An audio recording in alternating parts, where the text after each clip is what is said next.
Okay, so beef, space food truck. Oh, I saw the game on Steam and it looked kind of interesting, but it wasn't more focused on the cooking. So that's why I was like, because I just love cooking.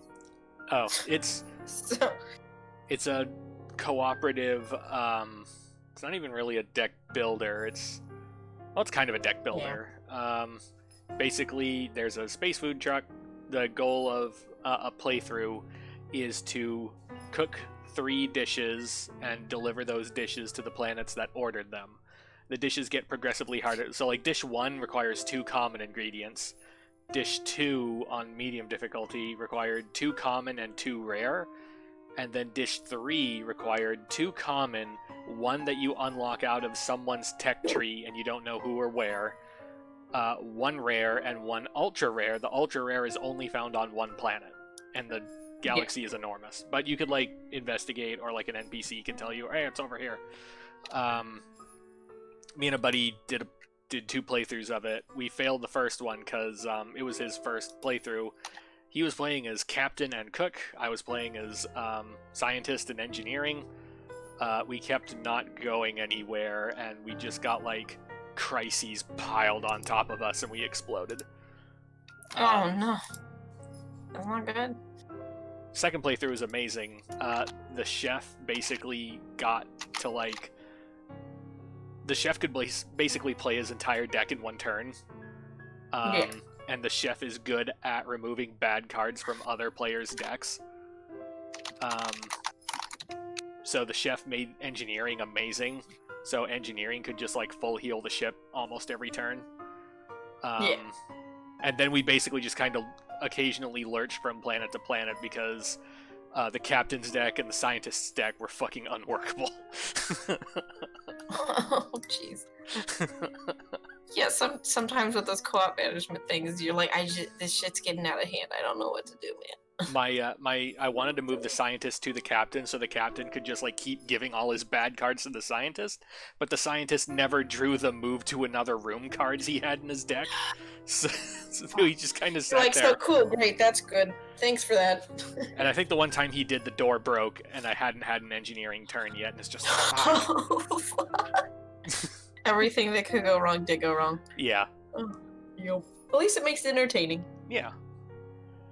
Right, but happy Sunday, everybody. Hope you had a good 4th. We are back to continue the letter. Shit's been getting real, and I'm super fucking excited. Now we're playing as a Marianne.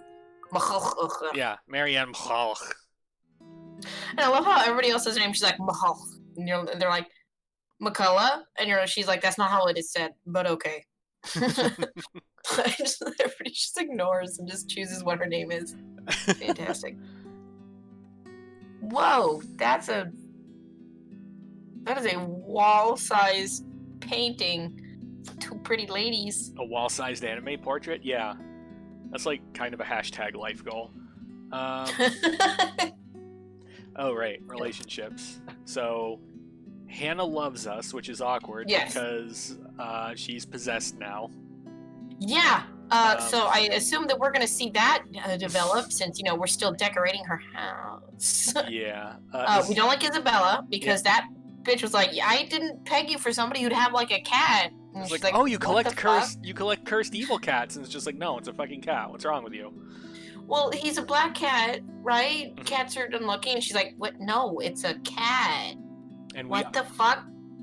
We either don't know or don't like Zachary, Ashton, and Rebecca. Well, that looks like the default, so I think it's just she hasn't really met or dealt with them at all. Yeah. And honestly, I'm surprised that if starting points, Luke starts off technically a little higher than Hannah's. That's weird. That is weird. Because Luke is a douchebag from the start when he was being all kind of inappropriate. I mean, they were kind of both being douchebags, but also Hannah was just like, hey, I know I hired you to be my decorator, but could you, like, be my therapist too? And it's just like, Well, that was afterwards. That was after, like, the meeting. And yeah, when she was like, hey, I know that, you're just here to do a job, but do you want me to be absolutely inappropriate and unprofessional and try to bring you into my personal life and my marriage problems? And she's like, what the fuck? No. No. Okay. I'll start. Okay. 7:15 p.m. Dun-dun. The dun-dun. The numbers are so little on top of my screen, and they glare at me with such intensity that I can just hear their accusations. I'm late for a night out with the girls, yes, but I have a perfectly good excuse. Geez, this is not dialogue I expect out of Marianne. Right? Considering I didn't follow typical office hours, they really can't expect me to be able to just go as I please at 5:30 on the dot. The client is, first and foremost, my priority. See, that's Marianne. Yeah. I have to sit tight when my personal assistant Chris tells me we have a big one coming up and that I shouldn't miss this one. He knows a lot more on the who's who and the what's what when it comes to these socialites, and I trust that judgment call. I really don't have time for rich people, their drama, and their politics. Tugs at collar. Right? You're like, oh, honey. These sort who were born with silver spoons in their mouths and who are used to wagging their silver tongues about. I let him handle the negotiating with them for the most part. Hey, Shadow. Why else would I have hired him? But he told me I'd receive a message about it an hour ago. Now, Shadow, if your only cat. he has the full shilling when it comes to the time. Come on. I have a social life too, you know. To an extent. Sort of. Pressing my head against the table, I try to stave off an oncoming headache when the notification for a new email pops up. All I'm expecting is hey, this looks like a good project I found. Go send them a design or something like that, really. That's how it often goes. Even with these rich, jammy clients who's heard of me from their equally rich, jammy friends, I can't expect them to hire me right off the bat. Jammy is not a word I've heard to describe rich people. I have a feeling we're going to be going deep into, like, Britishisms in this chapter. Well, she's not British. It sounds like she's either Scottish or Irish. I think Scottish. But it's been a while since yeah.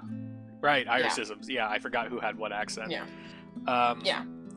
Which is all well, good, and reasonable. We figure out what they want, send them my portfolio, my drafts for their projects, my rates, and hope for the best. This is a big client, Marianne. I'll babysit Beruthiel for you. Is that in Japanese? No, that's... Oh, I can't see it. Let me adjust the resolution of the thing that's headed. Yeah, hang on, let me adjust the stream real quick. Oh, see, I can see it on the stream, but I can't see it on my screen, so... Beruthiel. Also, Beruthiel does sound evil. Like, if you don't know the, like, origin of the name, which I think it's supposed to be, like, an angel or something, like, that sounds like an evil thing. Is that better for you? If not, I'll just, like, read it. Nah, but yeah, right. You can just read it, it should be fine. Subject, forward, important client, please read. Oh, whoops, where went my chat? There went my chat, okay. From Chris to Marianne Personal. Oh, the fucking domains yoohoo.com and xmail.com. Nailed it. Chocolate milk. This is a big client, Marianne. I'll babysit Beruthiel for you. Just please take this one project. I promise this person is huge in Luxburn. This email and any attachments are intended solely for the use of the addressee. If you are not the intended recipient, they have been sent to you in error. Any unauthorized use of information is strictly prohibited. Yep. Oh man, I'm so used to all that canned text now that I'm in insurance. Just like just a big wall of just, you don't have to read this, but if you got this email and this isn't for you, don't do shit with it. So Johann's hired the decorator.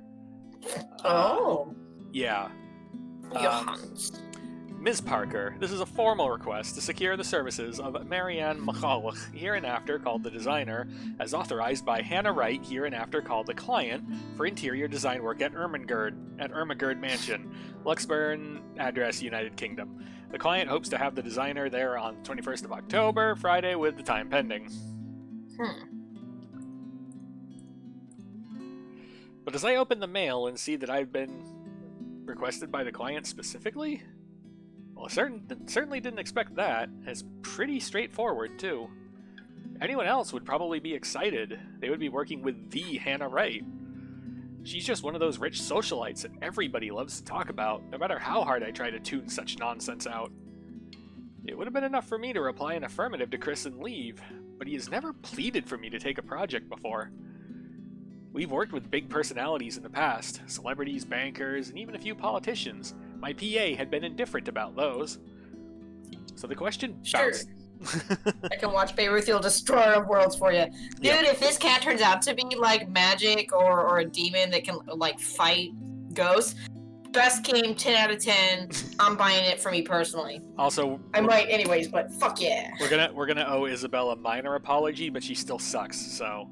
Yeah, cause I mean, I get maybe she's just awkward and didn't know how to like do a conversation, and in her culture, black cats are, a sign of bad luck, but like if Marianne doesn't realize you're Filipino and know that about your culture, she just thinks you're being a dick to her cat. Yeah. And also her for having a cat. Like, what the fuck? Newspaper clipping from the Luxburn Daily's business news section boasting the headline, Wright Enterprise donates £2.5 million to Refuge. Damn. At the grand opening of a new Wright Hotel last Wednesday, local billionaire couple Luke and Hannah Wright announced £2.5 million to Luxburn Refuge to keep their services open. Unexpected but certainly welcome, this follows only a month after the couple's previous donation of the same amount to Save the Children UK. One of the largest donations, this amount will help keep the safe house in Luxburn open for several years. With this money, Refuge can keep helping women, children, and victims of domestic violence. There are rumors as well of the charity talking with the couple and looking into building a local center equivalent to their Gaia and Athena locations. These rumors have come to us due to one of the Enterprise employees mentioning a Project EOS. It certainly caused quite a stir back then. Apparently they had invited businessmen and socialites everywhere, in the guise of it being some big business amount. $2.5 million and an expensive-looking party to boot. These people sure know how to throw their money around. I mean, wow, so Marianne really wasn't a fan of just rich people in general, but even them. Yeah. Before getting the case. So that's kind of interesting. Yeah. Not that I should be so callous. They're going to do a lot of good and help a community of people with all these pounds. I, of all people, shouldn't criticize such acts, whether they were for show or not. At the very least, I know they'll be able to pay my rates. With the headline out of the way, however, I find myself staring at the picture that came along with the clipping. Because, wow. Here I am, expecting a sour old woman in a blazer and skirt. But the woman that was plastered on the front page looked like she belongs on the front page of the entertainment section, or even, if I am to be crass, as the pinup for a glamour. It's because she's got huge tits. Okay, I'll be real here, Men's Magazine. Yeah. She sure knows how to rock that dress. Oh, dude, I ship it! Wait. No, come on. Her hair, her eyes, her lips. She can't be her. And at the same time, she is her, only several years older. She looks just like... No, come on, Mac. The world is full of pretty blondes. It's just a coincidence. With a shake of my head, I snap out of it and reach for my phone when it buzzes, nearly falling off my chair in the process. Who else would be on the other line but the very people waiting for me? Oh, piss. I'm so sorry, Cam. I'm on my way. Oh, piss. Alright, A+ Marianne. That's what I say, yet I still don't move from my chair, face flushed and heart racing. I can only stare until I can will myself to reply that yes, I'm accepting the assignment. And it takes even more time for me to just close the image, shut down the computer, and leave. Even then, it has already burned its image into my head, no matter how much I wish it would just disappear. It makes me eager for the alcohol and the company. It makes me eager for anything that can help me forget. It's a good thing that the nearest pub is just a hop, skip, and a jump from here. Oh, so lost love? Bad breakup? The Galway Shawl, as it is called by those who frequent the place, is the only decent Irish pub in this country. This is not the fucking... not Starbucks store. No. You can pretty much tell that someone is new if they call it by its official name, the Crawl Bar. My home away from home ever since I've moved to Luxburn. Well, that is when I'm not cooped up in my condo and working away. It has good alcohol, good company, and, thank God in St. Cecilia, good music. Crowd favorites like the Bothy Noise, the High Wesleyan Men, and Second Fusion Orchestra are often played. Are those actual bands, or is that, like, made up for the game? I have no I always idea. wonder that. Chat. Not to mention Look the it up. singing. I love singing. Anyone could just break out into a drinking song, and the others in the pub were just wonderful that they'd start singing along. And doing so while intoxicated is the best ways to go about it. Hey, it's a win-win as long as I don't puke in the middle of the chorus, as long as I can go home in one piece at the end of the day. The names of the bands, both Bothy Noise, the High Wesleyan Men, and Second Fusion Orchestra. Yeah. Yeah. And tonight is karaoke night. What better time to try and sing all my worries away? That's what my intoxicated brain tells me. See, funnily enough, that's what my sober brain tells me all the time, even though I can't carry a fucking tune. True story, I don't do karaoke. Moving on. The ghost of guilt and sorrow remembers who I am, and in the prison of my heart, I was my only slave. Damn, okay, she can fucking sing. Alright, fuck. The You're voice hired. actress, how about that? Goddamn. Right? Quit decorating and follow your dreams. Yeah. But drinking only You'll reminds probably me get of possessed home. less, or haunted, Yeah. killed, we'll see. And the thought of home makes me think of her. But in the depths of my cold soul, I'll leave the burden and despair. It makes me nauseous. It sickens me that the smallest reminder of her can cause me such grief. I'll Maybe sing fight less for sad what's songs? worth Maybe do some like fighting YMCA? That's not gonna for. bring you down. Forget the fear, forget the rest. Marianne's only coming to this place to get drunk and get miserable and then sing miserable. Yeah. Yep. Of course, that might just be the booze. Any other day, I would have scolded myself for drinking so much. Yeah, okay, I'm sure. Looks like the band names are made up. Alright. Oh, okay. Ah, that's a bummer. I lied I to know. Those are the Lord, creative. I lied to myself, I lied to you and everyone I care, until there were no more lies to tell.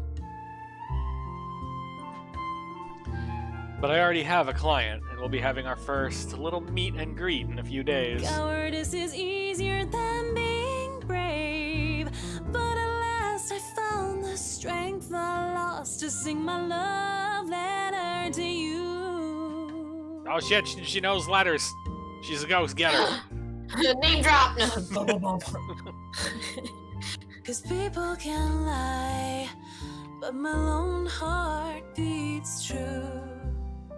I don't know, spoilers, although, like, with how much they're beating us over the fucking head with it, I would be shocked Yeah, if they what it. Right. didn't. Yeah. But I assume, like, even from just this, so she had. Okay, so she's gay. She had a girlfriend. Yep. Something bad happened. Since she sounds bitter about it, Yeah, I'm guessing it's not like she died or something, but like a bad breakup. yeah. We'll have to see whose And it fault sounds it was, possibly. like the relationship was in Ireland before she moved here. Yes, and she's absolutely totally into Hannah. Right. Fucking, that's definitely the only reason she's not like, you know what, I quit. I'm done. No more. I'm not your therapist. I'm here to design your house. Stop. Please stop. I want to at least enjoy this night, get over the hangover tomorrow, and return to being a prim and proper professional after. That song was for Dude, if her was a Cal, our cyborg, that lucky would be bride fucking to be. dope. So give her a hand, Galway shawl. Galway Shaw! Considering the state I'm in, one can excuse my smug grin as cheers and applause rise among the pub's patrons. Because, possibly off-key public singing aside, I feel like I'm on top of the world right now, and that's a good reason as any to belt out in front of these strangers.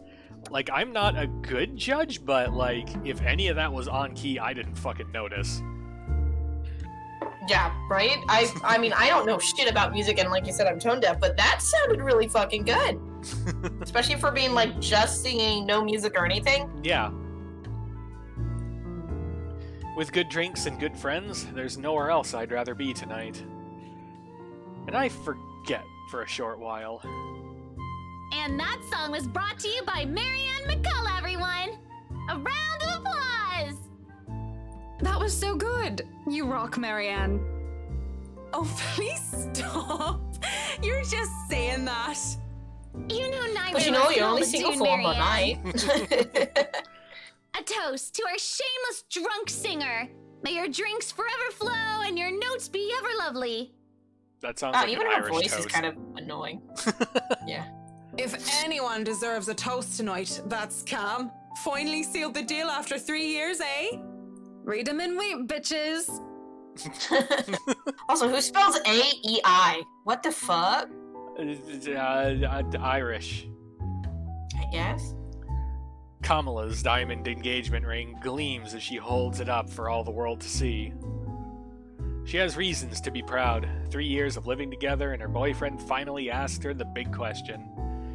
Obviously, she said yes. Don't get too attached to that ring or the Obviously. one after, sweetie.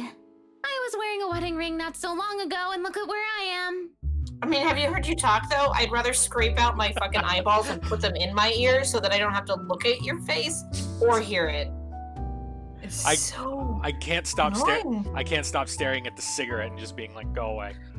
I know, that too. I'm just like, that's mostly me, but like, fucking, come on. Smoking in the bars, you asshole. Not everybody smokes.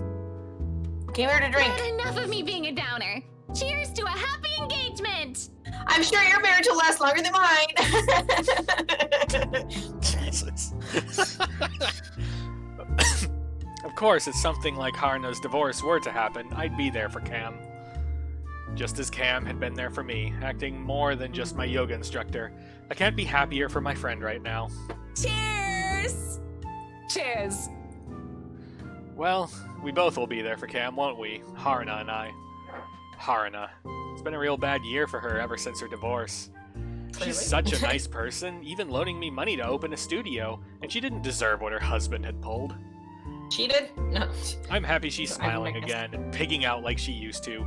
I think we've all missed our Japanese firecracker.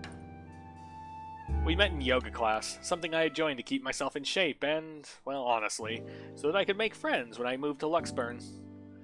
Clearly, it worked like a charm. Apparently. And it definitely didn't have anything to do with the fact that I brought along my lucky D20 die with me on that first date. No, sir. Head swivels. What? I feel like they're trying to be like, see, she's nerdy, like her. And it's like, no, it's fine. I already like her. That's Yeah. okay. Isabella was just being inappropriate about her cat, and that's why she seemed like such a bitch. Yeah. Which validated. We were like, Isabella! Rude. I love these girls so much. What about you, Marianne? You're 30 years old and you still haven't got yourself a man. And You don't need a man. I have a very busy She schedule. was- I don't have time Yeah, she's for got a that. fucking great career. Leave her alone. If she's happy, boom. That's a lame excuse, and you know it. You need I'm a just man saying. who'll take care of you, and you need it now. Maybe some hunk will be your house hubby while you rake in the dough. I'm quite capable of taking care of myself. Who needs a Mr. Right? I mean, you're about to meet a Mr. Right, but probably not See? what you meant. Hey, look at me. I'm Marion I mean, McCullough, a Mrs. lawful Maybe neutral they cleric don't with 9 realize that points she's in gay. wisdom and 8 in charisma, but I can't get myself a date. Hey, Re- fuck you. Wrecked, nerd.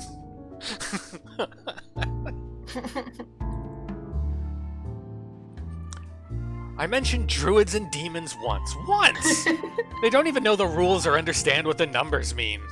They memorize that though, because it makes sense. If you were a cleric, you would need high wisdom, and I mean, charisma, I guess, kind of more or less depends on how you want to play it. But like, I think they're bullshitting you if they say they don't know anything.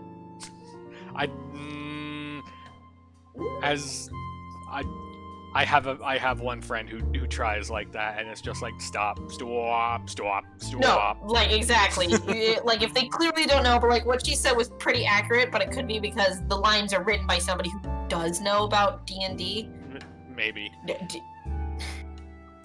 And I certainly am not some sort of holy person. I am a far cry from a miracle worker, and I barely have the willpower to fight off demons, especially my own.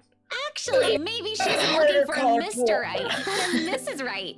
Oh shit, they're on the Oh, they do know. they're Okay. on the trail. Oh, my Marianne, we still love you even if you're in the closet. That would explain some things. Cam's like, you I don't mean, have a ring possibly. anymore. Maybe you two can be together, and I don't have to worry about my best girls being alone. No, don't. are you Asian girls on make the about? worst sounds during sex. There's nothing to explain. At least in the porn, so I do apologize if that's, not actual. But, like, Jesus, why is that the thing? It's just, why does sounding in pain turn people on? That seems terrible. But the more I deny, the louder they tease until the other people in the pub start to watch.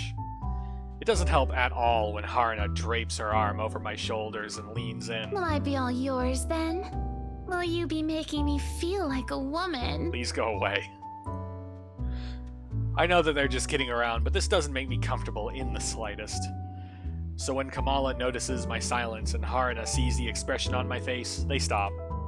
And when the awkward air settles over us, the rest of the pub goes back to whatever they were doing before the whole thing ever happened. They probably won't even remember it when they wake up with massive hangovers anyway. Sorry. Me too. Hey, no hard feelings, right? I raise my glass. They smile. We drink. There's no need to say more. We're all definitely far too drunk tonight. Eventually, the fun times end. It is a weekday after all. They got fucking sloshed on a weekday? Goddamn. Right? I mean, well, her schedule is a little weird. She doesn't work normal office hours, but, like, you can't show up and try to design a house drunk or hungover. What the fuck, man?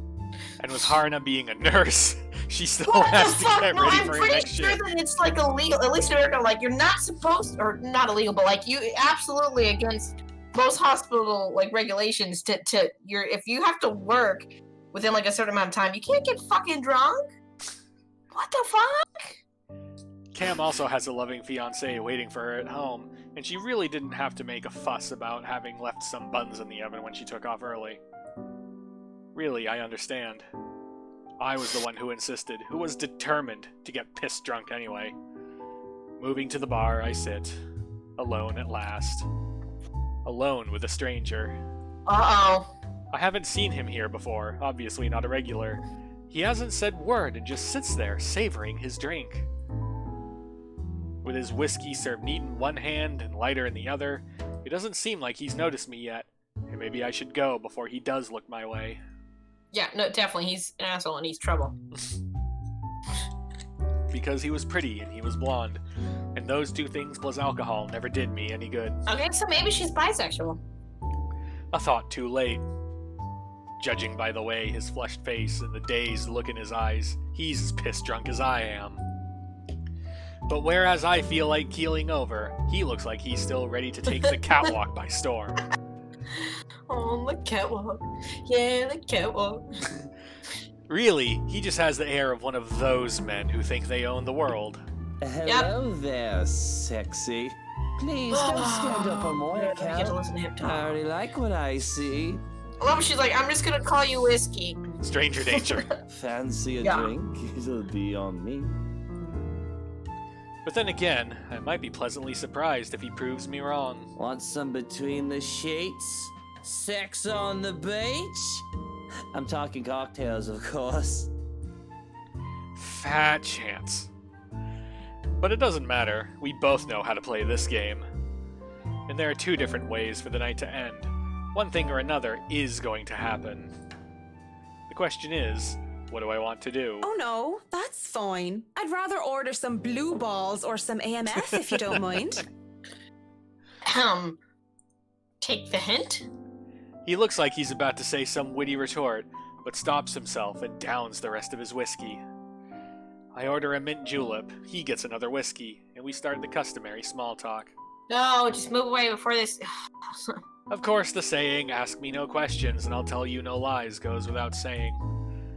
We ask nothing about each other, offering up falsehoods to establish a strenuous, fake connection between two strangers at a pub, if only to pass the time. Whiskey, as I have come to call him, is supposedly 21 years old, single, takes care of his sick mother, and is a manager of some sort. Manager of what? I didn't care to listen to the details. That's fair. Meanwhile, Mint, as he has come to call me, is 29, and I'm... What did I say I was again? Oh yes, I told him that I was a professional chocolate taster, because fuck it. If I'm going to lie about what my job is, might as well make it fun. It's a pretty decent chat between two pretty drunk strangers. And maybe it's just me, but we might as fucking well expand the tiniest amount of effort in pretending there's something meaningful in this evening. Would have been nice too if it was just left at that. Uh-oh. But during a lull in the conversation, he brings it up. You know, I've never been with a woman taller than me. That's because you. I'm sure that's on purpose. Yeah. You egotistical asshole. And to think he might have been different from the rest. Never have and never will, whiskey.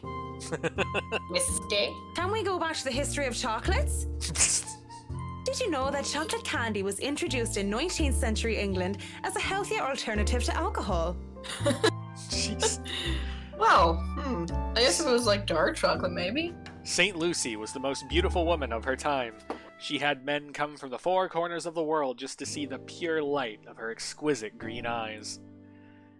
If she were so lucky, anyway. No, enough of the history lesson.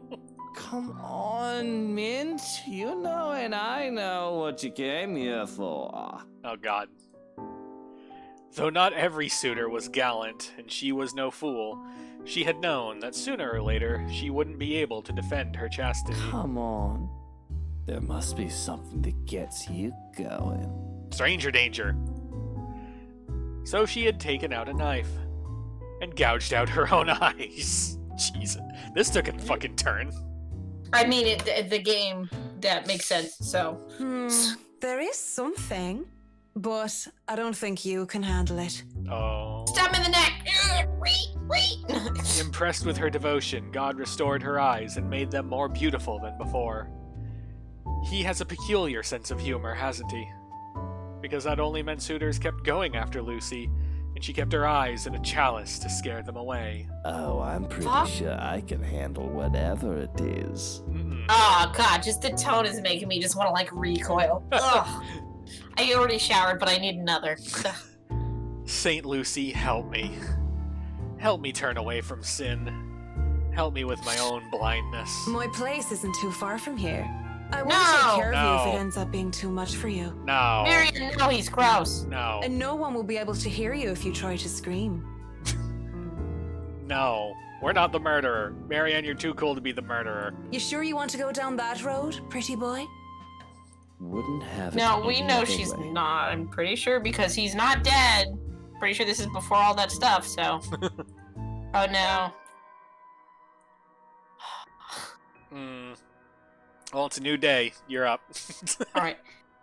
The best thing about having my condo so close to the pub is the ease of access. As long as I can still stand and walk, I can make it home. I'm gonna attempt an accent, Oh, because we've been trying to do that, but my Irish accent is not that great. yeah, I gave There's up. also Godspeed. things forced and fake, but I'm gonna work on it.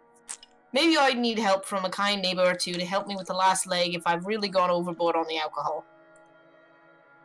But I always made it home.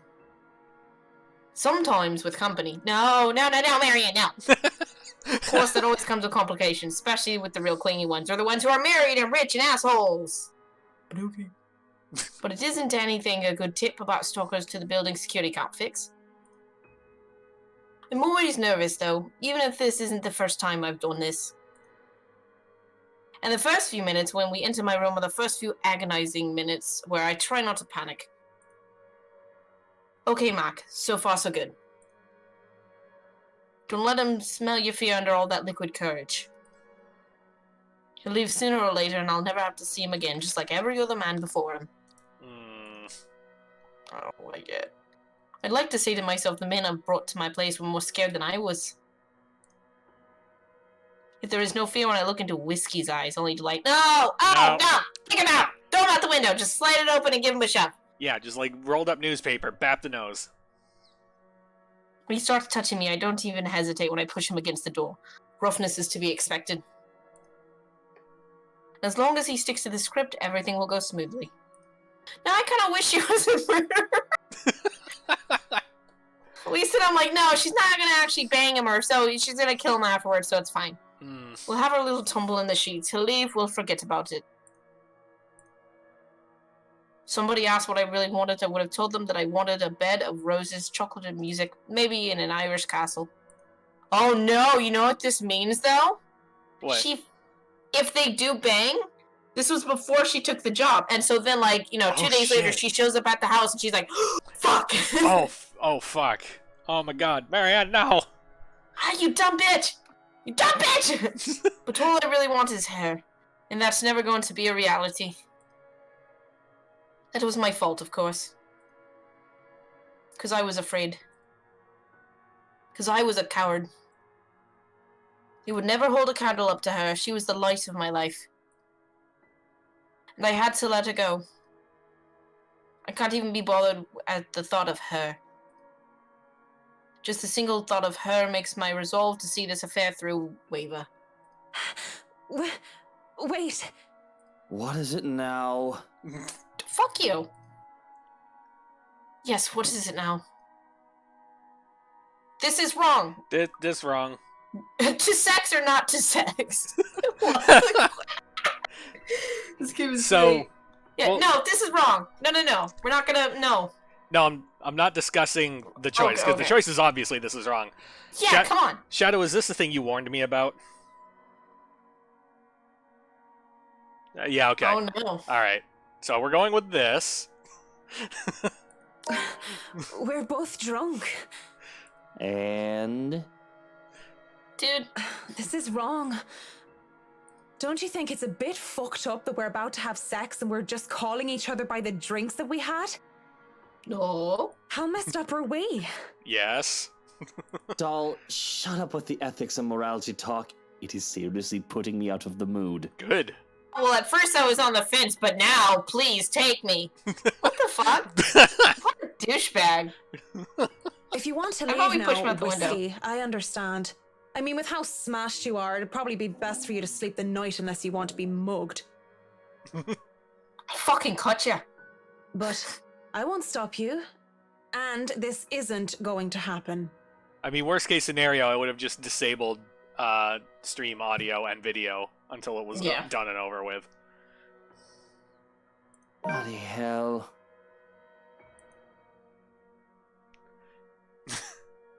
Do you think it would show that stuff? 'Cause Shadow, This one isn't. Shadow says it did. Oh my god. Of course he's annoyed at me for putting off our night of sexual congress. Oh no, what a shame we get to miss the guy who's supposed to be like 30-something or whatever, drawn like a fucking 17-year-old douchebag, Draco Malfoy fan art, not being naked. Oh, bummer. Yeah. What a shame. Oh, the horror. But no means no. Beyond spewing a few profanities under his breath, he surprisingly simmers down soon enough. I was worried for a moment that he might try to force something. Have to break his fucking neck. You're bigger than him. Wrestle him to the ground. Yeah, seriously, just kick him. Yeah. Instead, he makes a show of fixing his suit and smoothing down his hair before making himself comfortable on the nearest seat he could find. Oh, good, he's gonna just hang out. What are you doing then? You have a guest in your home. Put the damn kettle on. Jesus Christ, this guy. Holy shit. I don't know if it's more a D-bag power move or less of a D-bag power move to not just, like, fuck off and be an asshole, but to be like, fine, make me tea. Dandelion Bitch. tea if you have it. But I suppose all you have are those shitty tea bags from the store. Jesus. I'm Wow. No, this is the bigger dick bag power move. I've decided. I'm almost impressed with just like how much of a douchebag fucking Luke is. Right? If it isn't for the absurdity of this turn of events, I would have flipped him off for thinking I have no taste. It's literally her job, but in the end I just laugh. All I got are cans of Korean ginseng and lemon balm, though. No dandelion. Without a second thought, I do wet the tea. That's 3 minutes to get the kettle to a boil. 3 minutes where we say nothing to each other. I mean, what do you even say to I was going to sleep with until I changed my mind? I doubt he's in the mood to talk about the influence of Troy's on Mallory. It's still unusual by the time we're both seated on my bed, with mugs of tea in hand. Just so you know, whatever is going on right now is a lot stranger and fucked up than the one night stand. Fair. But that's because you didn't fucking leave. Yeah. Dude. Oh. I gotta... What? Oh. Hold up. How? What? That... I did not expect that relationship change to happen, but okay. You know what I find odd, though, for the relationship, like, status thing? This is supposed to be happening like before the Yeah. start, where the letters found and stuff. Mhm. But the relationship from the previous encounters still carries over. It does, but I know it's because we need to know, but I just think it's kind of funny because, like, at this time and point, we haven't even met Hannah. right. But that's just a little thing. Kind Otherwise, of- it'd have to just suddenly shoot up. Sure. I mean, kind of, but That'd be like weird. from the player's perspective, like we're experiencing all these events out of order, but That's also fair. like the events we experience of like characters that we're not currently playing as interacting with each other are almost always like relationship neutral. So, right? No, definitely. Yeah. And like, it's a menu. It's not anything these people would be aware of because Yeah. this isn't a game that's their reality. But that's just one of those little things that Yeah. I thought it was kind of odd, but it makes sense. We are two Okay. messed up individuals by your logic. I think by anybody's logic, but okay. Everything is messed up, if you ask me. War, terrorism, famine, poverty, loved ones and loved Poverty. lost. Oh, I hate it. I hate that word. Poor people. I'm allergic. Yes, time for the drunk political debate section of the night. This whole Oh, world is a fun. cesspool. That's fair. The dead air is telling when it fills the room once more. One would think this is the perfect time to burst, to spill about whatever issues that made us the fucked up person that we are today. And it is. But I guess some part of me would rather not put the weight of my problems on somebody else's shoulder. Wouldn't be fair to leave that to a person when I don't even know if we'll see each other again. Mm. Okay, my accent's starting to devolve into a British accent. I do apologize. Sooner rather than later, we both pass out on my bed, mugs left forgotten on the floor. I mean, it's good you didn't spill it all over your bed, you fucking... I mean, yeah. I mean, at least the floor is hardwood, so like we're fine. Yep. When I wake, whiskey is already gone. A bottle of painkillers and a note on the table, the only evidence that I wasn't alone last night.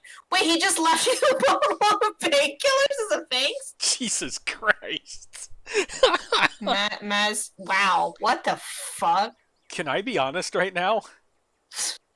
I'm almost like horseshoe theory starting to want to root for Luke.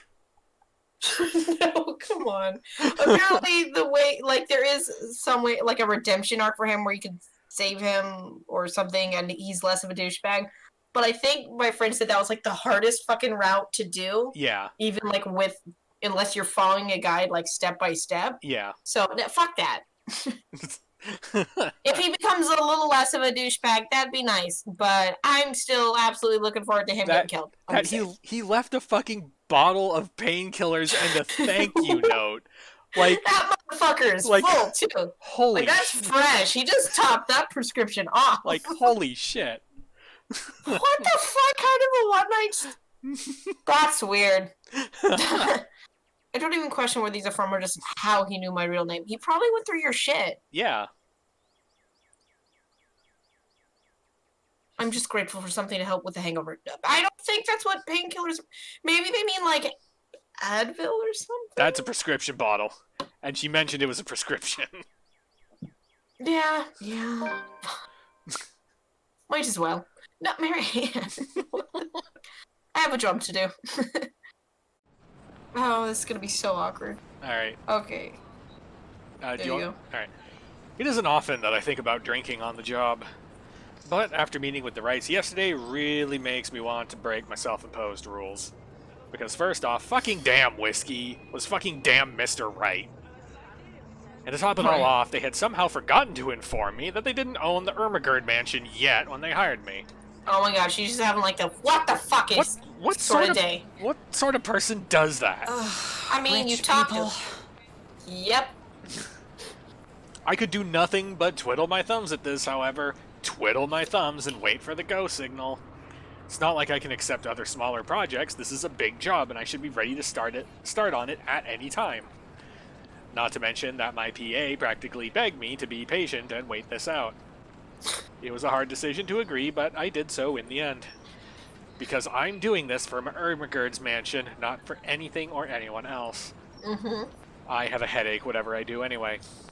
That's fair.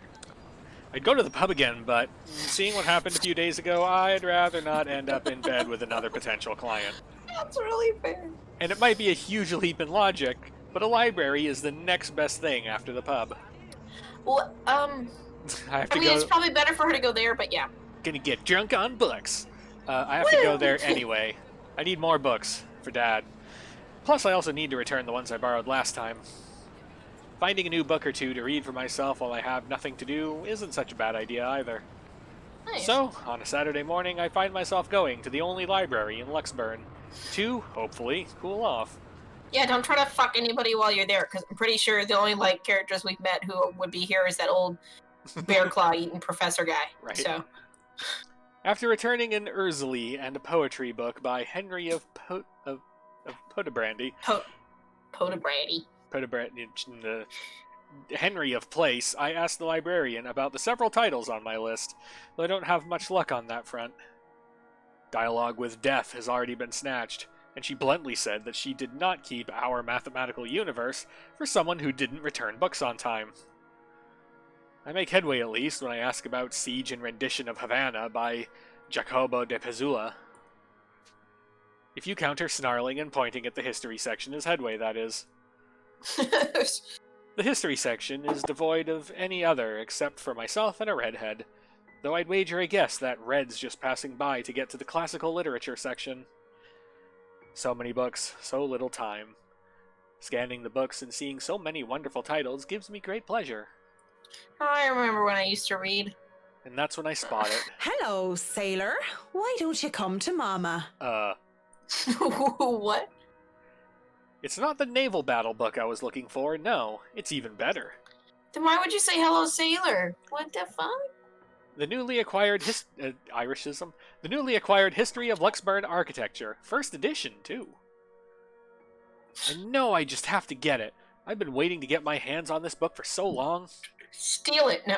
The fact that there is only one copy proves to be a problem, though, when Red reaches out for it at the same time as I do. I think I Who had is this this? first, Oh, miss. that's pink.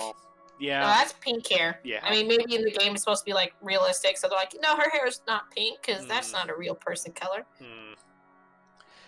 I can only stare her down when she refuses to let go of the book.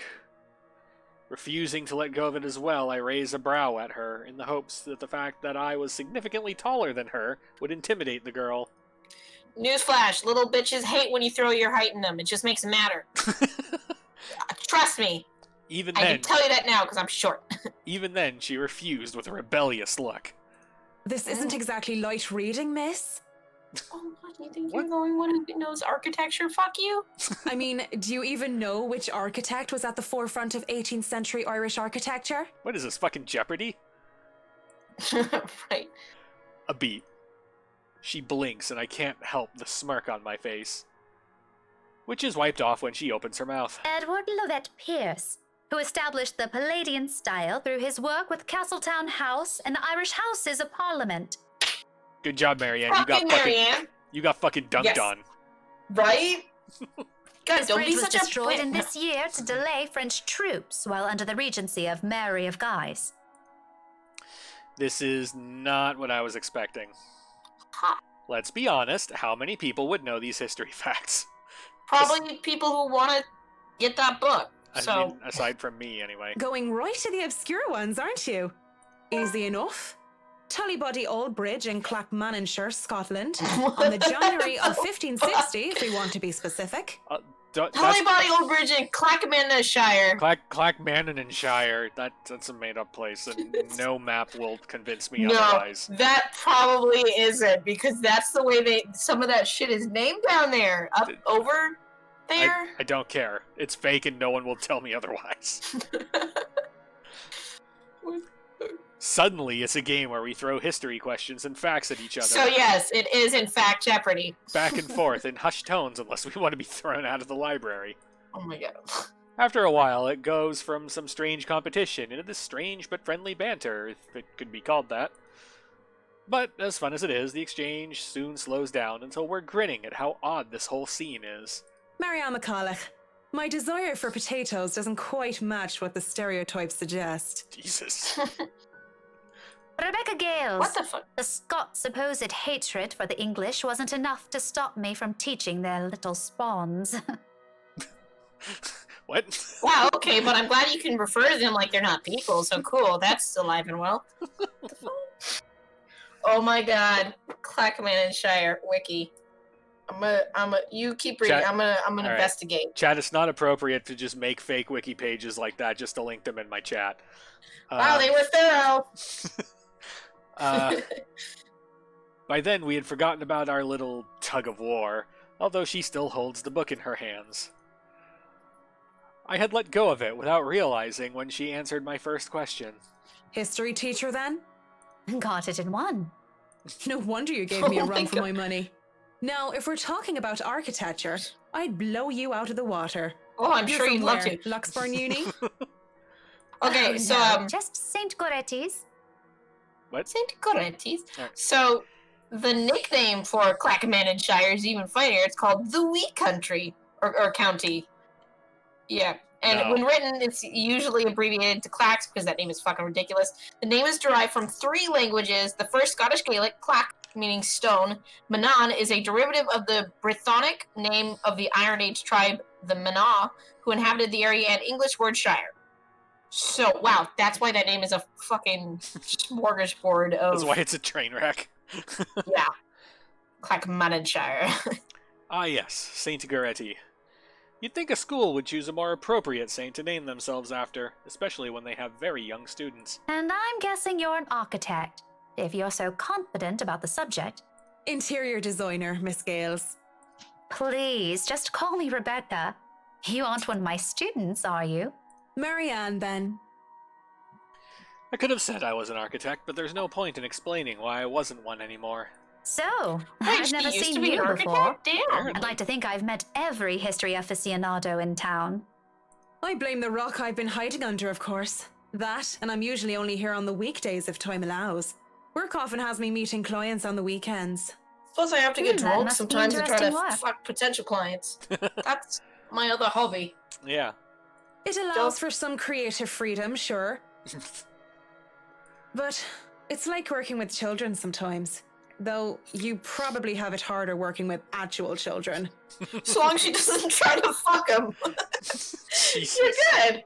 The hardest part is convincing them that your idea is their idea. That sounds exciting. It is! But isn't that true for any workplace, though? We just cross our fingers and hope there aren't any man-children in charge of important things. Boy, do we have bad news. Any big projects right now? I can't imagine that interior designing is a frequent thing. I'm working on the Ermengarde mansion. Lucky me. Ermengarde. That mansion. Inta. Wonderful. Breathtaking. I can't wait to start in it. I don't know what that made-up word is, but it's made up. No, I think that's just Irish. That's like an No. actual Irishism Nope. in the We're- Irish language. We're already making up bullshit town names that don't exist. Now we got fucking slang that doesn't exist. Clearly, Now the that American is public beautiful system is architecture. alive and well with you. Education. You're like, no, that's fake. I don't know what that is. That's made up. Bullshit. Moon landing. Fake. A pause. It looks like she wants to say something at my mention of the house. Don't go there. It's haunted. I'm not surprised. That place is certainly popular with the locals, especially with the urban legends attached to it.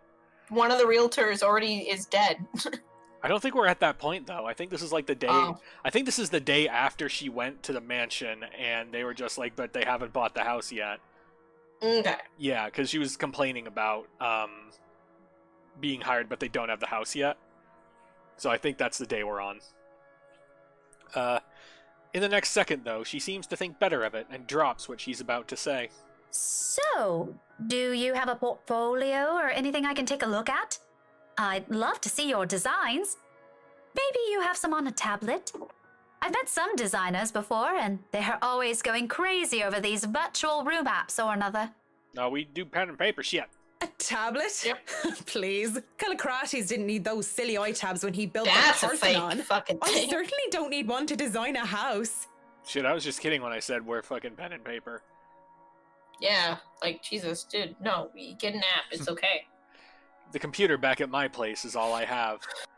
Why should I buy such an expensive gadget that will just get outdated within the year, when what I have Dude, is just as computers- functional? the computers also get out of date. Like, what the fuck? I mean, yeah, It but just not like takes a little longer. not like on a bi-yearly basis. That's fair. So. The traditional ways had a far more personal touch, in my opinion. Not to mention, those smartphones are awful tools of procrastination. I feel personally attacked. Right? I can't even count on one hand the number of people I see going outside only to have their eyes glued to those things. Because I'm a fucking introvert. Get off my lawn. And fuck touchscreens. They're evil little things that make typing, what should have been a simple task, harder. Only I do you have an use online two hands, portfolio you if flip you'd down like. your I pointer can- finger and you learn where the keys are. It's not that hard. It just takes a little time. Lazy bitch.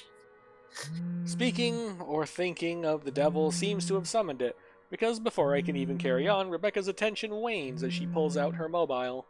Oh my god. For what I can only assume is a call, she gives me an apologetic look before she's standing up and excusing herself. Off farther into the aisle she goes for some privacy. Nobody actually called, she just wanted to fucking bail. I do my best to Instead give of it to calling. her as well, trying to tune her out. Belle, is something wrong?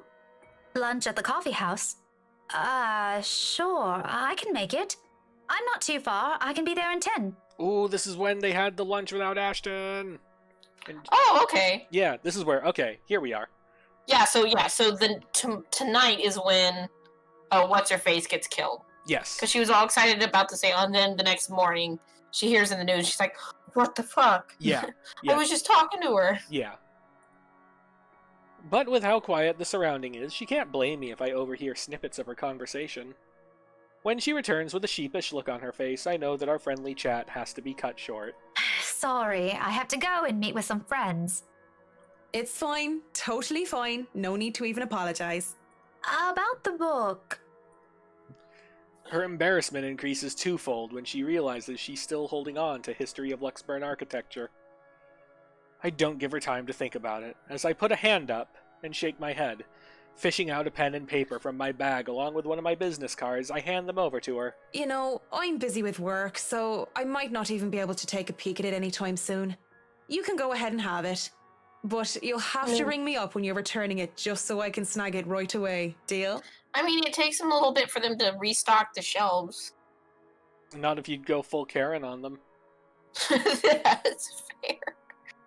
Oh my god. She makes quick work penning her number down and handing it back to me with a grin. Deal. Just message me during school hours, of course.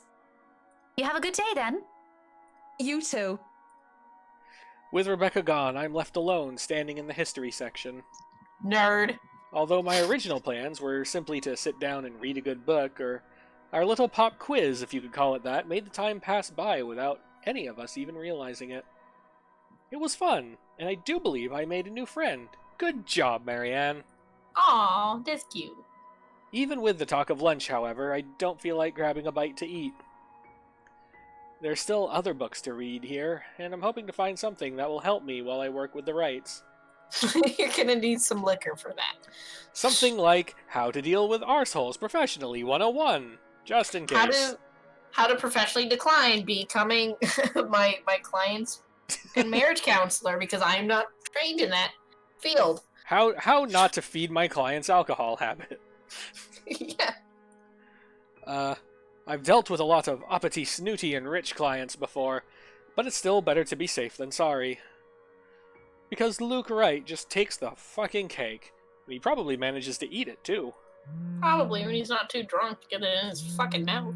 It seems the world is conspiring to keep me from my me time, as my mobile vibrates in my pockets the moment I find something from the shelves of the classic literature section. Marianne McCulloch, Charlie Rose Design speaking. Rose Cooper here, Miss McCullough. I hope I didn't catch you at a bad time or anything. Hi, dead lady. No, and it's McCulloch, Yeah. right? Shield goes! But I just wanted to check in and tell you that we've got the clear to hand over the documents. Madam Wright told us that we should forward the floor plans to you. Already? How did they go through the process so fast? They're rich. Surely there's so many red tape to even acquire the forms and the transfer Yeah, of they rights. just... You get enough green, it covers the red.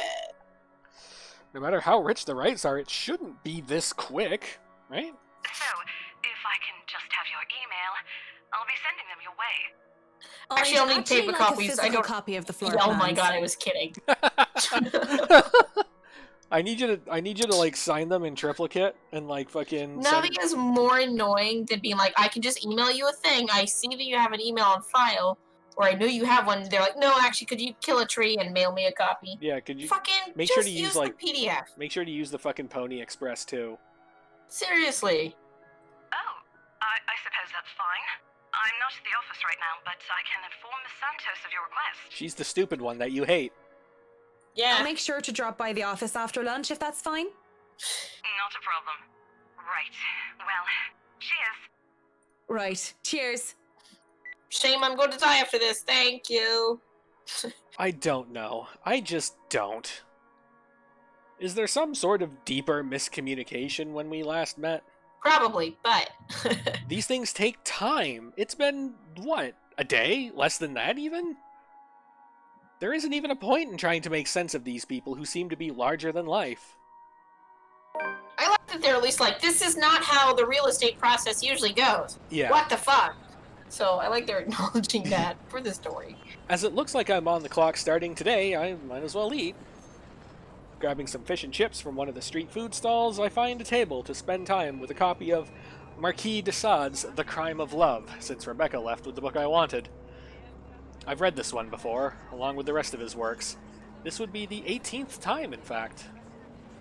But it's always nice to read through it again when I don't have the time to enjoy something new. Besides, when you're dealing with people so filthy rich that they just end up plain filthy, you need the good old Marquis sound advice. La blessure se trouvant sans aucune sorte de conséquence. The wound being without any consequence. That's not a sentence? Of course, it's folly to think that things have no consequence, when everything actually does. Then why do you need it as his advice? That's this game. Every choice has a consequence. It's way more subtle than Until Dawn, where they're like, the butterfly effect, butterfly effect, butterfly effect. Everything you do has an effect, and we're like, we get it! We run the box! Let me just play the fucking game! Briar Realty Corporation's Luxburn branch isn't too far off from the city center, just a few blocks away, and I can easily eat and walk. I'd rather use this time to rest before I go into a flurry of activity. No doubt there'll be so much to do once we get hands-on with the mansion. Still a lot better than working on another condo, at least. Surely, no matter how much BRC and the old owners put into the restoration and preservation of the place, any big repairs would be superficial at most. What? Marquis They're probably de making Sade? they're probably making fun of me for mispronouncing it. Oh, Wait. that's fine. Which get used to me mispronouncing things. It's a fucking running theme on this channel. I am quite Plus, certain. when they have nonsense words like Clackenshackenshire. I am quite certain that, in their haste to sell the property, they did a rush job. It isn't an infrequent thing to do, despite how it is frowned upon. There'll be a lot of hidden issues that I need to weed out, and I have to make sure I find every single one of them, especially the more serious damages, like the fucking murder And the attic. bodies. Yeah. Right? And the ghost. Structural integrity is definitely on the top of the list we have to consider. I got news, it's gonna be top real quick. The building might look sturdy, but is centuries old. That alone will likely pose a few problems here and there, put limitations on what we can do. Besides, despite how much I detest these rich snobs, they can pay rather handsomely, so long as I do an excellent job and do more than is necessary. It probably is. There's probably a Clackenshack somewhere in, like, fucking North Dakota. French is hot, I will agree. These two things always made sure the referrals keep coming. I don't even have to hunt down projects for myself. When I do go up to BRC's office, I can't help but stop and stare when I enter the building. With the lunch hour closing, employees should have been back already, if they still aren't filtering through the doors. I get that it's a Saturday, that people should probably feel tired and lazy to be working on a weekend. But they're still on the clock and not bumming around wasting company time on extended lunch breaks and cigarette sessions. Dude, if I fucking work on a Saturday, I'd be like, fuck you. The office is spacious, as it is with these big corporations. Each person is given their little space of what's usually a 2x2 meter cubicle. There's a lot more empty chairs than there are actual people working at their desks. It reminds me far too much of my last day at Porizkova Projects during the massive layoffs due to the Irish economic crisis. But it isn't just that, though. Everything is as quiet as a grave. It's as if these people are merely ghosts. Speaking of ghosts, Santos comes in through the door, looking as if she's just seen one. She looks at me, wide-eyed like a deer caught in the headlights, ready to bolt at any moment. Hang on. Hold it. I don't remember this part. Is this the day they called everyone in because Rose was dead? No, because I think that's tonight or later in the day. Because I know we just spoke with Rose, but this game No, already this has... was after the lunch when she was heading, about to head back to the office. She saw the ghost lady in the window. Shit. Yeah. Okay. Yeah. All right, I'm on board now. Yep. I'd ask out of concern, but I feel it's not my position to do so. Because we don't care. What if it's something personal? I'd simply be overstepping my personal boundaries. Really, it's none of my business. Don't worry, she does that plenty. You're fine. I presume that Miss Cooper told you why I'm here, Miss Santos? Huh? Oh, yeah. Sorry, I just got back from lunch, But it won't take too long. Don't worry. Of course it won't. This whole project has established itself to be a matter done in haste. Alright, I know you're upset, Marianne, but don't take it out on the person who hasn't insulted your fucking cat yet. Yeah, like she did. Now she's done nothing to upset you. I do hope it doesn't mean that people are being careless in their duties. Well, if you're just assuming. She flinches and looks like she doesn't quite know how to respond to that. Thankfully, instead of opening her mouth, she leads the way towards her station and goes to fetch the floor plans. It won't take too long, as she said, but it does take a bit. Time spent to compose herself, most likely. We usually just email these things. I prefer the real thing. Not that you would know. You probably have your nose stuck in front of a smartphone when you're not working, and even when you should be working, playing those mindless, addictive games. I definitely wish Chris would stop playing that Batcat thingy during work hours, too. I know what you mean. Digital painting is nice, but nothing beats the smell of real paint. Not that I go and smell paint like a crazy person, but, the real thing is different. A+, Isabel. You did it. You convinced us you're not insane. For now. Wait, what? Yes, nothing is quite like the real thing. Checking out the floor plans, I see I'll have a lot going for me. Now I know how Ray felt when he found the Central Park West building floor plans from that one movie. Wow. This is why I became an architect in the first place.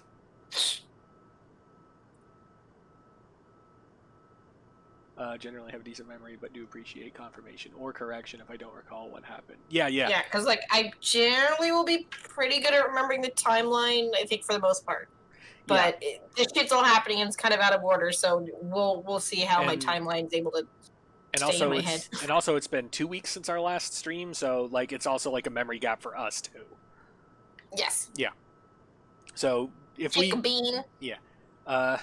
Jacobian style at its finest. It's a thing of beauty.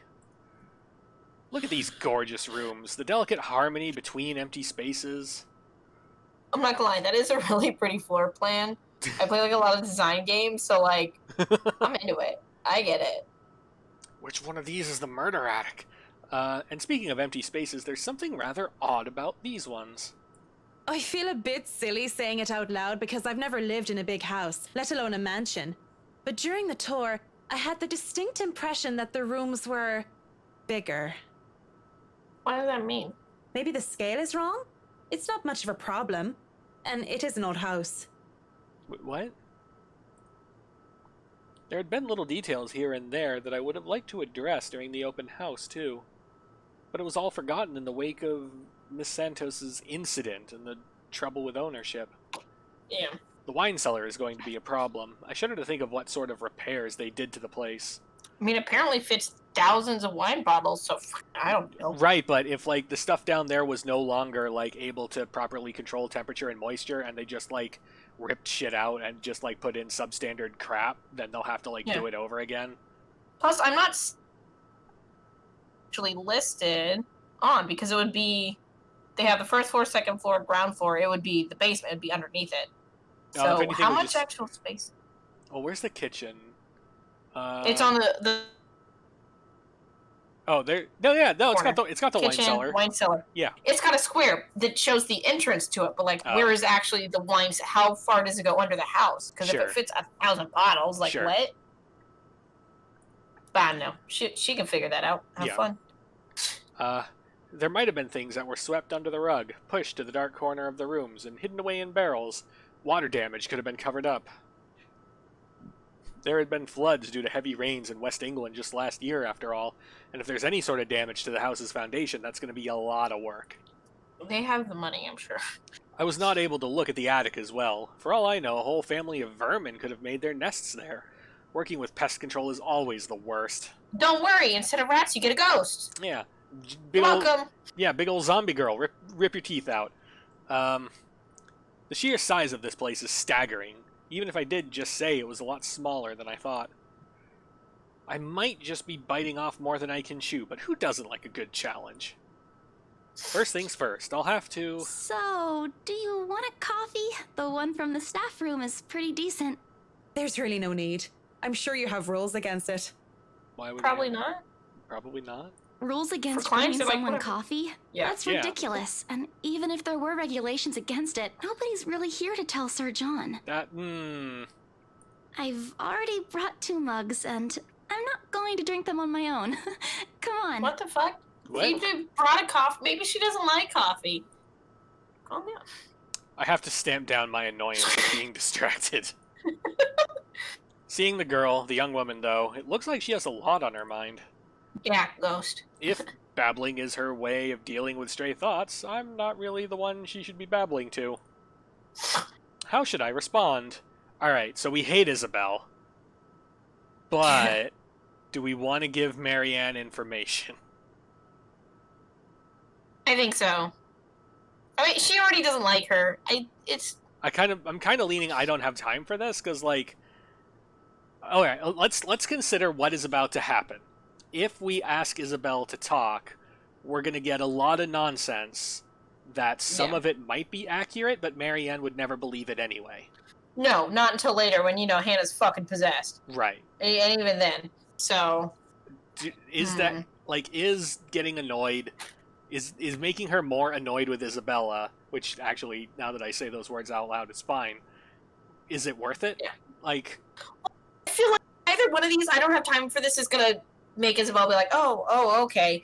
And then, like, that's not gonna be a relationship up. You have something to say. I feel like if Marianne's gonna be like, what the fuck? I don't have time for ghost nonsense. But I think it would be best for Marianne's safety, just for more of the, like, listen, okay? Like, there was some shit that was going on, man. Something is up. Alright, we'll go for it. I give her time to speak up. Oh, what did we do? Well, it's slightly better. I mean, she did just talk all that shit about your cat, so, I know. like, that was annoying. But when she just stares, I clear my throat. Yes? You have something to say? As embarrassment creeps up on her face, I snatch one of the coffees from her and take a sip. Too hot. Just thinking and speaking off the record, it must be fun what you do. This is not what we You wanted go to to hear people's about. No, houses and she- you make them, well, pretty. You're sharing your art with them. That's not... That's really nice to say, but I don't know if Mary's gonna be like, what the fuck? No. It's a little bit more complex than that. Yeah. That's... She's trying to give a compliment, but it does sound like, you make house pretty. So nice. But yeah. if you I put it like that make way, it things is pretty fun. too. I wouldn't have done it for 7 years if it wasn't a little bit fun, I guess. These big Yeah. clients always have paintings in their homes. Do you have a supplier for art pieces?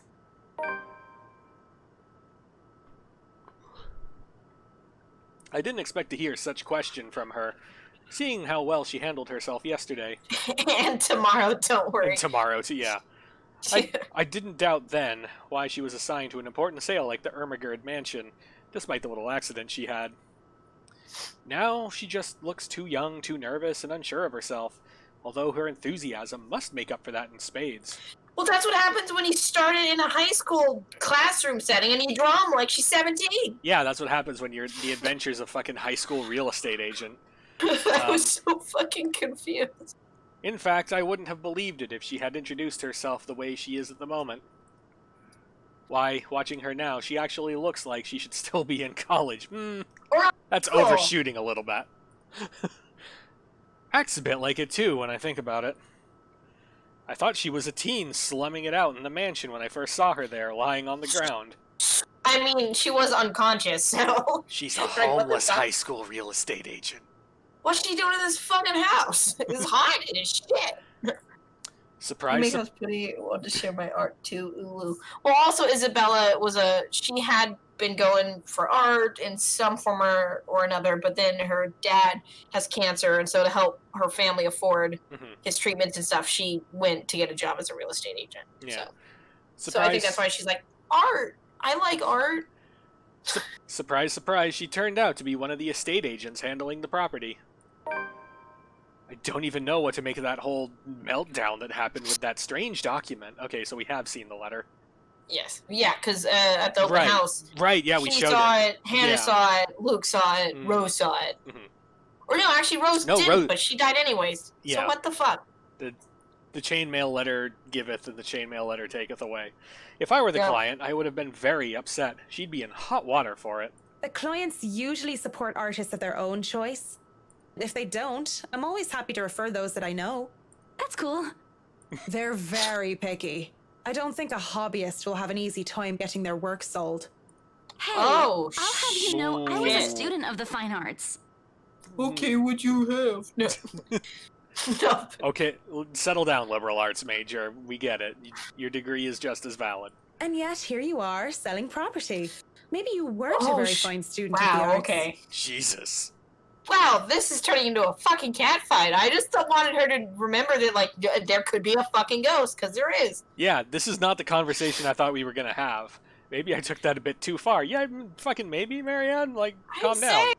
Just go for the throat. Like, Right off the bat. stand down. We don't have to be at red alert for fucking teenage fucking real estate agent. Do these two just have an inability to not just, like, fucking say the most inappropriate, rude shit to each other? Apparently. Out of nowhere? She bites her cheek, and it looks like she's barely holding herself back. It's not like I had a choice. Yeah, no, her dad's dying. She mutters it under her breath. I barely even hear it. But the hurt is there. And it makes one wonder what brought it on. Although it is understandable. If her reason's what I think it is, very few people make it big in the art world. I can see why It's not that. It's worse. I can see why she'd be upset about it with that enthusiasm. I didn't have a choice when I left Ireland. It was that or years of unemployment. The recession and the toll it took in the construction industry was out of anyone's control. I don't know what choice she wasn't able to make, whether it was about her being at art school or something else. But the world isn't a fair place, It's really not. and the sooner she accepts it, the better. Okay, then. Yeah, we've moved straight on to, have you thought about not being sad? Right? Yeah. Still, with that forlorn look on her face, I can't help but sigh. The girl reminds me far too much of myself when I was younger. Well, if you're thinking of commissioning your paintings, I'll have to see your work first. Oh, it's not... I didn't mean it like that. I don't have any paintings. Jesus Christ. Really? You sounded a lot like you still did art or want to. Now Definitely I'm starting want to to. worry that you might just like the smell of paint. Jesus. I'm not a paint huffer, sheesh. This conversation is just an adventure. What the fuck? I just These mean two I together don't are just make much anymore. fucking I don't really have the time oil for it. and water on fire. The tools and materials aren't exactly cheap either. Everything has a price. It sounds like you're making excuses for something you're presumably passionate about. Yeah, why haven't you just gone to the money tree and picked the money for your fucking, Why don't you just do fine art art and let your supplies? dad die? Yeah. And your siblings and mom starve. Fuck you. If you really want to practice art, a little out of your wallet isn't much. Jeez. It's not that simple. It's not. Life's simple. People just like to make it complex. Well, we are just going straight for the why don't you just let your dad die so you can doodle art shit. Speaking off the record, Also, this I have bitch some being like, advice for you, kid. oh, life's simple, even though you fucking almost fucked your client who's a super rich fucking guy who's married the night before you had to take the job, and that whole ordeal has been a fucking crazy whirlwind of a, like, what the fuck is this? Yeah, Like, what the fuck, Marianne? here comes Marianne Stones and Glass Houses McCulloch. That's about to give advice on fucking professionalism. Right? Well, Either that's go not a for client, what she's you not want, rich. or stop thinking about it when you have something else. You've literally spent the whole first part of your story talking about her and then getting drunk and sad and doing karaoke. So, like, well, maybe that's why it is. You know, a lot of the times these people are projecting. Mm-hmm. That is unless you enjoy making yourself miserable, then by all means. Which we literally already Definitely. covered that you do. What the? Right? Literally Jesus. projecting. It's because she reminds her of herself because she's doing the exact same thing and it pisses her off. But she's not going to do anything about it yet.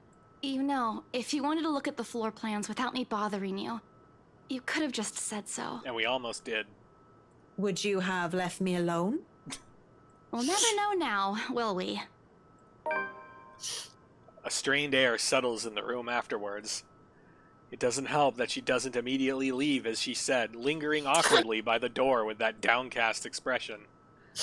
It's clear there's more she means to say, perhaps even to defend herself and her choices in life. Or is she expecting me to dish out more of that advice? It's an awkward affair, and I choose to hightail out of the realty office as quickly as I can. Good choice. Before the cops are called. Yeah, jeez. Wow, this is one of those am I the asshole moments where it's like, yeah, no, you were definitely the asshole. Yeah. Though I am able to keep myself professional at all times does not mean I like it.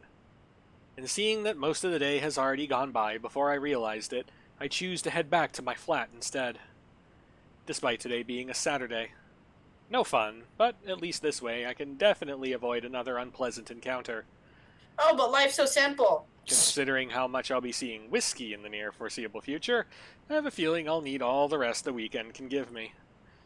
For the first time in a long while, excited as I am to work on the mansion, I cannot wait to be over and done with this project. Okay.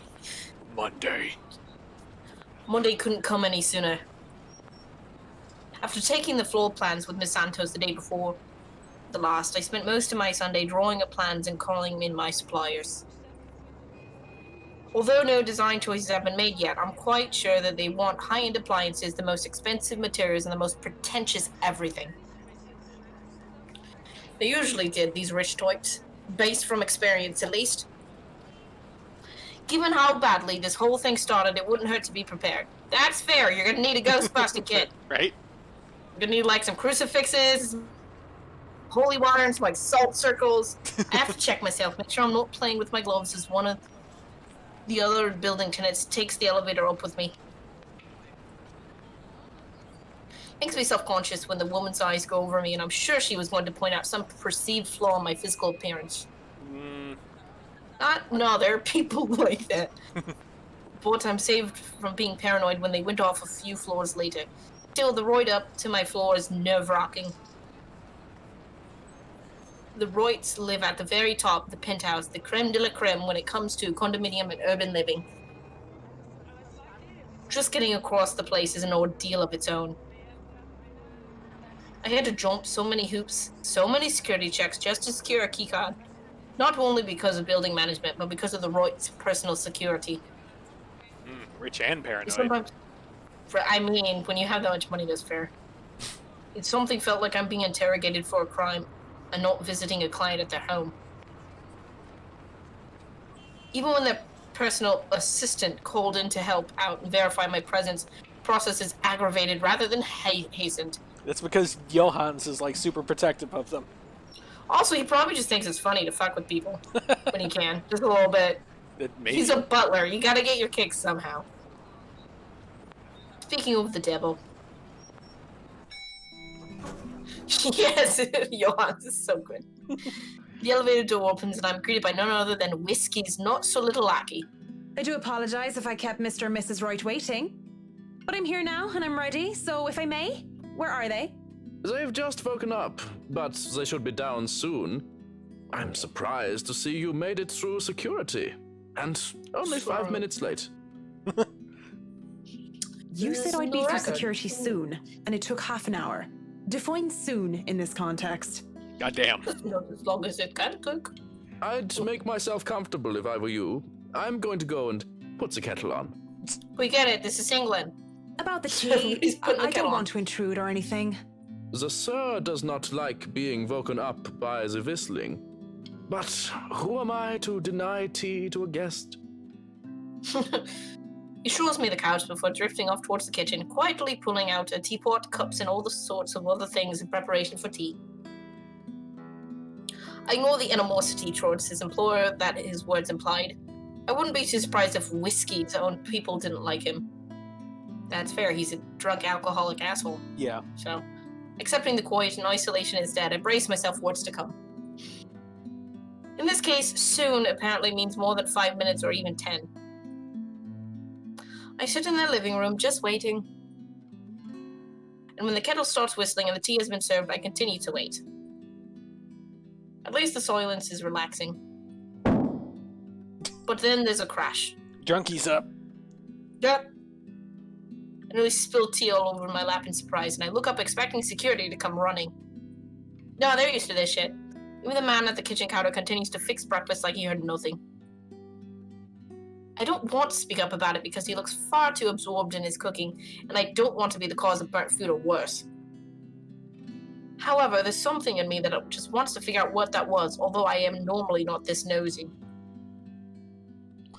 What should I do then? We are professional business lady, and Yeah, we are we're- in a person's house. We are gonna wait the shit out.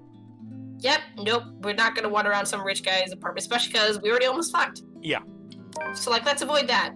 Yeah. I have no business with it. Like, if Johans doesn't give a shit, we don't give a shit either. It's probably fine. Yeah. Nobody screamed, it's just a thump. Probably fell to bed because he's drunk. Yeah. These rich people usually value their privacy above all else, after all. Unless, of course, they're posting pictures on social media, bragging about what good people they are for allowing themselves to be interviewed for some magazine. Then again, the whole reason I'm in this mess is because I don't give two shits about what goes on with people like them. And I'm not going to get caught snooping about and be accused of some imagined wrongdoing. I'm not going to be some busybody detective wannabe and run off to investigate whatever that was. Probably just something mundane anyway, like a lamp falling over. I'm just going to sit here and wait for Mrs. Roy. With my tea. In complete silence. Not being stabbed by a ghost. This is Could fine. I at least put the telly on? Oh no, I don't like see this kind of view is where there's gonna be a fucking ghost! I don't really expect him to answer. If he hadn't heard the crash, I doubt he would have heard. As long as you don't watch some silly soap opera, the LBC Fuck you, I like News soaps. would be fine. The William Walker show is on too if you prefer that. Not that I watch it, but my husband does. The remote is under the coffee table. William Faulkner. Sure. Maybe I'll be lucky and catch the doc on. I heard they're having reruns of the classics, and I want to see the second meet sixth in Spain. If not, just the news then. What the fuck? Second meet six and It's I a don't know what Doctor. that means. It's a Doctor Who reference.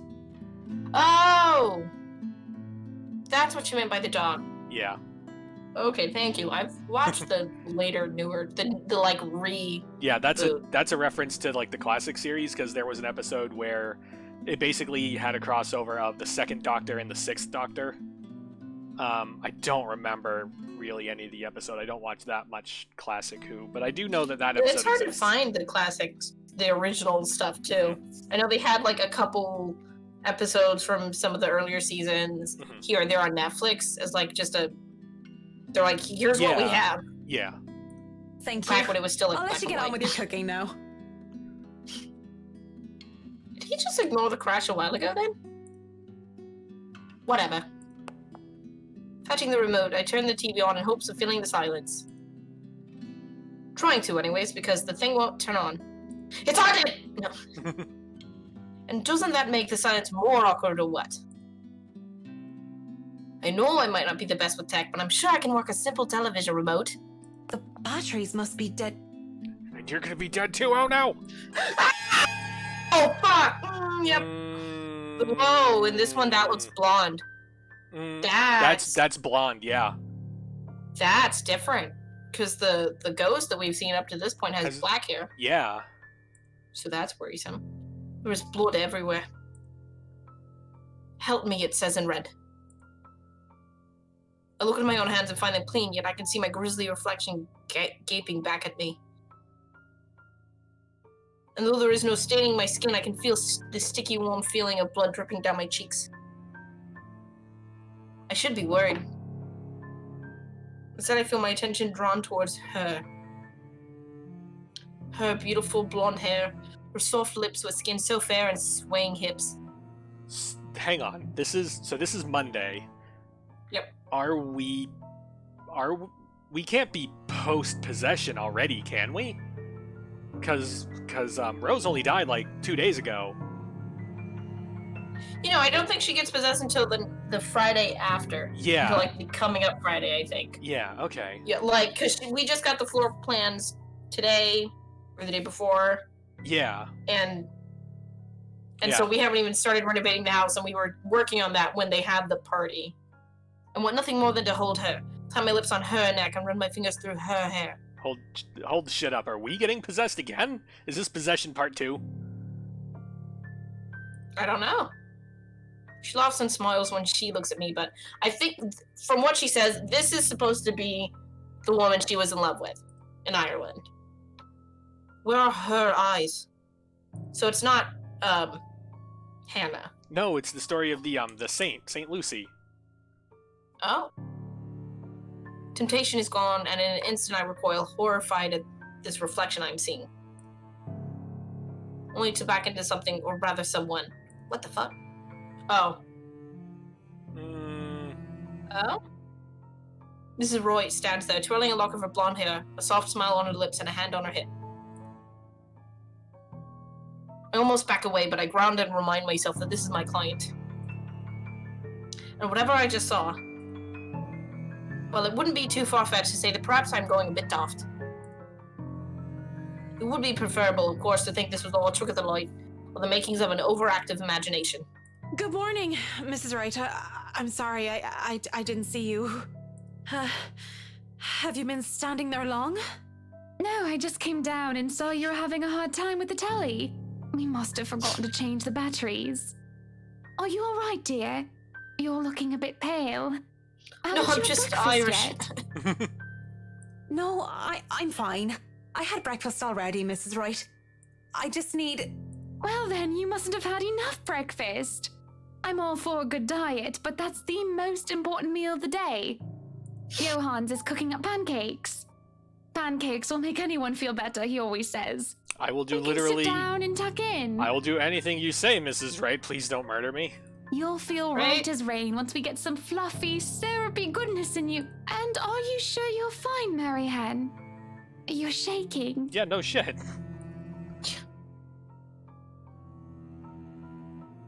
Looking down at my hands, I can see them trembling. Really? Just because she looks so much like her, I'm becoming a damn train wreck. I mean, also the fact that you just saw that ghost fucking Yeah. TV thing, but okay. I've been seeing her in my dreams and hearing her voiceover since I met Mrs. Wright at the mansion. There's so many blondes in the world. What was different with her? It's the boobs. No, wait, hang on. Duh. A thought occurs. Hmm? We keep talking about a previous relationship. Did we not break up? Did her ex just die? Maybe, but it sounds like, because she said in like the little thing when she was talking about, she said it was my fault. I made the choice to leave her, Yeah. or like I left her. Yeah. It could be that afterwards she died, Yeah. but I think that this could have been maybe a bad. It's hard to tell. The way it sounded, it was like bad breakup, or she made a choice to do something, and that mean her having to leave. So, all right. I don't know. Now I know we're playing strong, independent, professional businesswoman, but do we want to clue Hannah in that shit's not right? Like, how do we want to proceed with this? Because, like, option A, I'm not feeling too well. We let Hannah know that we're a little fucked up right now and that something fucky is going on, it reinforces it like reinforces that we are friends with Hannah, we are concerned about like everything, we're concerned, versus say nothing, and then because we want to maintain the air of LOL professionalism, like, do we want to play to like, and nothing is wrong, everything is fine, or do we want to play to you're being haunted, get the fuck out? Well, I don't know if I just remember something is going to be her talking about, like, her ex, possibly. I mean, she's professional, so I don't know if that's what that would be. Mm-hmm. I would assume not, but it's hard to tell what. I think that I'm not feeling too well is, like, honesty with, like, no, I'm just not feeling great. Mm-hmm. I'd say I'm not feeling too well. All right. Just try to. I'm starting to go mad, I am. But there is work to be done, and the clock is ticking. Isn't going to stop ticking when I go about having a breakdown. Oh, we lost relationship with Hannah.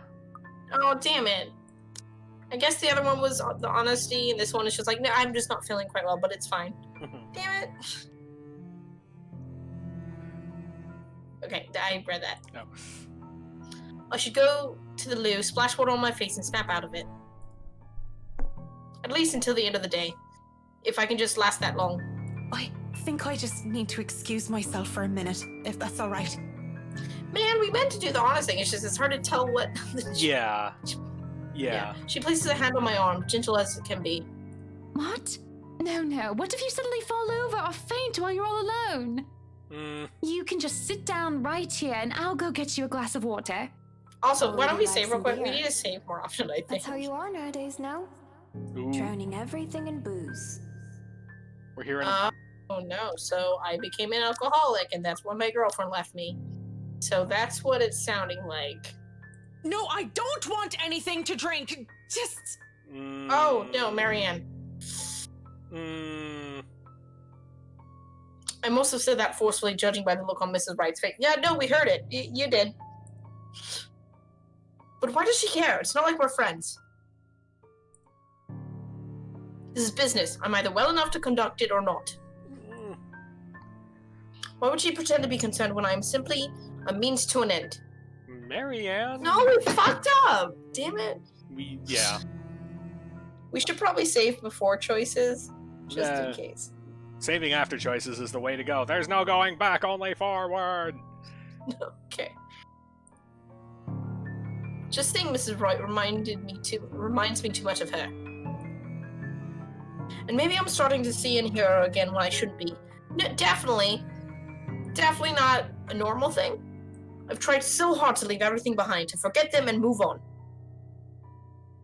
But that small touch and her voices in my head have nearly set me off the edge. And in an instant, all of her memories comes flooding back in. I'm so sorry. I didn't mean to snap at you like that. I just give me some breathing room, please. Just, please, give me a moment. She doesn't respond. Just before the situation gets any more complicated, Mr. Wright comes in. Good morning, ladies. What a wonderful morning it is. That I wake up to such a beautiful sight. I do Please hope just you go two back are to bed. getting along. I smell pancakes. I do hope you two are considering a diet just so I can have them all to myself. Don't be a pig, Luke. You eat all of those and you might stop fitting into your tight suits. What? I'm not a pig. You don't think I'm a pig, do you, Marianne?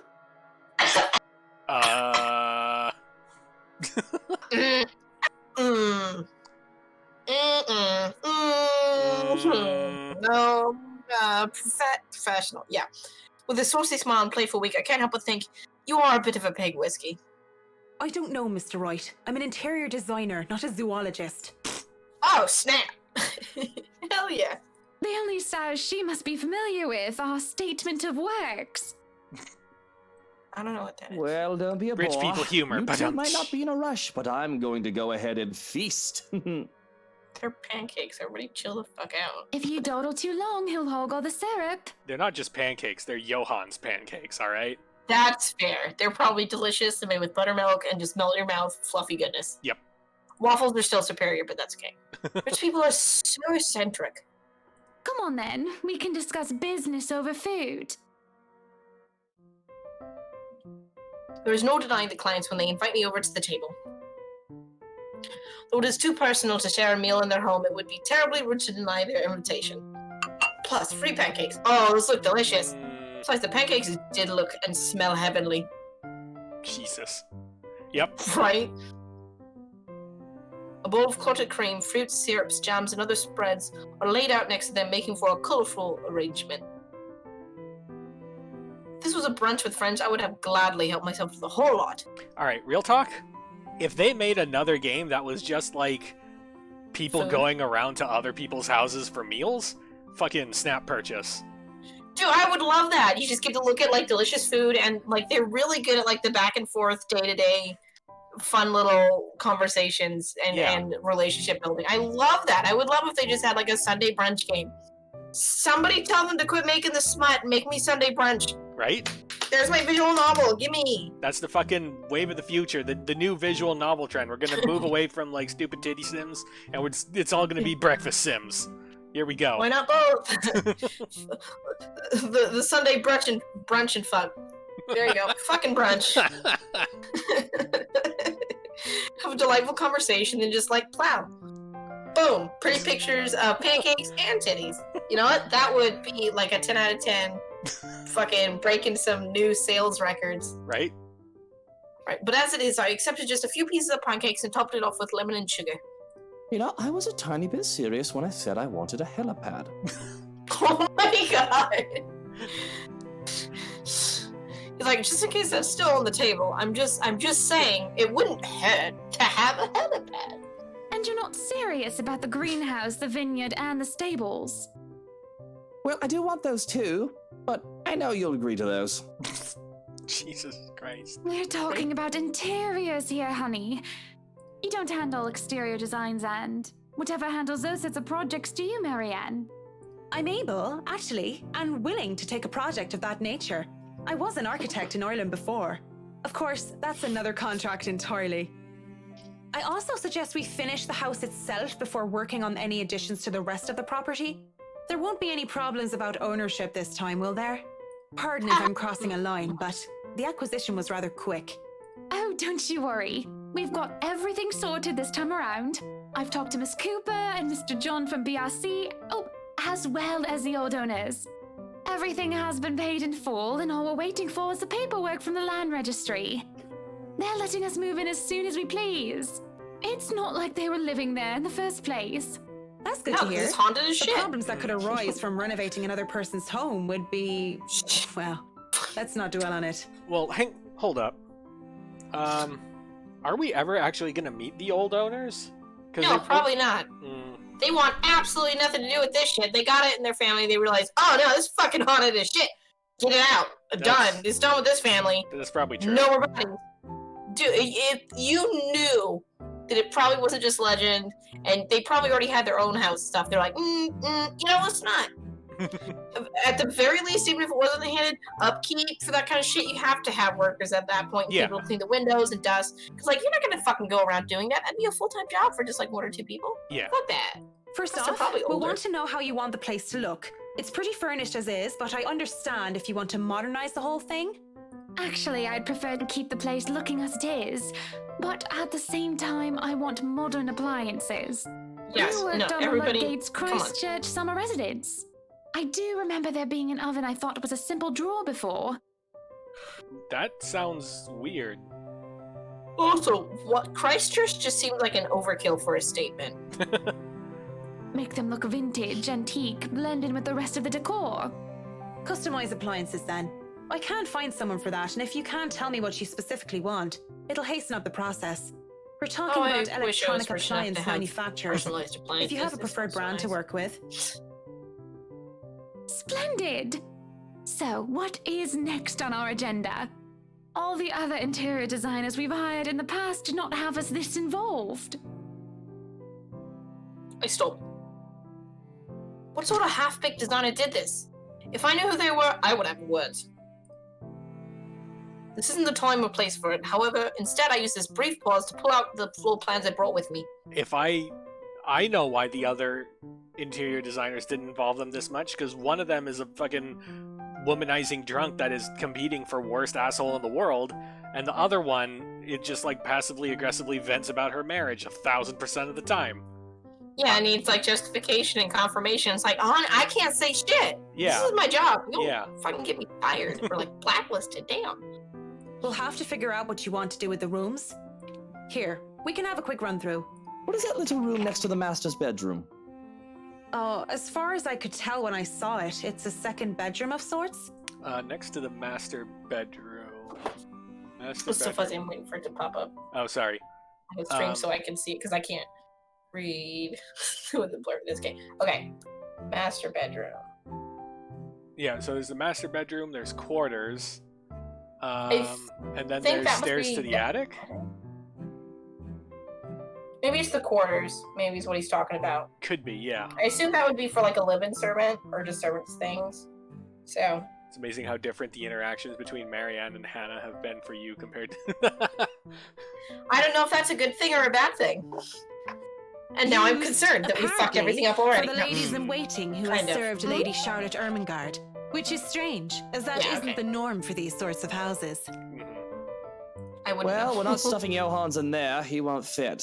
Jesus. What, dude? He's a little twink. Are you kidding me? He's You like don't thin as suppose we could shit. turn it into a walk-in closet and a dressing room? I love fashion, but do we really need to turn an entire room into a walk-in closet, dear? We'll have large closets and a wardrobe in the bedroom already. Says the one who takes 3/5 of our closet. I need space for my suits. Oh. Well, what do you suggest we do with it? I thought a utility room of some sort would be nice. A craft room where I can do fun things. Or maybe a children's room might be nice. You know, for when Kylie comes over. Or if Rochelle visits once she's had a baby. Oh, I remember that. Oh, we're just gonna gloss over that for now. Yep. 1, you are not inviting that witch. Oh. And 2, there's a whole mansion for Kylie to play in. We don't need a children's room, and you don't even do arts and crafts. Jesus. I could have had some crafts room. I'd like to turn the guest There's a choice room you and can the make study earlier into in the my game that personal changes office, quite a by bit the of way. Marianne Hannah if you don't interactions. My mind. guess is like when they're having the lunch and she's asking about. She's like, my friend's husband or wife drinks a lot. That's my guess because that one was pretty Yeah. like, ooh, this is very much like, is this going to be professional, I or kind- are we yeah. gonna? I kind of really want to play through this again, taking alternate choices just to see how much has changed. Because, like, everything I've read and everything Shadow has told me is basically just like, hey, shit gets, like, different. Well, if you look at if you open up the leaf Yeah. menu to show that, like, there is a lot of different stuff that you can unlock. Some of these paths are just like Yeah. that one right there.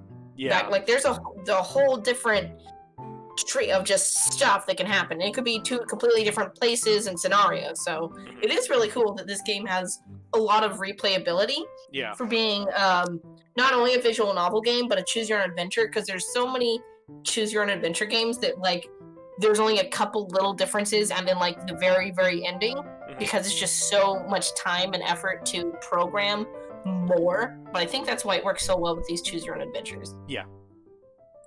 You can turn it into a personal office if I can have my utility room. It's just the one room of the many.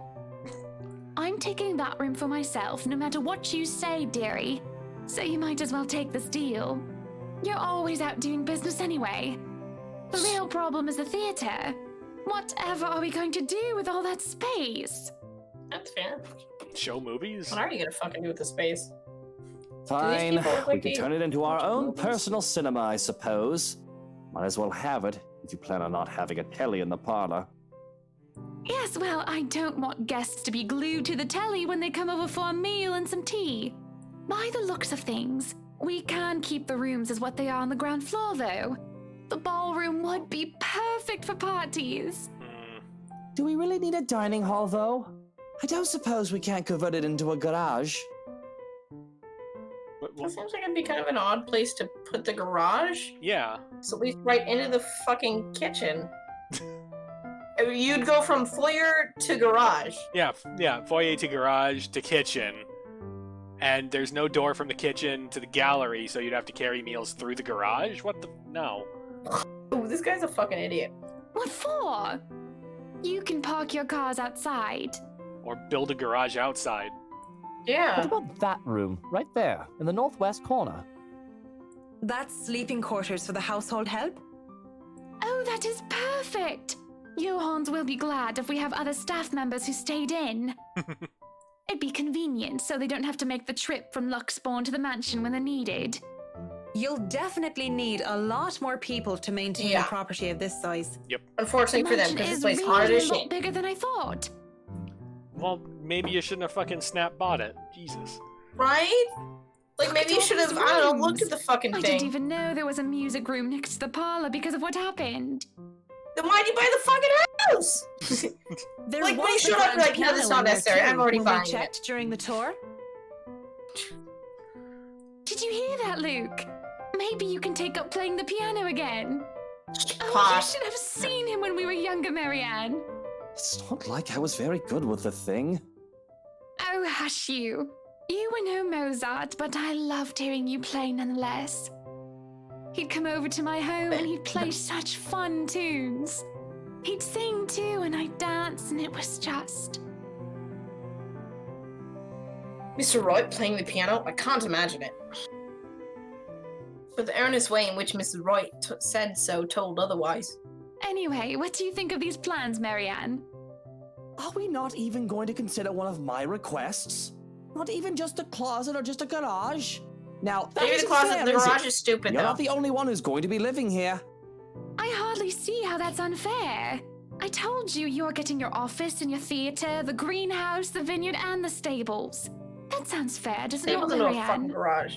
Oh, What, do you have God. horses? Uh, Fucking, I don't like this. yeah, where's the don't make me settle your goddamn marital problems option? Right? But he's getting like a shit ton. Oh, sorry, 1 second. This game also, because I do want to play it. And I don't think it's on the Switch, which would have been convenient, because I like having stuff like this on the Switch. But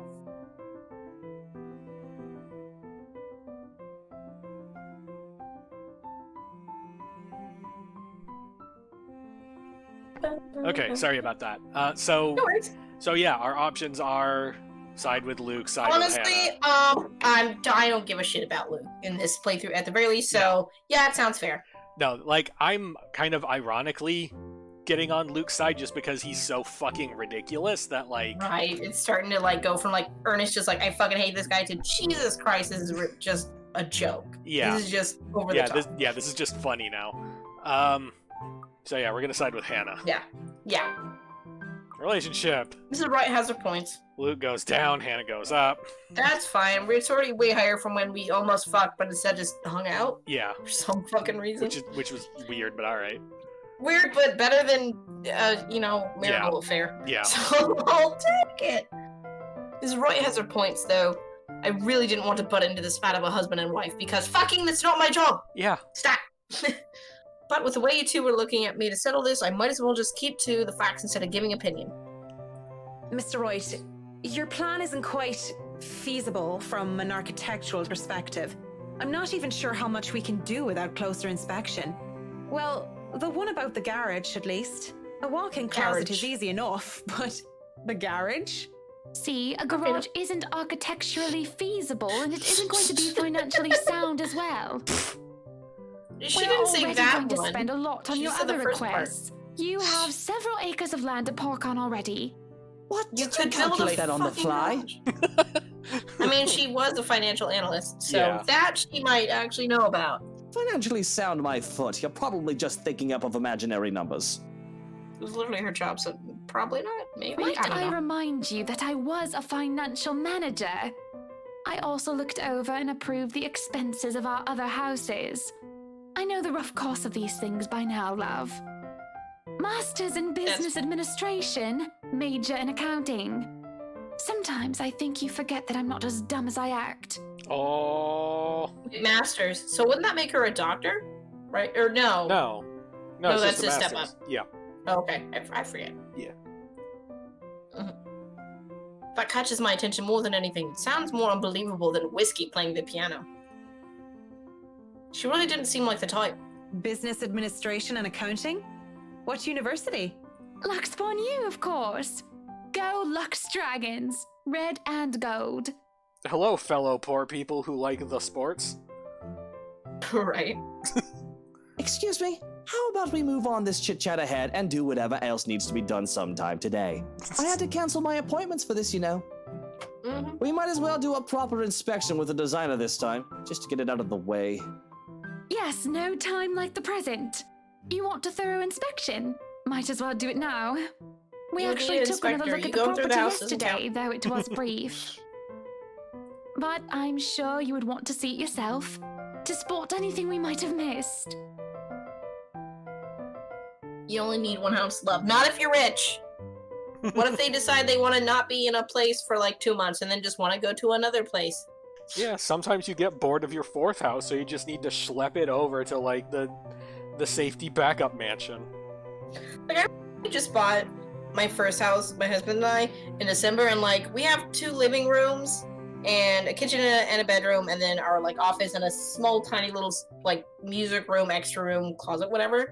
And like I almost never even use the second room the second living room that's also kind of a dining room. I can't imagine just having all these fucking extra rooms. Like, what do you even do with it? You'd have to throw parties and have social gatherings because, like, what the fuck's the point? They're just there. Yeah, pretty much. It's so unnecessary.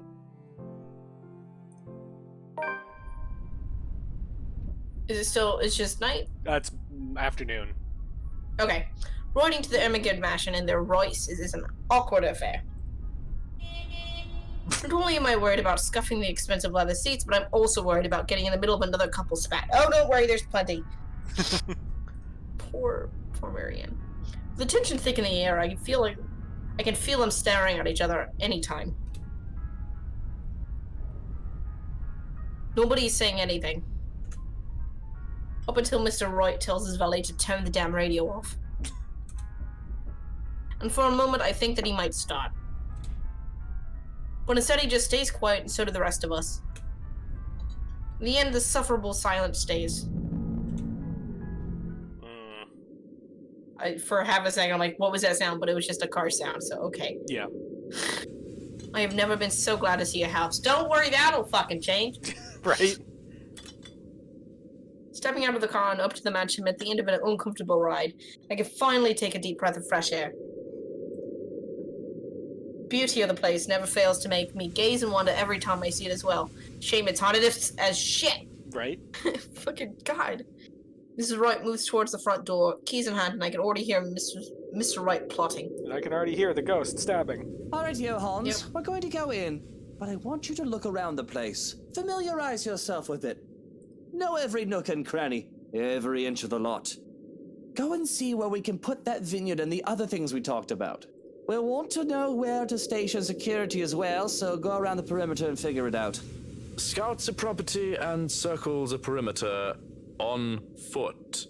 Yeah. You do know No, this fuck you. is 46 acres of land, sir. Well, you are not driving a car over the grass. Fuck. But Yeah, those so I'll go songs do that. He are just getting sits to be somewhere yours to reading like, good use. "Fuck I you." didn't hire you to stand around and look intimidating. Good fucking god. Go, mush. Fuck, dude. Someday I'd like to ask how Johans can even stand to tolerate the man. Fucking Probably right. the paycheck. The Probably paycheck, the paycheck. paycheck has got to be goddamned enormous to put up with that. And maybe he thinks he's pretty. But, like, it'd have to be mostly the money. Yeah. Why doesn't he just quit? Certainly, the pay can't be that good. It absolutely can. They literally just decided to buy this huge fucking mansion and then just shovel all the extra money to make it just, like, Mhm. get done in 2 days. Even I'm a bit put off by our mutual employer. The only thing that keeps me from bailing is the fact that we've already signed a contract. At least I'll only be working with him during the duration of the project. He works with him every day.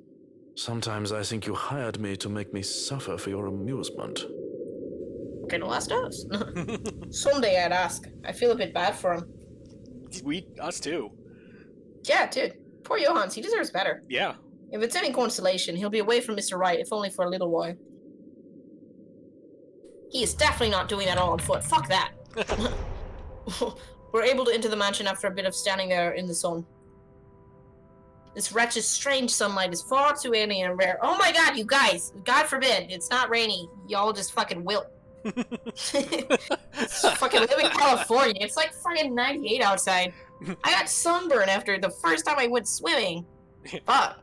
There aren't any there was some- clouds blocking the sun. My god, it's terrible. Right? There had been a bit of a problem with the missus not knowing which key was which. The first item on the agenda would be the grand staircase. It seemed sturdy during the open house, but a closer inspection might say otherwise. There are no obvious marks of damage, no wear and tear, probably re-threaded during the renovations. Thank God that lady who fell down it didn't get any blood. If anything, that was just like a stress test. You like throw a body down the stairs and they didn't like crack or break or anything? Right. D&D room, board game room, PS4 room, PC room. Yeah, see, at that point you'd have to just have, like, every little thing has its own room, because I got 80 fucking rooms. Royce to Rice, and no one will ever get it. Yeah, I mean, the D&D was, like, demons and something. Yeah. Instead of Dungeons and Dragons. Yeah, Devils Well, and there are Demons little or ways something, of- I think Devils and Demons. Can buy copyright left and right. Peeking under the grand carpet, the wood is properly installed with the bark placed down to prevent cupping. Carpet itself could use a vacuum, though. Structural conditions, from what I can see without actually dismantling the thing, look to be in good shape, and the handrail support posts are firm. Work on it should be commended. I can't look much more into the rest of the foyer, however, because Mr. Wright starts to hurry us into checking the dining hall. It's not going to be a garage, So, dude. what do you think? Certainly we can't turn this area into a garage. It's No. Jacobean architecture. I'd say these would be pilasters and not buttresses, but you never really know. Ah, They damn. really Sorry, liked there's no mixing up buttresses. these elements. You could say it was pretty avant-garde at the time. We might hit a support beam if we're not careful. That would break your fucking house. And in layman's terms? Nah, bro. No garage. From what I see here, we could risk great damage to the house if we try to turn the dining hall into a garage. The man didn't look too pleased with this. You're just saying that, bitch. No. There's a look of disappointment right before he sighs and looks around the place with an air of defeat. When he moves to speak, I dread another unreasonable demand. Again. This will stay a dining hall then. But if I may have another request instead, at least spruce the place up with some flowers, some plants, or something. It feels so old and dead in here. Sound of the game hitting us over the head with this. Even though, like, we know it's haunted as shit. That's hardly unreasonable. Daffodils are a must, I presume. The look that passes between the two of them, there was a genuine look of fondness there. Wow, over that. Why does this That's what it is? relationship work? It doesn't anymore, is kind of the point. I mean, I guess, that's true. They need to fix some stuff. Mostly is alcoholism. This is the first time I've seen such an exchange between the two of them.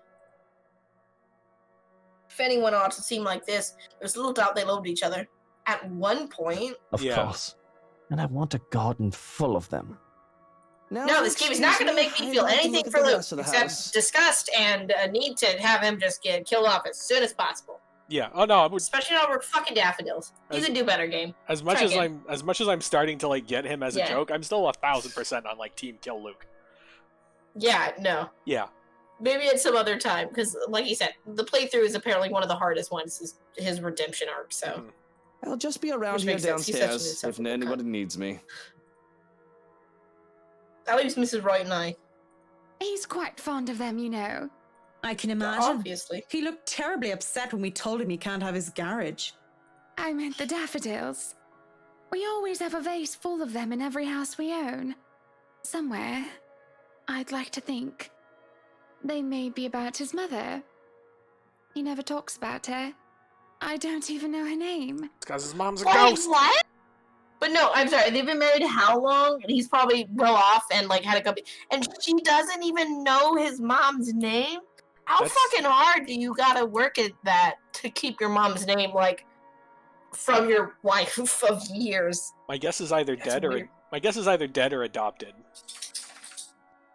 Probably dead. If they were rich, it was probably likely just like his mom died Yeah. and just nobody ever talked about her anymore. Yeah. He likes Still, to wow. flatter, claim that they remind him of me, but he's always loved the flowers, even before we married. mean, you dated, but yeah, no, that's fair. Much like the piano, I didn't take him for a person who liked flowers. That's sexist. Guys can like flowers. A lot of guys do. Fuck you, gay. No, just kidding. Weird. My first playthrough, Luke almost seemed like a different person. Wow, well then I guess we just picked all the things to make him a douchebag, more so than normal. I'm okay with that. No. Daffodils, least of all. Why least of all? What's next? Am I going to find that Mr. Wright saves kittens from burning buildings? I guarantee now. I'll go Not and that. snoop about upstairs. You go and do whatever it is that you have to do. Decorate and inspect? I said it like 3 times. No. When she goes without even asking if I need her here, I'm left standing to stare at the walls. I fucked up. Freudian slip. House is haunted as shit. No. Really, I don't need to do a thorough inspection of the building itself. It isn't really part of an interior designer's job. But I'm going to because I get horny for architecture. Yeah, pretty much. But the architect in me is committed to doing this task with every project. Yep. I'm going to make a living space that have both form and function. I might as well be sure that the entirety of it is safe for my clients. That's probably good also from a legal standpoint. Yeah, it'd probably be bad if you like do interior design work and the house fucking collapses and you're just like, oh well, not an architect. I killed their 10-year-old. Whoops, tough shit.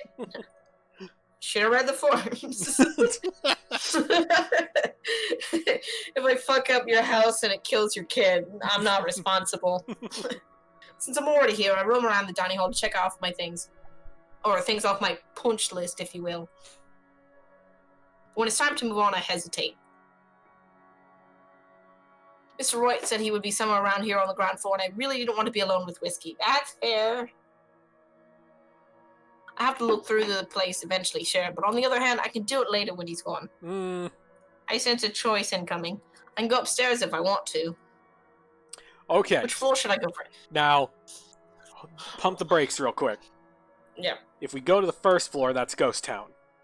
Yes. Do we want to risk more drunken encounters with Luke to keep Marianne alive? He didn't seem drunk now, but literally in that time of the conversation, he could have gotten a bottle of wine and downed that fucking thing. Sure. And I feel like on the first floor, maybe we might see Hannah, but I feel more likely Ghost, and I just feel like leaving anybody alone in these situations is just... But... No, safety in numbers. Would be... Yeah. But, like, I really don't want to have more uncomfortable conversations with Luke. Yeah. I mean, I'm just saving just for my own, like, personal benefit. Yeah. Whatever choice we make, we're committed to. Unless it kills Zach, in which case we're saving Zach. Well, yeah. It's the only time. But we're done with the Zach chapter. I don't think he's in danger anymore. Yeah. You never know, because we play Ash later on, so... That's true. Ash is his best friend. But yeah,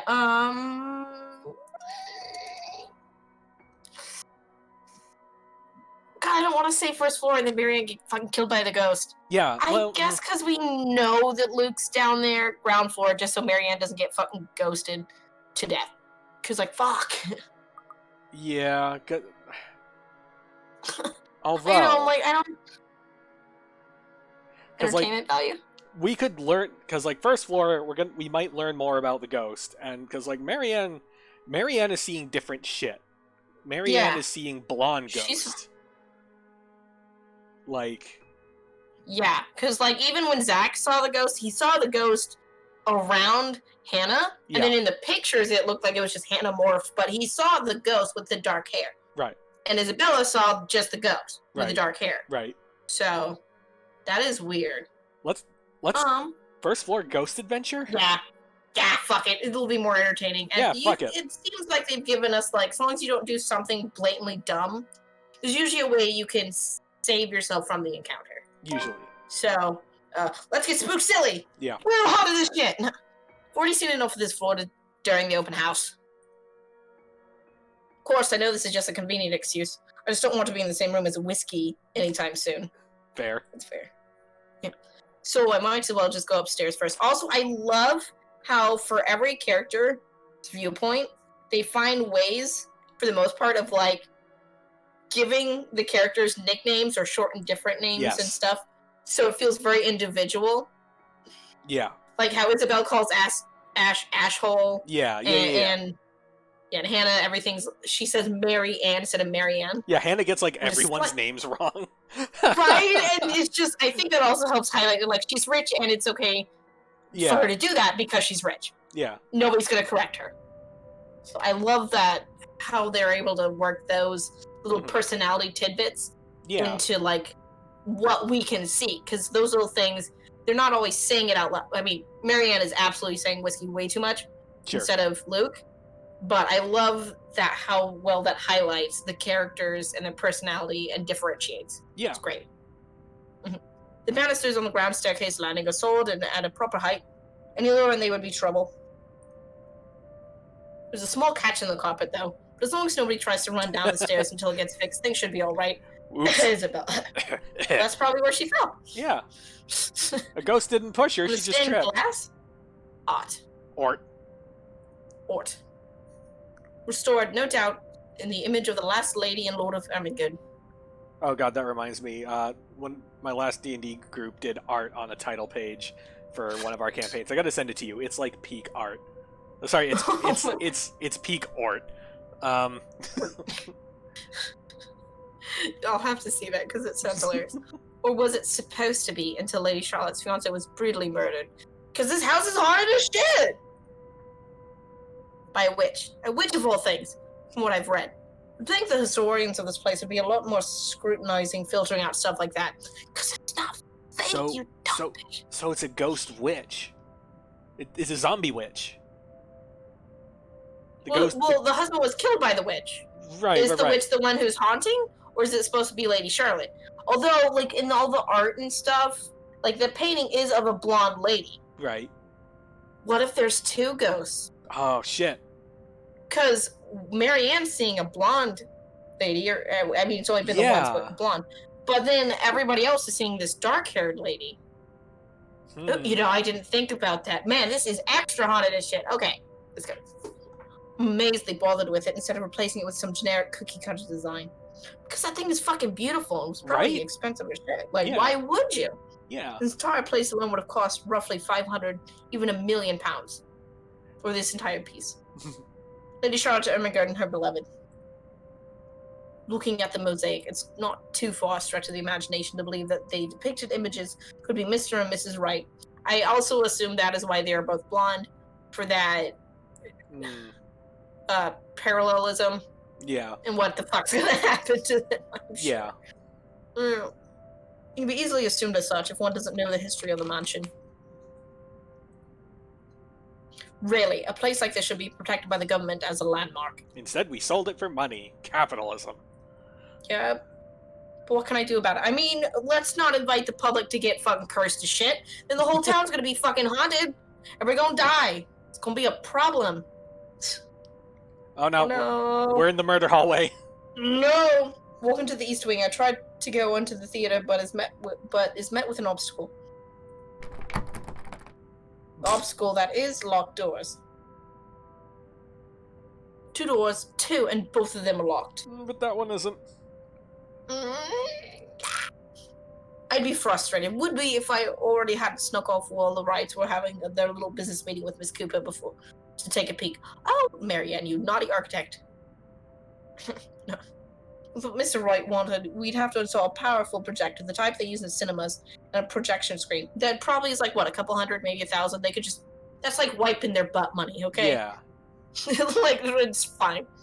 The seats would have to be reupholstered if they're to be any comfortable, and the walls will have to be covered in dark material. Paint, wallpaper, or install wall-to-wall carpeting. Just load the fucking place with recliners. It'll be the best goddamn movie theater anyone's ever seen. Also, what... Wall-to-wall carpeting? Like, in addition to? Or, like, are you gonna put carpet on the wall? Because, like, what? I mean, so... Depends on how... Is that how it's in movie theaters? Because I haven't been to one in fucking months.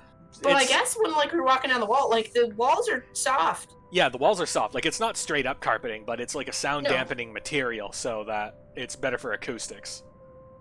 Oh, for soundproofing. That makes sense. Yeah. Yeah. Because you don't want, like, if anybody's talking or, like, the movie sound to be echoing, because then it's going to distort. Yeah. Oh, you know, I never thought of that, but that does make a lot of sense. Yeah. 'Cause, 'Cause, you know, I never thought of that, but that does make a lot of sense. Yeah. 'Cause, you know, I never thought of that, but that does make a lot of sense. Mm-hmm. 'Cause, you know, I never thought of that, but that does make a lot of sense. Yeah. 'Cause, you know, I never thought of that, but that does make a lot of sense. Mm-hmm. Really, of all the rooms I could be jealous of, it's this one. I could just picture myself in there watching old kung fu flicks on a weekend-long marathon. Makes me wonder what kind of movies Mr. Wright would like. Oh, I don't know, like The Ring, The Grudge. yeah. Fucking the haunting of whatever, the phase. What's the Exorcism? Yep. Rom-coms, perhaps? Mm. Her husband, on the other hand, Stuff I'd rather not think films. about it. Yeah, no, probably porn. No, probably porn and stuff films, yeah. In the middle of my notation I'm planning, I didn't even realize that I'm not alone until I'm caught standing in front of a locked door like a fool. Please not the ghost! Please not the Were you ghost! meaning to go in there? I'm Okay. afraid we won't be able to open it up today. Don't you have the fucking key Right. ring? Yeah, but you don't know what the fuck there are. There's probably like 80 fucking keys. Well, but just try them. Oh well, I know. I wanted to, but it's fine. I can still survey the rest of the place. Apologies, but a key was missing when they were handed over. They told us that they'd get right back to us with it. That is What? suspicious as But fuck. aren't they Yeah. supposed to hand over all the keys once property changes hands? That can be grounds to file a complaint. Yes. Yeah. They were already kind enough to let us move in so early. Yeah, that's There's fair. no need We to bought a raise a fuss house and, about like, it. and closed in like 4 days. Wait, hold up. That's astounding. A key was missing when they were handed over. And it was the key to the... Was it the key to the theater, or was it the key to the murder Yeah. attic? No, key to the theater. What? That's why they're like, we can't open it up.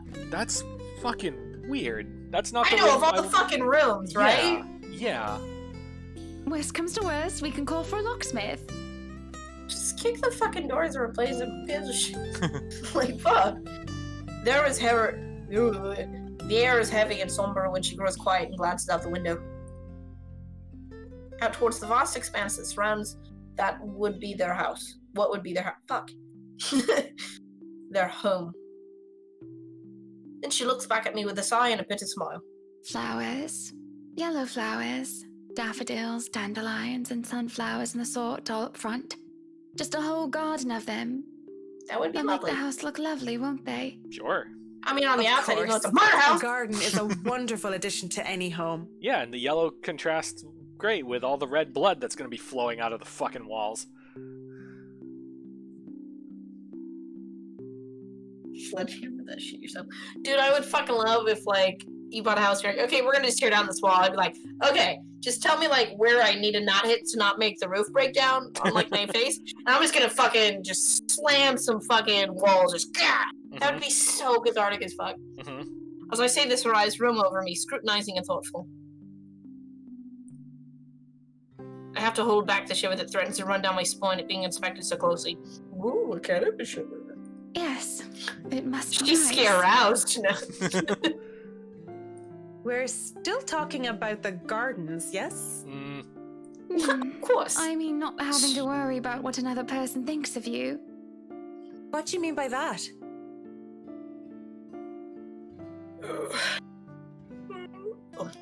She lifts her hand and points to her wedding ring before it falls listlessly to her side. That's so sad. Sometimes I wonder what would have happened if I didn't marry Luke. There'll be no fights about walk-in closets or silly helipads. I could do with this place as my heart desires until there's nothing but content. Then again, I mean- wouldn't have bought this place if it wasn't a gift for him. I probably wouldn't even be in Luxbourne if it wasn't for him. You could still be happy somewhere else, I'm just saying. Right? Maybe I would have Good moved for to you. London, Manchester, or Birmingham. I might have even left the country altogether. It's not too late for that. You could still do that. Yeah, it's called divorce. It's fine. You have the money. Yeah. France, 'Cause it wasn't like you Germany, married Spain, into the money. You Canada, both had money. Sweden, even America. Ew, no, The don't do that one. possibilities would have been endless. I'll tell you now. Been Yeah. or done that. Mm-mm. Yeah, it's wearing off. I don't know what to say to that. What is there to say? I'm not sorry, too late. I Leave now. sound so petty and ungrateful. I've met I your do husband. love I him. get it. So very much, even if he can be a bit difficult at times. That's a sweet way to say a giant asshole. Oh no, not at all. I'm just confused why you're telling me this, of all people. Seriously, don't worry. This is just the start of it. Poor Marianne. Just a whim, I think. Just flights of fancy, that's all. Don't have you money ever for a think about marriage one counselor, decision but you've made in your life could you and imagine? wonder how much would change if you chose to do things differently?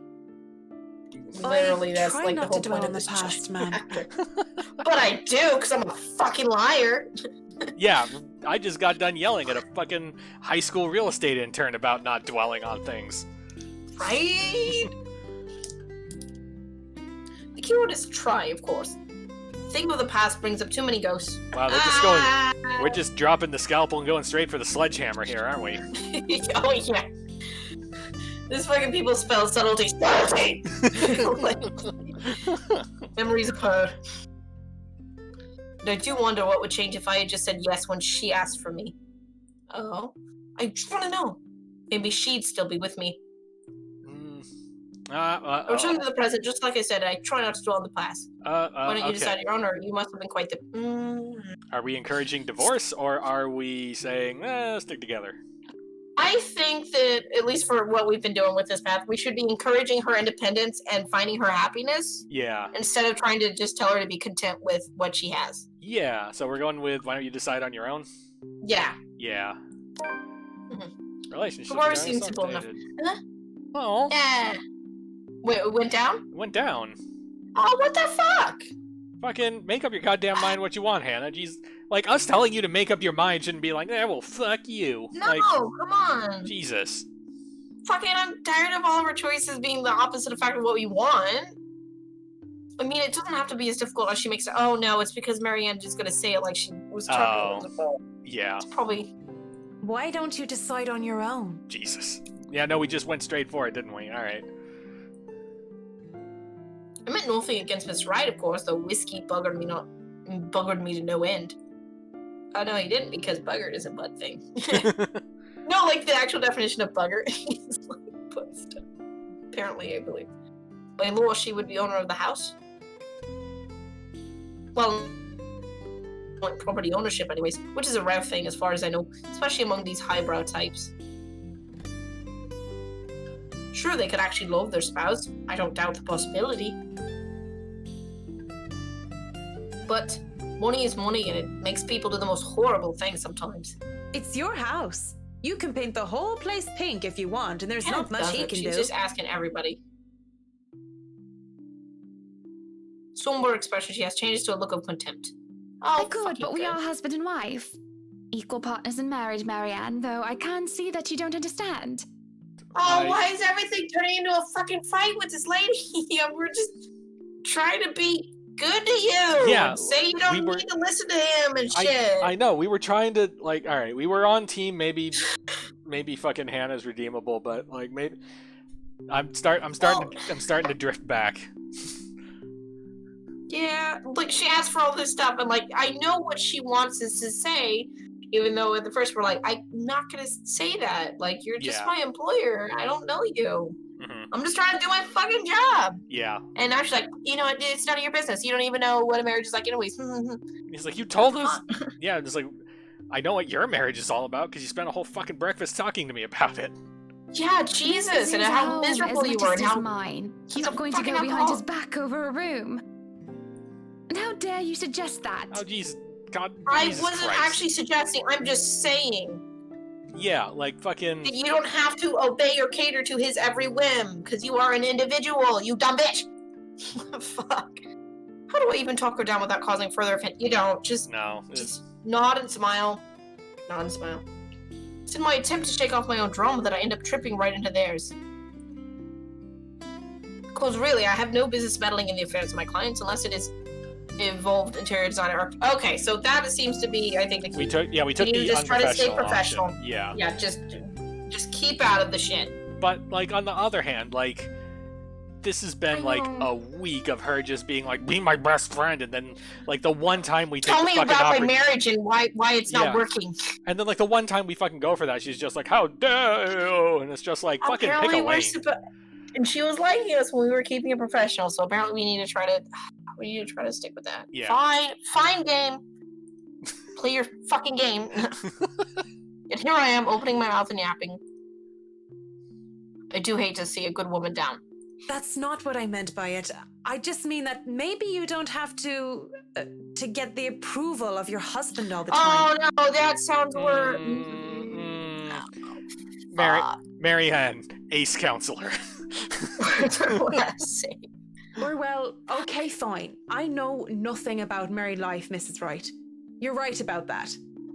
But I still think you're allowed your indulgences every now and then. That's better. Oh no, that's also, but kind of a touchy subject with like her husband. Yeah. His indulgences. Yeah. Yeah. Of course, my form of indulgence has been buying old Slate 78 RPM country records which I don't even dare use with my gramophone. What the fuck is this lady? For her, it could very well be buying entire houses. It kind of does seem like that. A little bit. That's just my take on it. A perfect relationship is as rare as hen's teeth. You got what you got. What the fuck is with the sayings you got, England? That's upsetting. Dear Island, learn English. Yeah. Sincerely, everyone else. I mean, you're doing well enough without my advice. Sure, look it.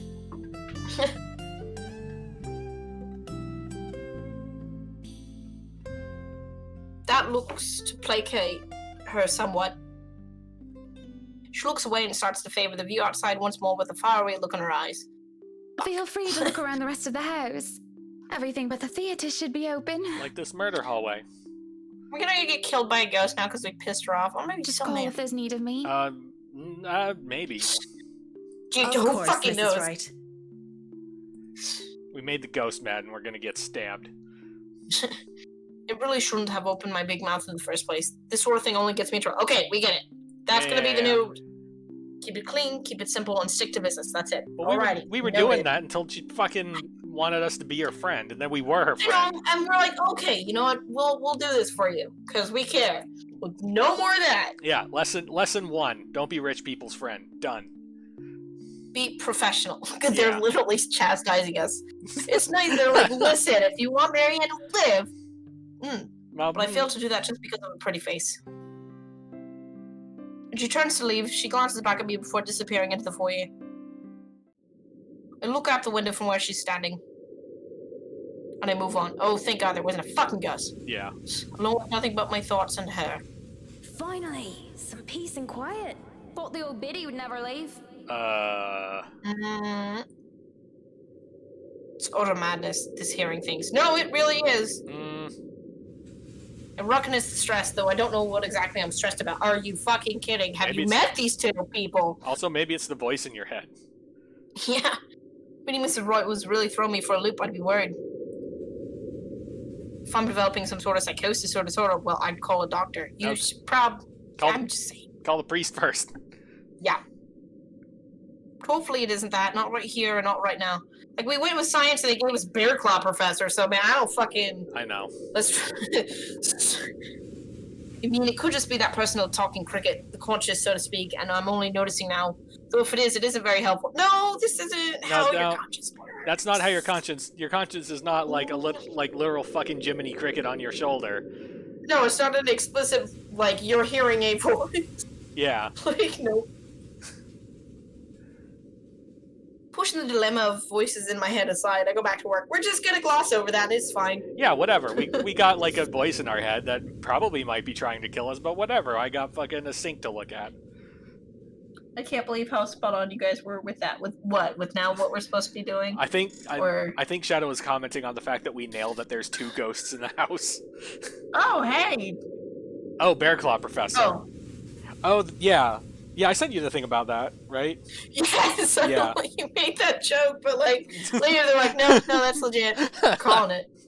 Could be 2 ghosts though, but no spoilers. Don't confirm that. Yeah. We're gonna because that could be kind of spoilers. We're theorizing. Yeah. But I can barely make it a few steps before everything tilts and shifts. Oh my god, am I passing out? I don't really stumble, but it feels like I'm being thrown off my feet and the rest of the world just falls. Uh-oh. Oh my god. Oh no. Are we actually going to fucking die because we keep trying to be Hannah's friend? Fuck off! Well, let's save real quick, I guess. No. I'll make a new save, but only forward. No, yeah. Only forward. I know, but I mean, like, if we have to fucking do a A quick time or something. Well, if you have to do a quick time. But my feet stay firmly on the ground, and even if I stay mostly upright, I feel like I've been heaved up and put off balance. I have to close my eyes in the hopes of willing a sudden sense of vertigo away. But when I open them, no. I mean, yes, but no. Oh. Oh. Also, the door in the picture is shut. Little thing, but... Oh, shit. Well, I don't feel any less sick because of the sight that greets me. Blood drip from the walls and the ceiling, pulling downwards and seeping into the curtains of the carpet. Shit. What the fuck? I mean, we saw like the flash of this like early on in the story, but like, yeah, I guess we're just gonna be here now. Yep. Wave of nausea, stronger than the last, hits me along with the overpowering stench of blood and gore.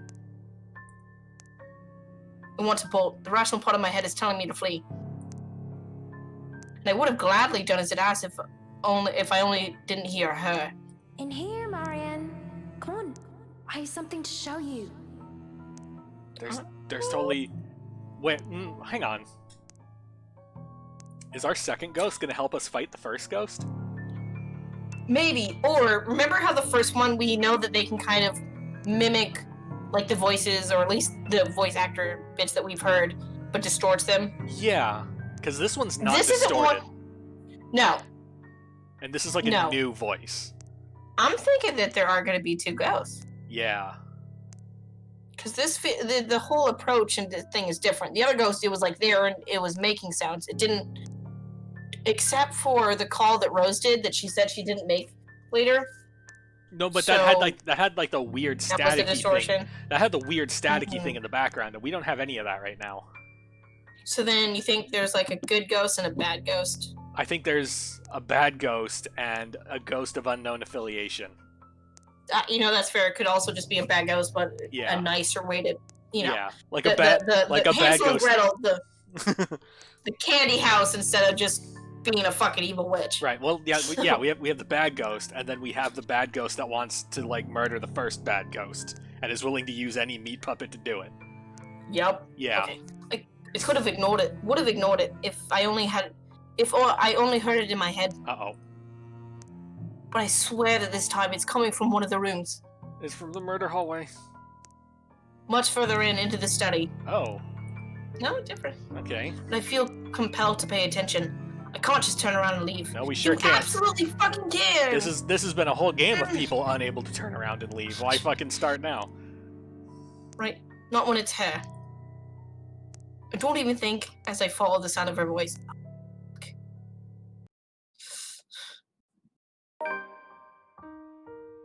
Lorraine. At least we're getting some fucking info, though. Lovely Amanda Lorraine. Nope. Continue. Not even. La Sera Fiona. Yeah, La Sera Fiona. La Sera Fiona. Yeah. They're Irish. Yeah, just throw some in the middle of that and you'll be fine. Here's an H. She was my friend, the only one that I had at St. Samanthan's. What the okay. Was a scholar of the charity case in a school for privileged and prestigious young girls. They all looked down at me as if they cared to look at me or acknowledge my presence at all. False, they didn't look down at you. You were the tall one. Yeah. All except her. Oh, stop your crying. You know better than to listen to Maeve. That is... What? Sure. I gotta teach that butterface a lesson. What? Yeah. Fucking slit her throat. Wait, no, lass. I don't want you getting into trouble with the sisters again. Relax. It's not like I'm going to stomp her and her lackey's arses flat like last time. Oh, shit. It is a murder ghost. Come on, let's just go back to our dorm room. I don't want to be on my Tobler while you go get yourself punished. We're just making up more words now. You'll be fine. Gip's there with you. Oh my god, stop making up words. Lorraine was there when I needed her, through my highs and lows, making up bullshit words. Having her as a friend made being in a strange school, away from my father, all the more tolerable. She saw this poor, helpless girl who was kept out and shunned by everyone else, and being the kind soul that she was, she rescued me. I feel like my Irish accent is getting not as bad. I wouldn't say good, but not as bad. So brave, so beautiful. You're dropping it less often, so I'll call that improvement. Thanks. She was something else. I'll eat all the chocolates stashed away in your closet if you go. You bitch! No. I can get more. Just don't go complaining to me if you get a tummy ache because of that. Well, you don't want to get detention on a weekend, do you? It's a Friday. We can go to town and have some karaoke. And we can have a go at druids and demons druids again. and demons. Yeah, you know, the usual teenager thing. You go to the town, you get drunk, do karaoke. You know, grade school crap. Well, I'm pretty sure in England you can drink when you're, what, 16? Oh, that might be true, actually, yeah. Yeah, I think it's 18 in Spain, but the rest it's 16. Yeah. America's all You're over, not like, going you gotta to be 21 that because just because America's of fucking Maeve, dumb. are you? Sometimes I question what I did to deserve a friend like her. In the darkest corners of my mind, where traitorous thoughts lurked, I thought that she only felt sorry for me. Maybe she was just being a good Samaritan, offering a helping hand. And perhaps I had been too selfish to return the favor. You have a point. I'll just kick her arse on Monday then. That's not what I mean. I know what you mean, Em. Wait, where are you going? You just told me you wouldn't cause trouble. I still have something to do. Oh, she gets murdered at a drug deal gone wrong. Don't worry. It's not like I'm going to burn down her dorm room or something criminal like that. I'm just going to talk to her. I just want to talk. I just want to talk to her. I just want to burn her door. I just want to talk to her. That's what she keeps saying, as she just like punches her face and she's just like, I just want to talk to you. Maybe I'll make it so that her room smells like a dog's air biscuit. That'll make it an excellent weekend. I'll see you in a bit, Marianne. Lots of tumblers. Okay, now I'm thinking maybe that doesn't mean butt. I'll see you in a bit, Marianne. Lots of Lots butts. of butts. Because when she told me she loved me, I couldn't admit that I felt the same way. Not to her, not even to myself. Hey, Fakonic, thanks for the subscription. Welcome to trying to figure out what the fuck Tobler is. Yeah. I know what Toblerone is. That's the dwarf guy in Overwatch, right? Toblerone. I only refer to him as that, and nobody will ever make that change. It was wrong. I was taught that way. Husband and wife, one man and one woman. I'm clean and pure. Aww. I prayed for her and I, for our sins and for salvation. I wanted to apologize for disregarding her feelings so callously. Must have been like a slap to the face for her. But life had gotten in the way. Exams, which were trivial in hindsight now, took top priority. I had to keep my grades up to keep my scholarship for my father. I told myself I would apologize to her when those were over. That I needed to focus first and not let anything distract me. Please don't tell me she dies! She's dead. She's 1,000,000% dead. That's what it's starting to sound like.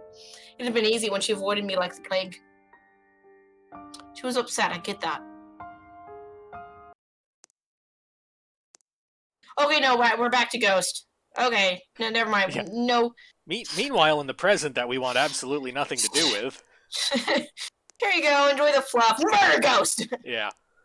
I thought I had all the time to make things right, but now I'm going to get murdered. No. Fifth year? Wait. What? Oh my god, she killed herself. They told us that it was an accident. That was the official statement. But I knew better. She was dead because of me.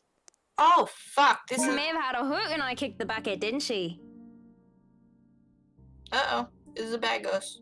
This is a different bad ghost. I'm torturing her with her, like... love interest, never fully girlfriend because she was trying to deny that she was gay or bi. It doesn't feel good or helpful. Well, no, but maybe that's just me. I'm kind of really still on board with this being a second ghost and not the first ghost fucking with us. Because like this. That accent. Oh gosh, the problem in why like sometimes the accent drops is like I haven't heard that enough to know how certain words or phrases are pronounced by Irish people in that accent. I watch a shit ton of BBC and stuff and British films, so like that I have a more just like knowledge of just how they say things. Especially I can't do a Cockney accent, but I can do the proper one. But yeah, so that's why like my Irish accent is not great. Need to watch Bruges just over and over. That's what I need to do. She had, though she didn't say which, Lorraine. But at least Maeve had the courage to admit how she felt about me. I don't even know how long I've been stuck here in a trance. In the mirror, Lorraine smiles at me. She's as beautiful as I remember her. But then... No! I feel boil rise up in my throat. Fuck off. This is upsetting. Rise up my throat as her clean image warps into how she looked when they had found her dead lying on the chloride ground. Oh god, she saw. Oh no. Ooh. Good Saint Dimphna. Man, you were not kidding about the saint stuff. Great wonder worker in every affliction of my mind and body, help me. I'm seeing things, hearing things. Am I going completely insane? Now you're just haunted. Looking, yeah, no, it's a haunted house. It's fucking haunted as shit, man. Murder house. Looking everywhere but at her. I hope and pray that it's enough to will whatever this is to go away. It doesn't even immediately register in my head that I can just leave. No, it doesn't for anybody apparently. Can't even look me in the eye. Okay, we found the voice distortion, but I think I'm still on board for this being a second ghost. Yeah, because the other one hasn't like looked like anybody else. Right, because like this one is all into like historical like memory torture and everything, whereas the other ghost was just like law stab.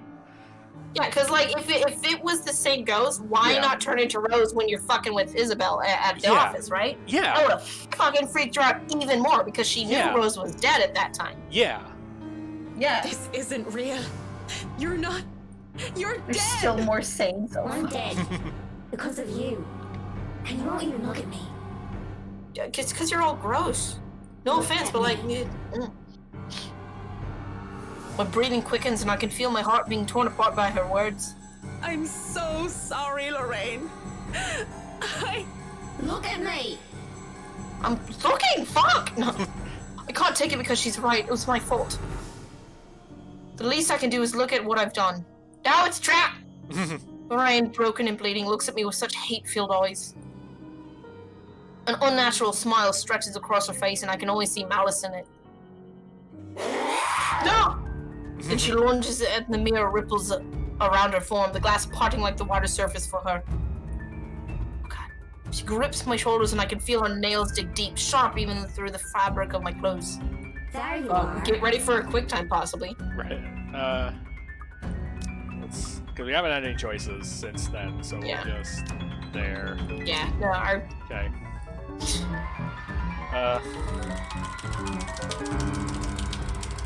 Why won't you love me?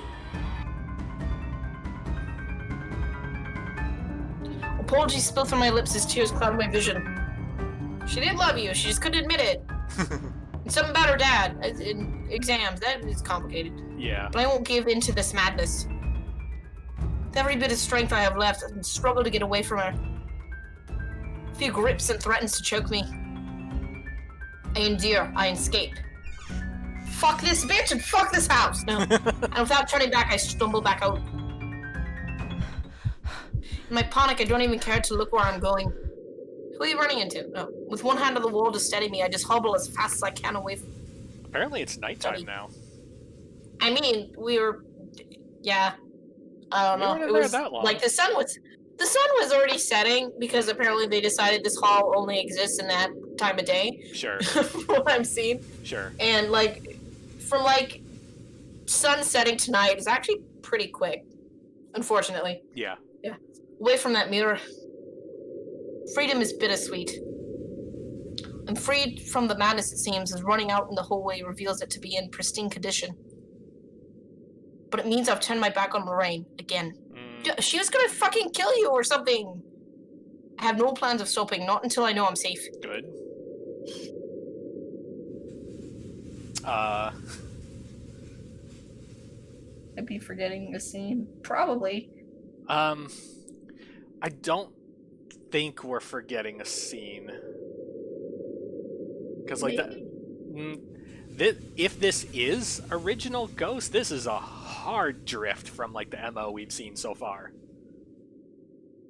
Maybe it's because of the nature of, like, how much that Lorraine's death and whatever haunted her, and she feels directly guilty and has for years. This is why she's approaching Marianne, because Marianne is a more sane, stalwart, like sturdy, kind of mentally seeming person, whereas Isabel was already a fucking emotional mess. Right. Maybe?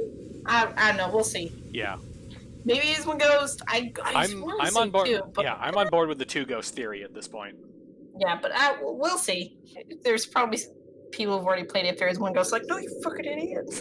He's just doing different ghost stuff. And if that means welcome back to Luxborn, as ridiculous as the idea is, then so be it.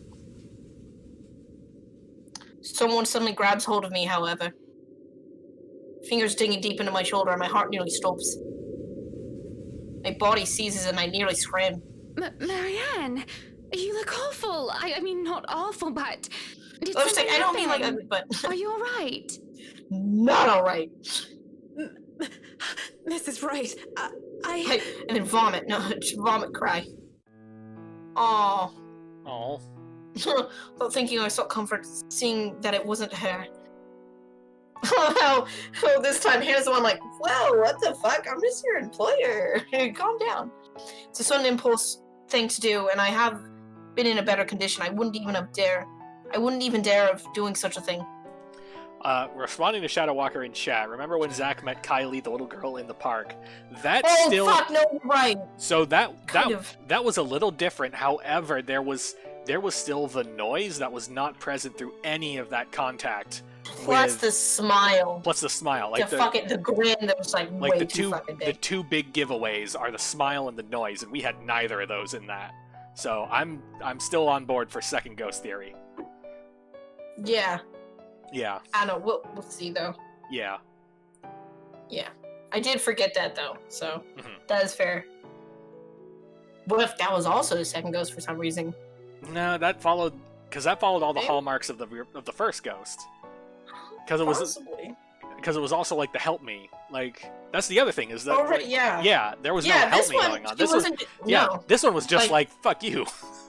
Yeah. That is really true. I didn't think about like the other one. All we really hear them say, besides the weird distorted like sound bites, is "help me." Yeah. Why won't you help me? Or please help me and shit like that. Yeah. Okay. But I didn't know what else to do. Though I know I shouldn't. Her warmth, her scent, they grounded me. She is intoxicating. Marianne, yeah, we're just gonna fuck both these people. She's shaking like a leaf. I've seen some shit. Right. Tremors run through my body as soon as my mind realized I'm no longer in danger.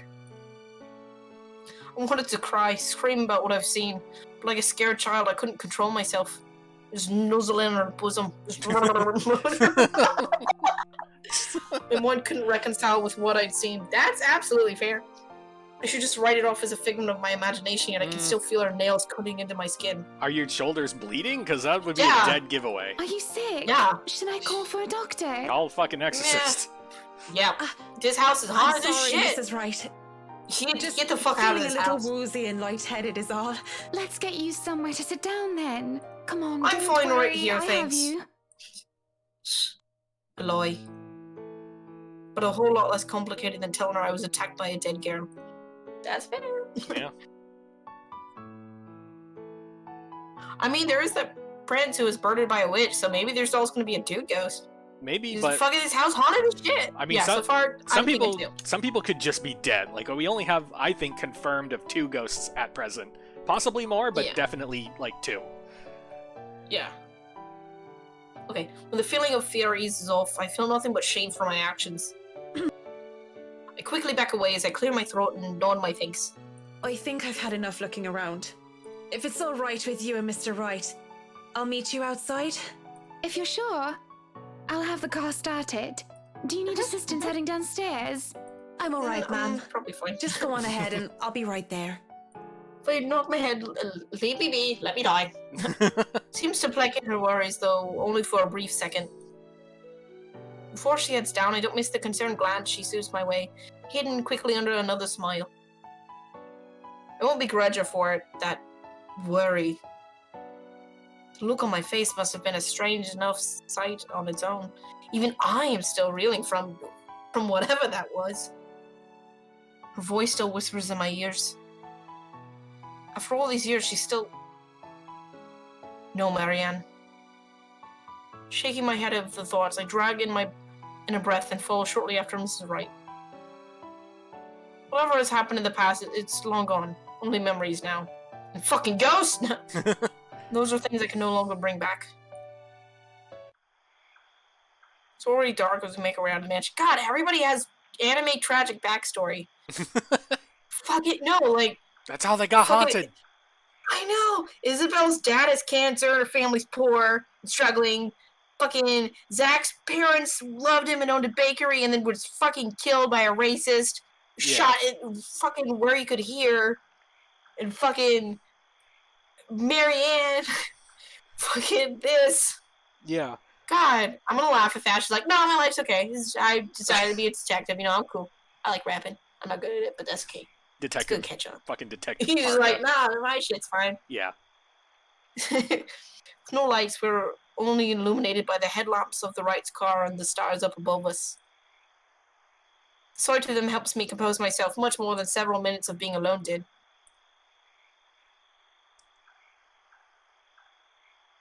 The car's engine is running, and yet two still stand out on the lawn.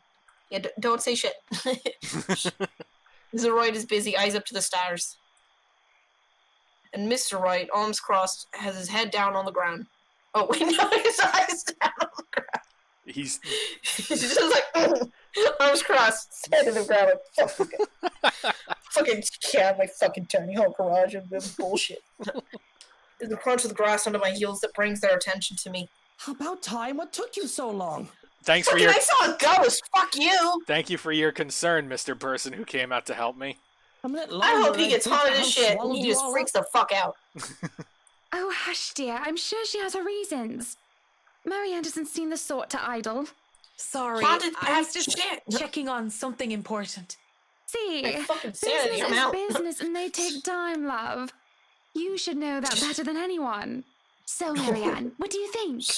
Are you the woman for the job? No. I know we No. already signed papers hiring you, but I want to be 100% sure that you are committed. Because you're fucked. You can't leave. You signed the papers. Nah. Right? You're like, I know we already signed a contract, but like, are you sure? Nah. Because, you know, fuck you. You could try to break the contract, but we got all the money in the world, so Right. have fun. I glanced back towards the mansion. Knowing what I had seen in there, or rather who I thought I saw there, because there was just no way. Not to mention how I acted towards Mr. Wright, for goodness sake. I get it. We fucked up. I should feel the slightest bit hesitant. I was lucky.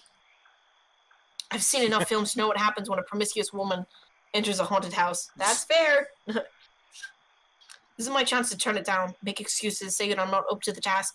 I need to take care of my old, sick father. Oh, okay, her dad's dying too. I think Pay that the was just fine, an which excuse. is probably outrageous for a contract like this, and let it go. I should turn it down. But I won't, because I'm a dumb bitch. No.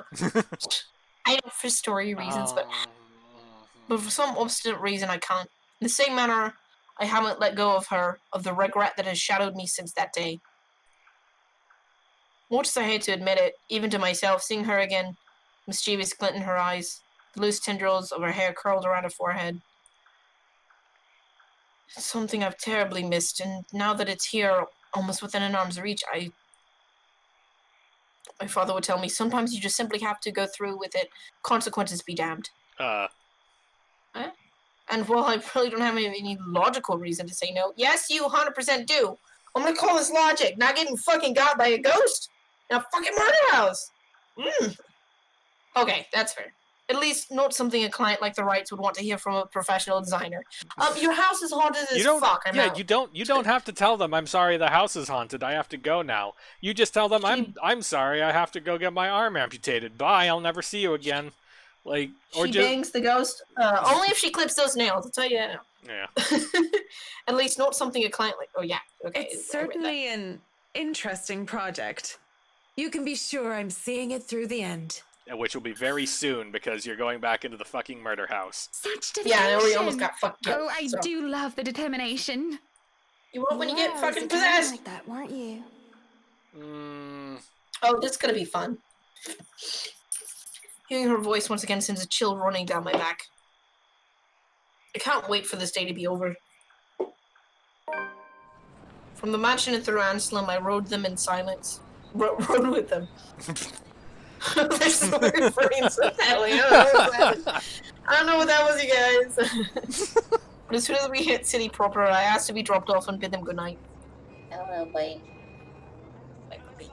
I thought it'd be best if I didn't stay too long in confined spaces with either Mrs. or Mr. Wright. Probably for the best, TBH. Fucking. Both seemed to cause me serious trouble, and if the project had been any less interesting or grand, I would have dropped it without a second thought. Would have. Shouldn't have. Won't. I assured them that my place isn't that far off, and I have to fight off the urge to roll my eyes and groan when whiskey throws me a little smack. Fuck him. But even in my own house, peace is elusive, as is sleep. I lie awake thinking of what I saw in that mansion, because it's fucked up. Who I saw. If so much as hear a single whisper for her. If I so much as see a wisp of her hair, I'm afraid I'll go mad. And you kind of already have, because you decided to, like, stick this shit out with Oogie. Yeah, right. We'll call it a work ethic, and we'll just move along, I guess. But none of that happens. That makes me feel hollow. For 2 nights. Oh, no, this is new time then. Alright. For 2 nights, I've had trouble sleeping. But it's only one morning, when fatigue has already let me rest, that I'm reminded of what terrifies me so. Oh, good. Are we waking up to Ghost? Okay, so... Come on. Can you open the book so we can look at the time frame? Because I'm trying to remember if this is before the possession or after. We're on October 17th. 27th? No. We're on the 26th. Yeah, we're on the 26th. We bought mansion today and was already preparing for a housewarming party. Okay, so Wednesday is before the party. She's possessed after the party. So, okay, so she hasn't been possessed yet. Right. This is the day when she meets with Zach for the pictures for the... Got it. Yeah, this is interview day. Okay. Yeah. Yeah. Yeah, which turns into... Yeah. In my restless dreams, I see that mirror. The one in the study. And in it, I see her. I see them. Them? Whoa. Lorraine and this Hannah. This is... Oh. Wow, they look almost the exact fucking same. Huh. Thank God their hair is conveniently covering all the nip-nops. Right? Hannah and Lorraine. Oh, pathetic Marianne. Oh, fuck no. Work, work, work. She'll work This- herself to death. This is Ghost A. Yeah. See? Those See, she fucking- doesn't listen. That's all she did. That's Ghost B? There's so much boob and hair. Look at what happened to I- me. Scare Rouse has never been more apt. They talk amongst themselves with cruel smiles and venomous tongues. Or rather, to themselves. 2 heads, 1 body. Oh A no. horrible mockery Okay. of these women, as if they were one and the same. More's the I pity. mean, from the drawing. Life goes on and goes out, and she doesn't even see it. Also, I You love think how she'll if you even look at how realize when she closely stick the book at the herself? drawings are, they fucking, she's pretty much drawn like a fucking, like, 17-year-old. Making these people look like adults is hard without face hair, apparently. Conjoined naked twins. Yeah, it's fucking... When they say a person has a hard time telling when they're in a dream, it was true often enough.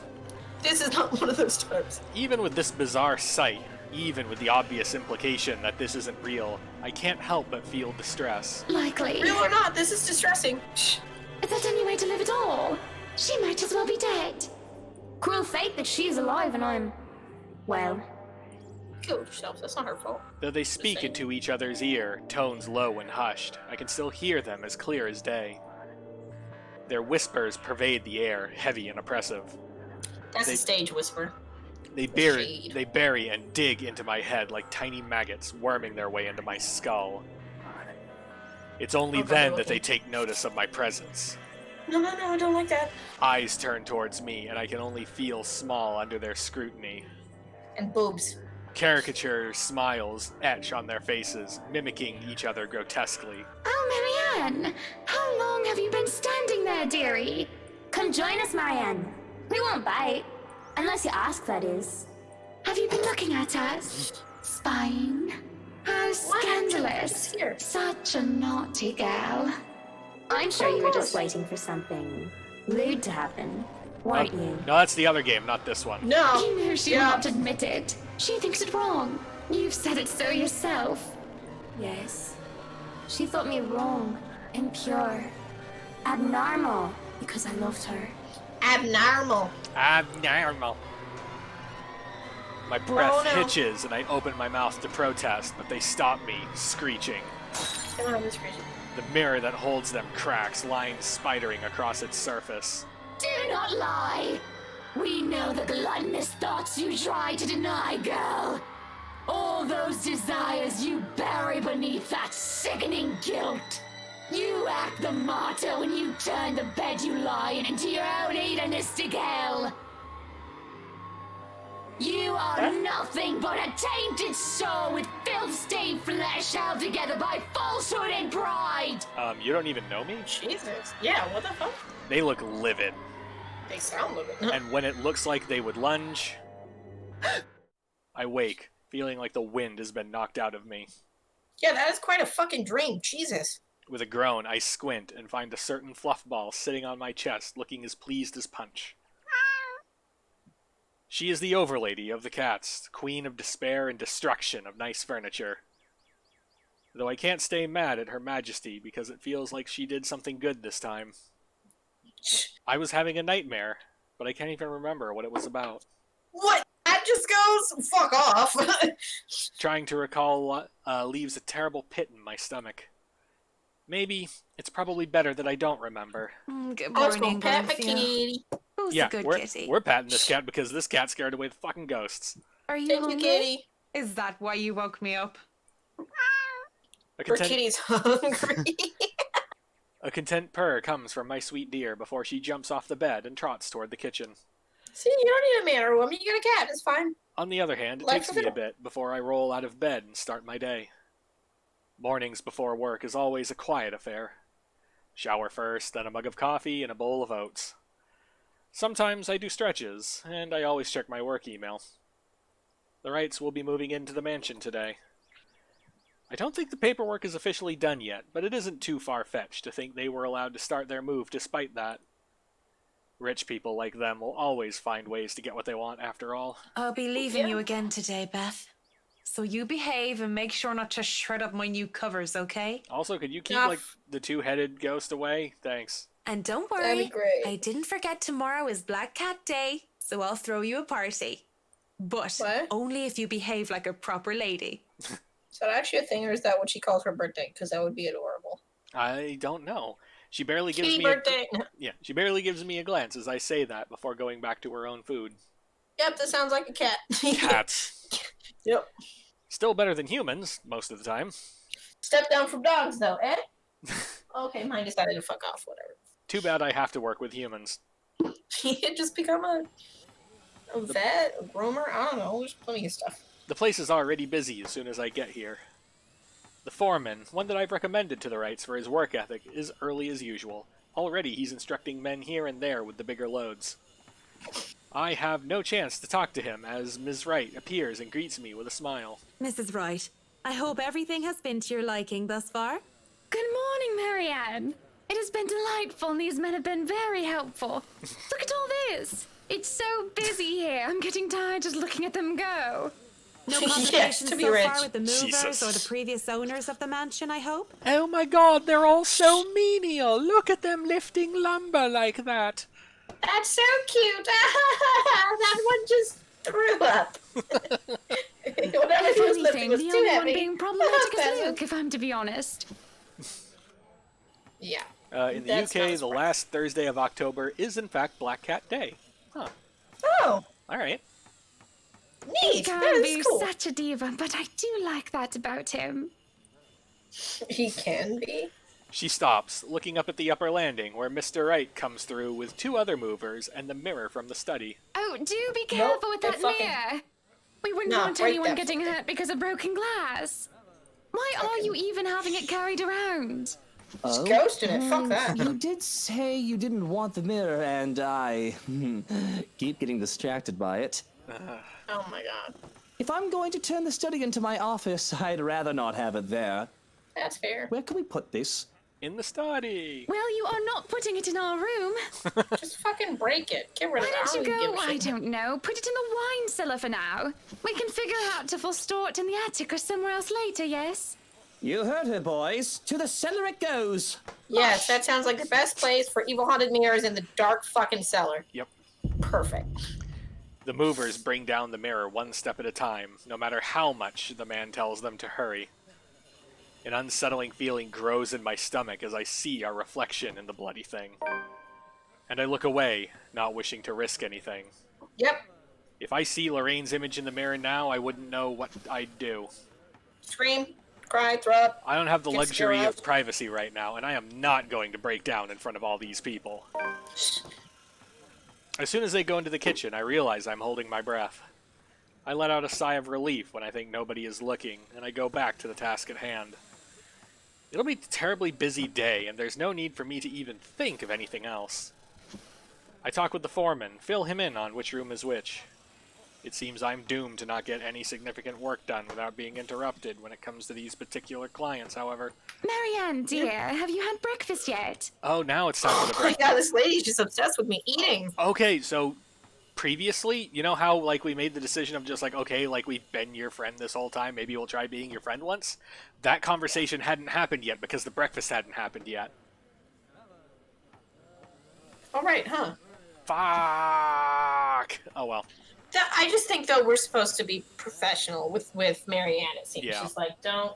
I mean, like if there's precedent though, like, then, yeah. Yes. Well, I do believe it would be considered brunch at this hour. Oh, yes, Mrs. Wright. You must join me. Johans has already been breaking in the kitchen, as they say. I do not see the others settling down for a meal anytime soon. Someone might as well enjoy the food while it's hot, and that someone might as well be us. I should say no. I really must say no. But the way she smiles at me makes it difficult to do so. Look at how ridiculous I'm being, acting like a silly nervous schoolgirl with a crush. It's just brunch, and who am I to say no to a client? It would be impolite to do so. Marianne just a slut for food. She just likes free meals. Trying to admit she don't, but she do. It's not like I'm going to agree because of anything other than propriety. I'm not agreeing just because she batted her pretty eyelashes at me. If you insist. Never mind, she just a hoe. I'm just kidding. It really isn't any of those. It's definitely not her breast. But it's something about her eyes, rather. She looks like she needs a good talk. A friend. And although I'm not supposed to be chummy with my client, there's no harm in pretending, right? Of course, I've been wrong on many occasions before. Maybe there is plenty harm in pretending that I care. Because pretending I care might lead to actually caring. Being alone in the same room as the missus leaves me reeling, and as I find myself paying too much attention to her. It seems so borderline unhealthy how much I'm getting obsessed, even if it's just by looking. And it's the little insignificant things that I noticed, like the way she plays with her hair, how she smooths down her dress. Up, higher, come on now. Yeah, this is. Whiskey's Weird. annoying voice in the other room helps pull me back to the ground. So this should just be our side of the conversation, right? Because Yeah. we already made the choices for Right. Yeah, we already made the choices with Hannah. and which- and how Marianne responds. Yeah, So we're just gonna see like her thoughts. possibly. Or we Understood. might alter something about the conversation slightly. I'm not sure. Maybe that would be weird and cause some like inconsistencies. Though. It would cause a little bit of inconsistency, but we could chalk that up to like Hannah's pre-possession timescale. Maybe. Oh, we'll see. I'm just looking, aren't I? I know that someone like her wouldn't even look at someone like me. Can't confirm it necessarily.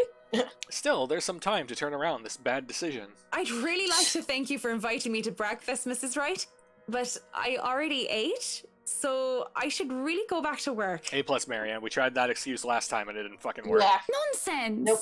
You arrived so early. You must not have gotten a proper meal. Sit. Sit! I'd situate us in the dining hall, but it is a mess right now. Her concern is sweet, as is her smile. But I'm really not here for idle chit-chat, something I keep forgetting. We're both distracted when the food arrives, and it is enough for me to stay, at least until the meal is over. No more, no less, just be polite. God, I just want to look at pictures of this food. They do it so well. I know. So good looking. Thank- Goddamn. Thankfully, the conversation steers into a topic I'm comfortable with: work. This goes on for a bit, and I can't be more relieved. Most people don't understand calling me a workaholic, but I chose to work in a field I'm enthusiastic about. So what if my career is also my hobby? But no, really, how have you liked it so far? Oh, it has been wonderful, believe me. Everything is going smoothly too. It has been a long time since I've worked on something on this grand a scale. Nowadays, everyone is about condos and flats, living in the city where every room is an identical box. Believe me, this is very refreshing. We lived in a condo before this, Marianne. I didn't mean any insult. It's fine, sweetie. Look at you, all frazzled. I was just pulling your leg. Luke wanted that penthouse when we got married, and you can thank him for purchasing this place as well. Wait, she doesn't own the house? I'm pretty sure. I have no business with it, though. It's theirs to hash out. Yep. But apparently the momentary confusion had been visible on my face. Don't be fooled. I'm just the treasury. I wouldn't be able to make a purchase this grand without his seal of approval. See, now hang on, because, like, the other night when we implied that things weren't hunky-dory, she, like, crawled up our ass, but now... But now this? I know. I see. That's it? That's all you have to say?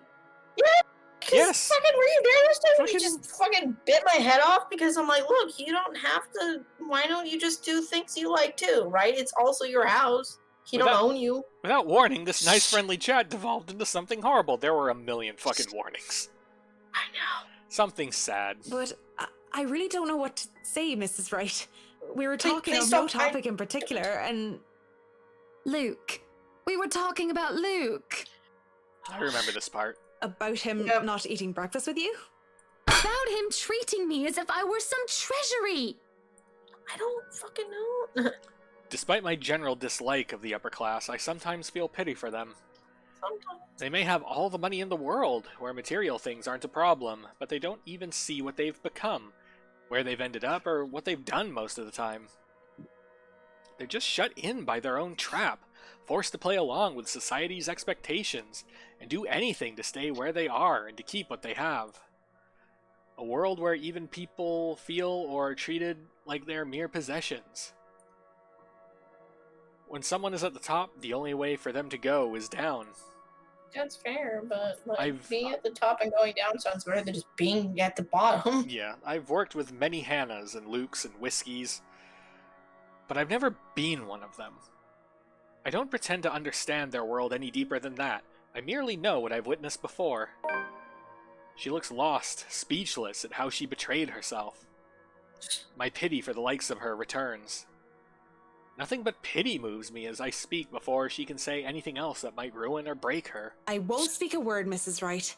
Not only am I contractually obliged to, it would also go against my principles. This is no one else's business but your own, and it should be kept between the two of you. And whoever you wish to seek counsel from. Please, Marianne. You need to seek counsel. You have to understand. These sort of affairs. If anyone were to know this, they could just twist it and we'll be ruined. All I ask for is your silence on the matter. It's literally what she just said. The way she practically begs me to keep quiet about it is disheartening. I have no plans of speaking about anything I hear, especially if it's about their private affairs. But the way she looks at me, the way she just expects some sort of fallout because of this, makes my heart clench. Well, I'm keeping that information confidential as well. It's not like I have any other choice, do I? Thank you. When the last of the food and drink is gone, the door opens as if on cue. Madam, the photographer from Luxury Living is here. That's our boy Zach. This was a wonderful meal, Marianne. You're free to return to your duties. I must excuse myself. It was my pleasure. And thank you for the food as well. She stands up and she stands to up and leave. And all I want to do is reassure her again, to prove that I am someone she can trust. So, when she looks back my way, I didn't fight the smile that found its way on my face. I feel giddy. But the feeling dies down afterwards as I sober up. She's married. This house is haunted as fuck. Oh well, back to work. Soon enough, I find myself drawn to the kitchen, where the Wright butler has returned to. He's already claimed the space and telling movers to back off, and none dares to question his proclamation either. Fucking My Johans. kitchen. No kinder allowed. Little men running around with knives especially. I fucking love him. We do not want any accidents to happen now, do we? Good? Good. Good. Good. Good. Good fuck. I mean, it is a knife-wielding German man standing there. Yeah, but he's tall. I don't think anybody would be insane enough to refuse his request. I hope I meet the age restriction, or at least the height restriction, because I'm asking to be let in here. You are allowed inside, McCulloch, but not the little ones. Oh, this construction guy's like, fucking just because you're like 6 inches taller, fuck off. A shake of my head and a roll of my eyes is all I give him. It's not like I'm going to be of any trouble to him. I just need to look around, get my bearings. The breakfast had been distraction enough. I don't want to think about what we just talked about. I just need to get my head straight and get back to work. Don't worry, because they put that mirror in the wine cellar, so if you go down there, you're gonna fucking have plenty to distract you. Yep. The movers work efficiently, even when they're left alone, and they do quick work of their responsibilities. The head foreman comes, standing in the doorway, to consult me on this or that, and I have to go help out every now and then. But they pretty much have everything up to standards.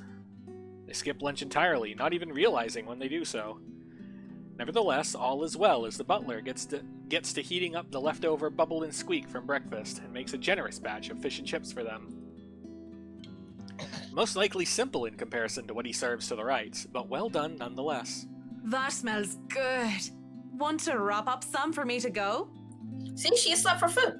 Right? She just wants free food, which is fair. It's an idle observation more than anything. My thoughts, as they are, preoccupy me. If there are any left.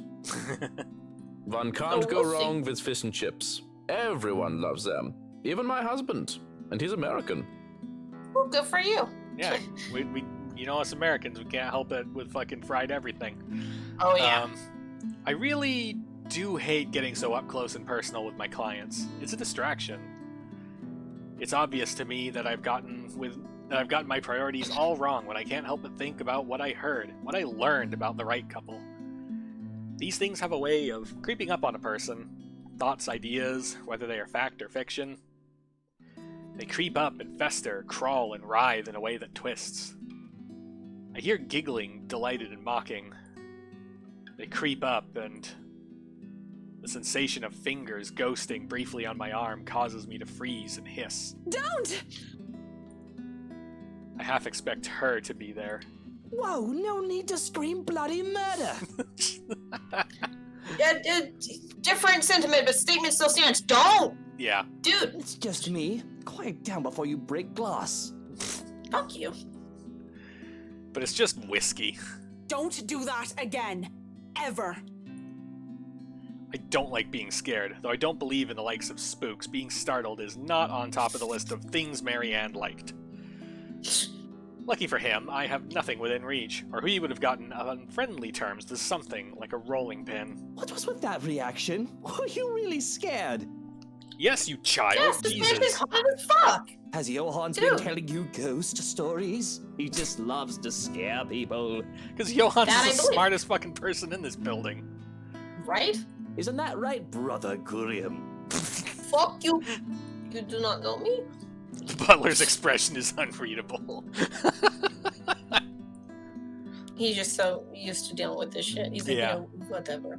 I hardly see any emotion on his face to begin with since I started working for the Wrights, aside from vague amusement. There must have been something there, though, judging from Mr. Wright's own content look.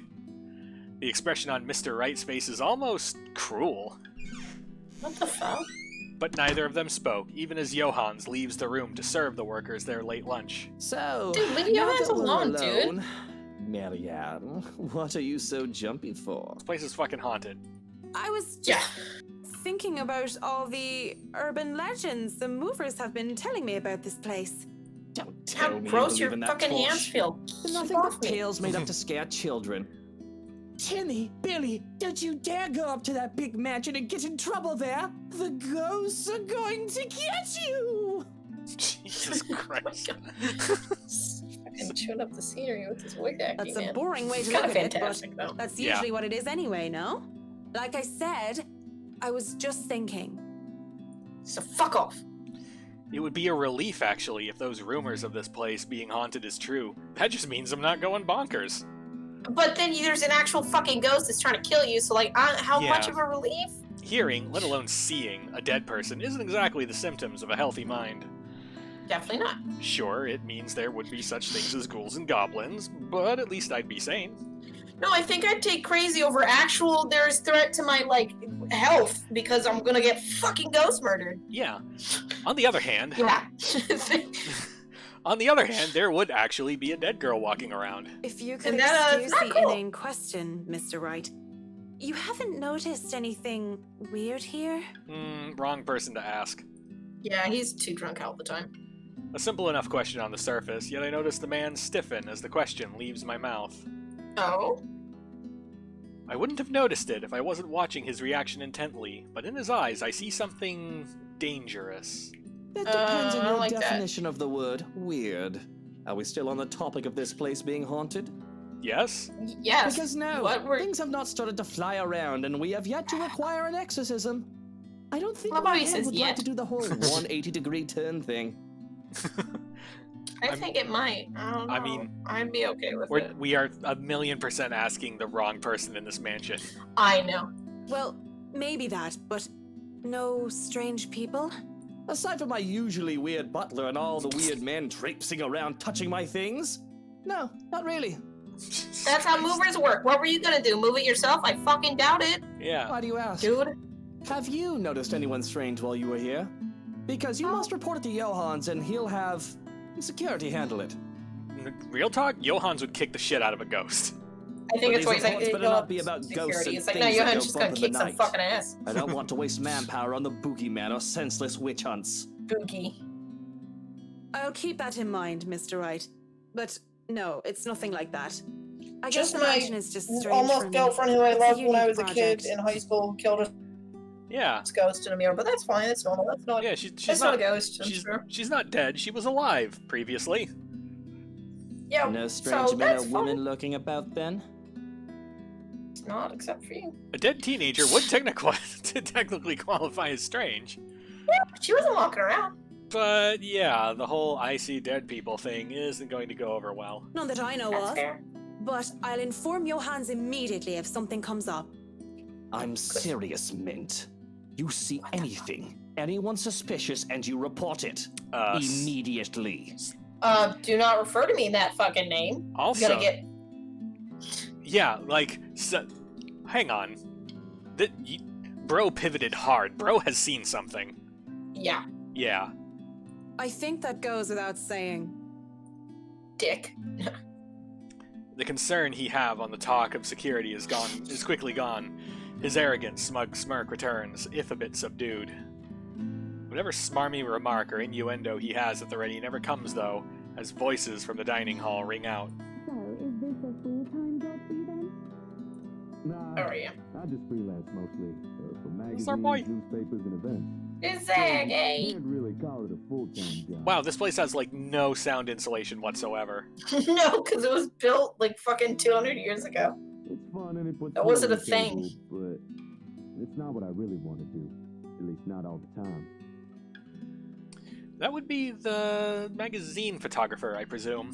Probably a safe presumption. As always, Mrs. Wright talks in such a kind and cheery fashion, no matter who she's talking with. It certainly puts people at ease around her. It sounds like it's working on the photographer, too. Hearing them, though, seems to put Mr. Wright in a sour mood. At least if his small scowl is anything to go by. Is he jealous? We do not give a fuck about his mental No, state. just try to lighten the mood because I don't give Yeah. a shit if he's alright. Yeah.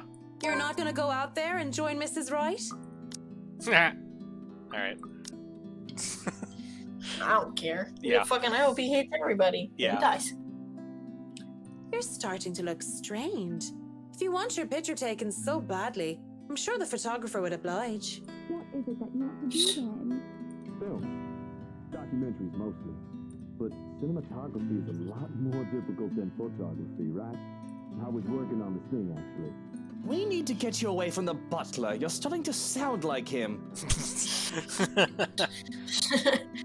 No, I'm The not butler has a joining name, and Hana it's for an Johann, and he's interior great. design magazine photo. What am I? A piece of furniture? I mean, you're a piece You'd of be something. more useful. Oh yeah. Look, did a lot of you have anything else crucial to do today? Marianne. Jesus. There are still some little things to do. It isn't the end of the day yet. Yes, but you're paid hourly, aren't you? Per day? Really, I don't care. You and the others can just take off for the day.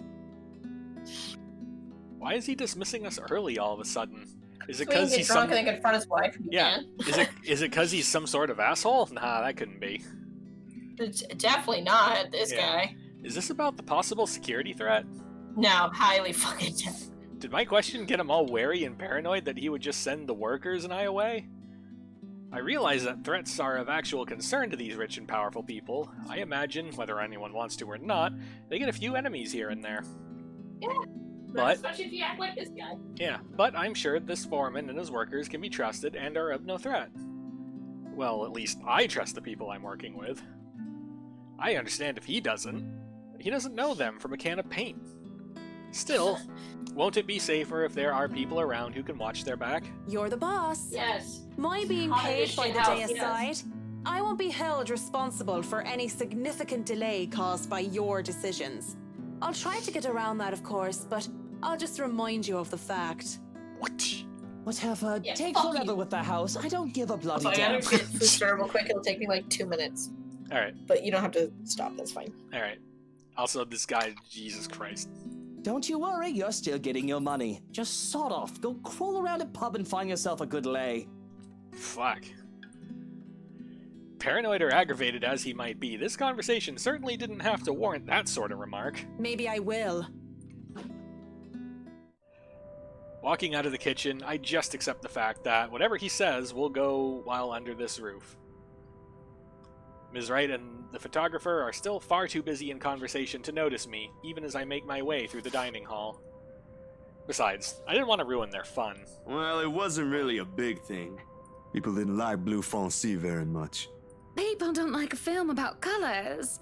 I suppose they would have liked Blue Bibby a lot more. Going to the foyer has me stumble upon the family butler once more, who raises a brow at my presence. And where are you off to in a hurry, Miss McCulloch?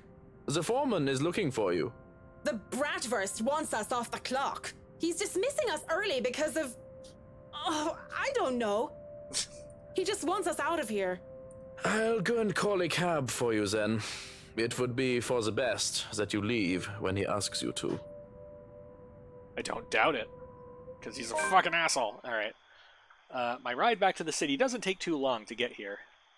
Granted, there were some difficulties at first because the driver didn't know where the Ermagerd mansion is. I find that highly unlikely. I think he was just fucking stalling for time. He tried to have us hand over GPS coordinates from our smartphones or some other technobabble I didn't care about, and the butler didn't understand. But as soon as we told him it's that haunted mansion over in Anselm Village, he knew just the place. Yep. And finally headed over, albeit with some hesitation. All the way back to the city, the driver keeps complaining about that place giving him the willies. Dude, you have no idea. It gives me willies too. I would have loved to snap at him. But as soon as the thought occurs to me, another blossoms at the forefront of my mind. One that has somehow bothered me greatly, more than my exasperation over whiskey in this project, or wanting all of it to stop. There has been no Lorraine whispering over my ears today. Worse. Worse, I find myself searching for it. Searching for her. Damn Norithi.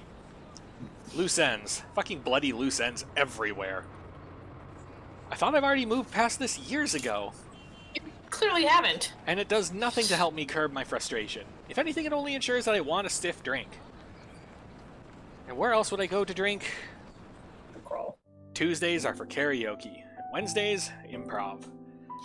Usually it's these four guys who did hilarious games. The one with Irish drinking songs are always a crowd favorite. I get that they're reference. talking about who's... Yeah. That's great. Though I love a good laugh, stand-up comedy isn't my thing, and without Cam or Harna or any other distractions, I end up drinking a lot more this time. And when there's several bottles of beer in me, I get really, really embarrassing. Hey! G! Psst. G, come over here. I need you for something. It's a good thing that the bartender is a nice fellow. I'd probably have been kicked out of other places by now, or worse. That's okay, this is an Irish pub. Yeah, if push comes to shove, all he would do is give me an easy smile and a shake of his head, even when he's attending to other customers. Just like now. Give me a moment, will ya? I gotta go check on her. Bartender G. He's some Asian guy. Oh no, is she gonna fuck ass? And I'm pretty sure I've seen him here before a couple of times, although he never talks to anyone else except G. The girls used to be all over him too, but he always turned them away. I'll be here. You need to go do that Joe. before she falls over. Jesus Christ. All right. What is it? Hello, generic-faced man. Right? Do you need someone to help you get home? Hold the fuck up. He sounds kind of like the police. Yeah, he sounds inspector. exactly like the police guy. It's probably the same voice actor. Probably, yeah. Because for some of the little smaller characters, they're like, fucking nobody cares. Yeah. He's gonna have like 3 lines. Yeah, but like a voice that distinct is just like, is this guy know, moonlighting right? as like a bartender? Like, what the fuck? Bartender, pour the wine. I think that's enough alcohol for you, little missy. I'm cutting you off. We just want to get fucked up. Alright. I wanna get fucking Irish swagger all wasted. A whine comes from the back of my throat as he pulls my bottle away. No, give me my boobs. I have no hope of getting them back once they're behind the counter. Even in my drunken mind, I don't dare hop over it for them. That's good. Because what little sense I have left knows I'd sooner take a floor dive than succeed in wresting a bottle from a sober man. Probably. But that doesn't stop me from trying to reach out with my arms like a stupid idiot anyway. He smiles and shakes his head, just like I know he would, before going back to the other guy. Right now, where were we? How you holding up, boy? Not a boy, I'm a man. He's A Asian rat. Joe. With no drink and no one to really chat with, I would have gone home, or gone to sleep on the bar right there and then. But I'm not ready to stand up and try to trek back home just yet. Same old, same old. I wanna I'm smash still on the them. Luxborn firm case. Okay, so still on the case. Those blokes they talk about being in dark suits, whisking people into the night or some shit and all that. Dark suits whisking people into the night? For a Luxborn film? What? Didn't the media call it some ridiculous name in the morning news? What is it this time? Wait, don't answer that. They've called it a lot of things. As long as people don't start running around claiming they're the Illuminati. So, what have you got for me this time, G? Anything good? Slow down there. You haven't even told me what sort of dealing dosh we got. Who are you looking into this time? Their talk would have interested me, would have kept my attention if I gave a damn. But in my current state, I can barely give 2 fucks about the things going on around me.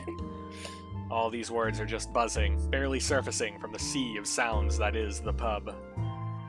And it would have stayed that way, perhaps even drowned, if I didn't hear his name. Luke Wright. You know the guy. Oh, he's investigating! And don't pretend like you don't, G. he was It takes a telling special kind Isabella of and ignorant Zach not to to stay know the who fuck he away is. from them. Oh yeah, that's right. Yeah. Yeah. This is shit we knew. Okay. Take a special kind of ignorant to not know who he is. Wow, you had no idea Marianne last weekend. Ooh. That smug blonde who likes throwing round his money. He was just here a few days ago, as a matter of fact. Yeah. Fucking took Let's that not lady talk over about there that. home. Great tipper. Yeah, If you actually, think there's you such- just dumping a water cash on the counter after having too much whiskey counts as tipping. Why are you asking? He dirty? I would call that definitely tipping. Keep all You that have money. no idea, G. He's probably the worst sort you can imagine. What are you, a No, that cop? makes sense. I heard him talk for 30 seconds. Fucking douchebag. Luke fucking Wright.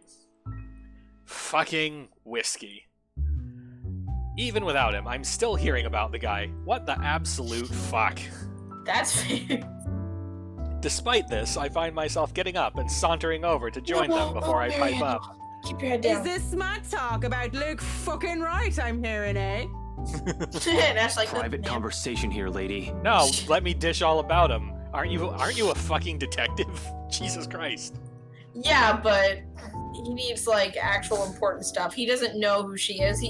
Some girl that Luke fucked isn't necessarily going to be like in on all the crime stuff. Probably not, but like, yeah. At least give it like 5 seconds. I don't know. There's only amusement on G's face. The Asian guy, he starts to look ticked off as hell. Don't worry, Nah, it's just kind of his she's face. clean.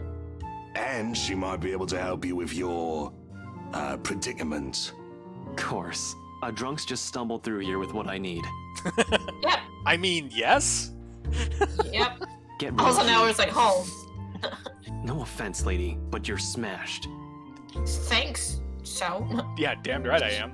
I know, That's right? good, though. Nothing beats being drunk after a hard day's work. Especially I also when you're wouldn't wanna working try for to Mr. Luke Wright. Subtle. So she works for the guy? Jesus Christ. I know, look at that wrist action. Doesn't that make her, I don't Nani? know, suspect? I See, mean, have a no. little faith in me, why don't ya? I know, I don't have brunette much, and you with a might as well have mustache. something to He's go literally just off. a police chief in You're the a one fucking who was so bartender desperate to come outfit. running to me for business. Just lazy for the other characters, I guess. They're like, go ahead, fine, here's a dude. He doesn't even get a Still name. right here, fellas. 5'11", can't miss me. Unlike Shorty over here. That would be extra missing. I'm Japanese, stop. What's with that mad look? You want to dance, boy? You don't look like you can bust a groove. Maybe What a the fuck kind leg, of smack but with talk that is that? fancy coat of yours. What the? This What is that? conversation is happening. No, I mean, that's for about the kill. Why didn't she comment on the fucking stupid wallet chain if we're being on? That's the real problem. But also, yeah, the jacket is a little fucking weird.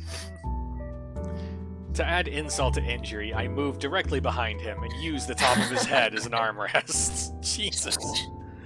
But when he shakes me off, I plop into the seat right next to him. Don't try me. You can hardly stay on your feet. What are you gonna do, beat me up? Jesus. With your We don't tiny want to little ruin your boy fancy hands. coat, Yeah. do we?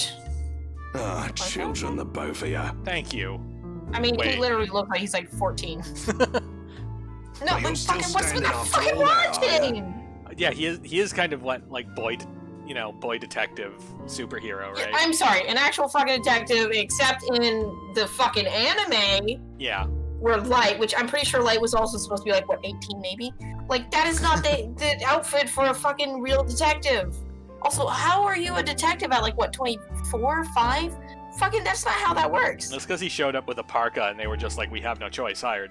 Oh, fuck, look how cool this guy is. And he's from Japan. Detective, you got it. Man, Yeah. you see this giantess? She's a legendary regular here. Been treated like there's no tomorrow. That's why she's legendary. It's a fucking In dab. an Irish pub, yeah. I'm a bit Solid. jealous. Can't do that anymore or my liver will give out on me. Yeah, like he said, the Irish bar. Good with the mic, too. Don't Oh, see yeah, you no, much she's- recently, but I guess you're always busy, aren't you? You're some fancy designer or something, if I remember correctly. Close enough. Wait, Oh, I mean, I know you. You were at the open house for the mansion. Yeah, for like 5 look at minutes. you. What? Who are you, a detective? Ah? Yeah, that's right. Marianne McCulloch. I'm a famous interior designer extraordinaire. Ooh, that rhymes. If I could like hiccup on command, that would That be my new doesn't? pronunciation of that name. Also, wait, that doesn't rhyme? It, Color and interior designer extraordinaire. gosh, it's almost as if she's drunk. Yep. I want him to be like, that Anyways, doesn't. you guys were talking Never about mind. that weenie Luke Wright, right? Yeah, I mean, Luke Wright is absolutely a weenie. Or It's just something. absolutely. Can't really talk about it. I don't even know Like, if I can trust literally. you, even if G said you're clean. But anything would be of help. Well, Thank you. I don't gossip about my clients, if that's all there is to this. You wanted to gossip about him a few minutes ago, Marianne. Busted. Did not make. Shut up. You don't And know that me. was the beer talking, not Marianne. I mean, it sounds like the beer's still talking. Can we set up an appointment to talk to Marianne? Kind of sounds like you've become one and the same, Yeah. Beer Marianne. So, like, you won't mind if shut we your ask fucking the mouth. beer a few questions then? Alright. Maybe. Growing on you a little bit? Depends on who's asking and what they're asking. But seriously, that guy is abso-fucking-lutely frustrating. Yeah, because we made a joke and he fucking fired me for the day. Yeah, One moment, Jesus. he's an absolute dickhead. And then he's acting like an actual decent human being the next. I just can't figure Yeah. him out. There was like maybe 3 seconds where he wasn't being an absolute dickhead. Yeah. I'm confused. It's the exception to the rule. I can't imagine how that pretty Oh, no, wife Ash is of cute. his I can wanna put fuck him. up with him. If I were No, her, come on. I'd My dump husband's his Japanese. flat It's ass unfair. straight It's up. my weakness. So hang on. Like, just to refresh our memory, we're still on Team Fuck Ash, then kill him? I mean, if he doesn't have to die, that's fine. But like, Alright. yeah, because he's kind of a douche, but he's not Luke. He's usually it's Well, yeah. misplaced or like genuine concern, but misplaced, just not knowing how to actually fucking. Yeah. And he wouldn't believe about the fucking ghosts. Zach's like, dude, there's fucking ghosts. Look at this. I didn't fuck up the pictures. It's fucking haunted. Fucking Isabella's scared shitless. She can't sleep. Fucking PTSD because of a fucking ghost, Ash. We're not playing. It's not a joke. And he was Yeah. like, I don't know. I think you're so bullshit. But he's starting to come around and be like, okay, you know what? Maybe there is some shit going on, okay? I'll admit, maybe. Yeah. Mr. fucking this. Yeah. And I'm not just saying that because I think Hannah's pretty or anything. Luke is a catch, too. They both are. Oh, fuck everything. But I really cannot, for the love of all things holy, see how they even work out together. They don't. So, That's the Luke point. Wright, have you noticed anything strange about him while you were working with him? That he's somehow the world's biggest asshole? Is that strange? Anything Right? peculiar of note? You're the one being peachy right about now, Holmes. Nailed it. But nah, nothing that comes to mind off the top of my head. He's just like most rich, smarmy arseholes and then some. A lot of them, some. A giggle bubbles up, and I press my cheek against the cool countertop, with my eyes shut tight, just because. What the fuck? Eventually cracking one eye open, just in case they thought I fell asleep, I grin at Holmes. So, Holmes, I'm guessing you're some private detective or something. Is it Hannah? Or in an anime Did boy she pay band. you to look if he's been cheating or some such? Hannah's the 'Cause wife, we didn't right? fuck. What about her? How's she? Oh, she's doing great. She's only like a little haunted. She's real pretty, and I like her, and I had a dream where my teenage love interest, who I never admitted to, who killed herself, was a weird conjoined twins, and I saw their tits. Yeah, can you get It's one of really those? awkward. Can you get one of those like one of those like pencil artists real quick? We got some shit to draw. How Yeah, is like she, put this or on your how fucking is wall, she? okay? Of Well, note, good. ghost real. Definitely the nicer of the two and sexiest sin. Oh to no, boot. Marianne. Not a private detective then. Are you from No, one he of them is. tabloids wanting to know if the Luke Wright Or no, is not a know how to private put his detective, he's pants actually on a right? detective. Also, he doesn't know how to put his pants on right. That's No, what poor literally, Johannes is Wilhelm there has for. to dress him or his wife. Yeah. Then he gets all pissy when Yeah. she does. Pants. I'd take the pants off of. Ah, here we go. Slipping. I haven't been this drunk in such a long time. It's a miracle I've been coherent for as long as I have been right now.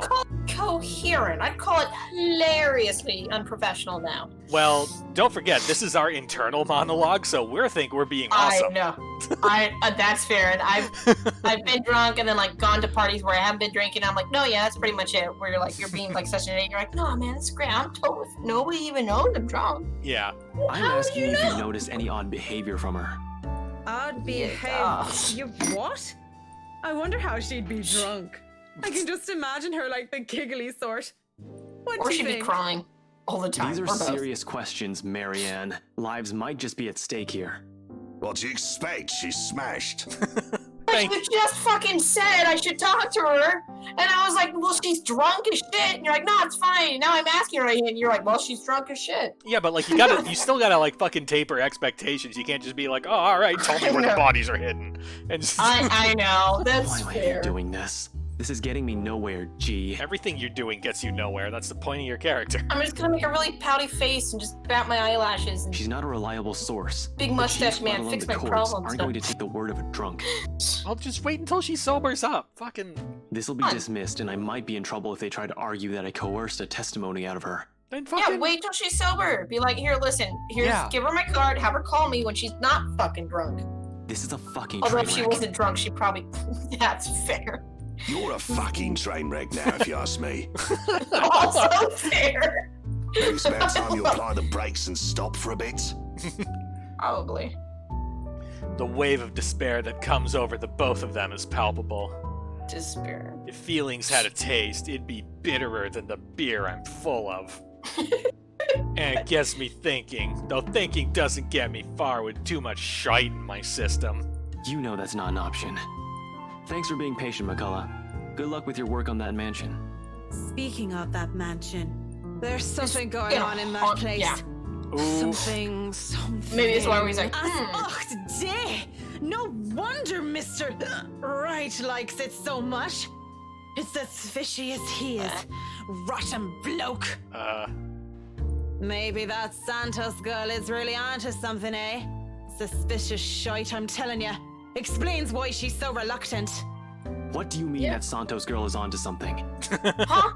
Oh shit, maybe maybe this is the encounter where Ash like stops on a dime and is suddenly yeah, because if she's like, dude, there is some fucking weird shit going on. Like, there's no way that they were setting up this prank and also involved drunk as shit Marianne. Yeah. Like, she's not that good of an actress. Right. So maybe she's like, oh, fuck, I guess there is something. Whoops, I told Zach to go fuck off, even though ghosts are real. Yeah, I think this is the encounter where Ash is just like, oh, I've been a fuckhead this entire time. Yeah, I mean, something had to. I can understand from an actual standpoint if he hadn't seen anything like ghosty at first and everybody's like, oh no man, there's ghosts. Like in real life, you'd be like, no, hold the fuck on though. No, come on. Especially if you're like in law enforcement, you're like, no, usually there's just suspicious shit because like he kills people or he gets people killed. Like there's not ghosts. It's just the shit's all fishy for normal, regular reasons, not ghosts, but fucking ghosts. Yeah. Before I get another word out, there's hands on my shoulders and everything starts to spin. I quickly slap his hands away the best I can and send him the foulest look I can muster. Take your hands off me, pipsqueak. I'm not a lady who's shaken or stirred unless you want me up chucking on your pretty hair. But it's just like I said. Are you sure you aren't brain damaged or deaf? Hey, we've entered the belligerent phase. Santos girl from BRC showed us this creepy letter. You know, just like those spam stuff you get in your emails. Except it was we paper. thought it was some joke or Fucking that the girl weird. was just a bit too green to handle a big sale like that. You should have seen the look on their faces when they saw it. Whiskey, that's Luke fucking right, you get me? And the missus didn't look too happy either. I should have taken a picture and posted it everywhere. Except for that professionalism thing. When rich snobs give you that face, no wonder the Santos girl went all mental on us. Working with them does that, you know? I think I'm about to. This is where Ash begins to self-destruct. He's like, what? Oh god. Oh my god, he was fucking ignoring her and she's been terrified because she was fucking haunted by an actual ghost this whole time and then like she gave me a kiss on the cheek and that was really nice. But then like she was all fucked up and Zach was there for her and I wasn't. And then I told him to fuck off. Oh my god, ghosts are real. Or maybe because he's like dedicated to being rational to the last. Maybe he's just like, oh fuck, they're actually a serial killer family. And Isabel found the fucking evidence, and I've been making fun of her this entire time when this is actually the fucking thing I'm supposed to be investigating. Fuck. Also, I love the idea of like, oh no, I'm new to like real estate and I don't know how to sell a big house. Fake scary note chain email. Like what the fuck? I'm not mental yet. Could you imagine? Anyway, like your realtor's like, I think it's haunted. Don't buy the house, please. I don't want to fill out that paperwork. Hey, you okay? Holmes? You're looking a bit shaky yourself there. Nope, he's in full pants shitting mode. Yeah. And he really is pale. Paler than before, at least. Racist. I can see the gears turning in his head on overtime. Oh, fuck. Yeah. Suddenly, he shoves a card in my hand. See, should have just done this fucking beginning when you're like, she's too drunk. On it, his name, Ashton Frey, and his number. But he has second thoughts as he grabs it from me and slips it into my pocket. Actually, no, never mind. You're cute, pretty boy. But I prefer blondies. People that I can't use it as an armrest. Right? Well, you're not exactly my type either, lady. But listen to me. Yeah, you don't look If 16. something comes up, But apparently a don't do anything 26-year-old real rash. estate. If you think you're in danger or if you see anything suspicious, call me and the authorities as soon as possible. Yeah, I think he's convinced that, like, they're a serial killer family now. You understand me? That's 99... I know what the damn emergency number is. Right, Yeah, 999. Good. I played that game. That game was good. Yes, that game was so depressing. Anyway, I have to run. The See you, puzzles G. are very hard. I'm bad at puzzles. The guy is quick on his feet, already up and at him, as soon as the numbers leave his lips. I think she's confusing quick on his feet with just not drunk. Yeah. Watching Yeah. him as he maneuvers through the crowd of other pub-goers is enough to tire me out. Fast as he can, he's at the door and throws us a smile. And that's all we get before he's gone, just like that. Oi, what about your drink, boy? I'll go put it on your tab then. Holmes boy That always is like gone that, now. G. Pretty much. But what about you? I suppose I'll put your drinks on your tab too. Don't want you to spill your wallets when you look like you're close to spilling yourself. Yeah, and if it's fine by you, I think I'll go take a bit of a cat nap here. Just for a sec. Can't or just two. sleep in the bar. Go right ahead. I'll wake you when I close up Oh, shop. I guess, I mean, it's safe Yeah. for probably to let her just wander out drunk. Yeah, quality bartender. Yeah. Don't mind her, just step over the drunk. Mumbling a sleepy thanks, I doze off on the spot, face pressed on the counter. Take another scary thing? Probably. Already I dread the pain I'll have for sleeping in such a position. But when you gotta go, you gotta go. I peed my... Oh, hey! Oh, yeah, there it is. Hey, bros. Oh, Marianne! How long have you been standing there, dearie? Come join us, Marianne. We won't bite. Unless you ask, that is. Not that I can get much sleep to begin with. Yeah. Friday. Okay, this is Friday night. She becomes, or at least Saturday morning. Let me refresh my memory with the book real quick. Yeah, because Friday night's the party, and that's when it's so fucking awkward. the night of the real shit ass party. Yeah. Yeah, and then the morning, that's when she's like, "You can't leave. You have to stay here with me. Yeah. Why don't you just stay here with me the whole time? We'll just like hang out. Yeah. You can't leave. I know you gotta work, but you can't." And you're like, "What the fuck?" Yeah. Okay. Do people ever have the feeling that they're working on something they really enjoy, but still it eventually tires them out? Because honestly, I've been feeling like this. You have certainly exceeded expectations, Marianne. Everything looks so marvelous, and in such a short time, too. The moments like this make all the hard work worth it. Oh, Marianne, you poor sap. Definitely. Well, I can't take all of the credit. People have certainly been enthusiastic about the idea of working on the right mansion. Oh, fucking this place is haunted as shit and everybody knows it. There won't be any more problems unless Mr. Wright has any more objections about the second bedroom. Oh, no.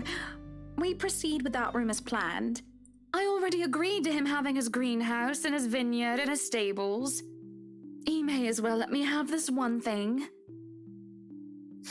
This one thing. We're only about halfway done, but the honest satisfaction on a client's face is enough for me to push through, especially when it's her and she's pretty.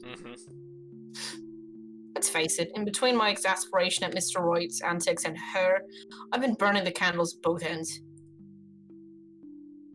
I can't even close my eyes without seeing a dead girl's face. Dead girl. Dead. She's dead. I have to keep reminding myself that, burying my feelings as deep as they've buried her body, 6 feet under. Oh, Jesus. I shouldn't waste so much time on someone who's supposed to be gone. I've wasted so many years thinking about her already. There should be no need to bother myself with the dead when I should be bothering myself with the living. Too bad the living are usually as complicated, if not more, than the ghosts of the past. But Don't you have a party? Yes. But Luke's just being a sweetie, you see.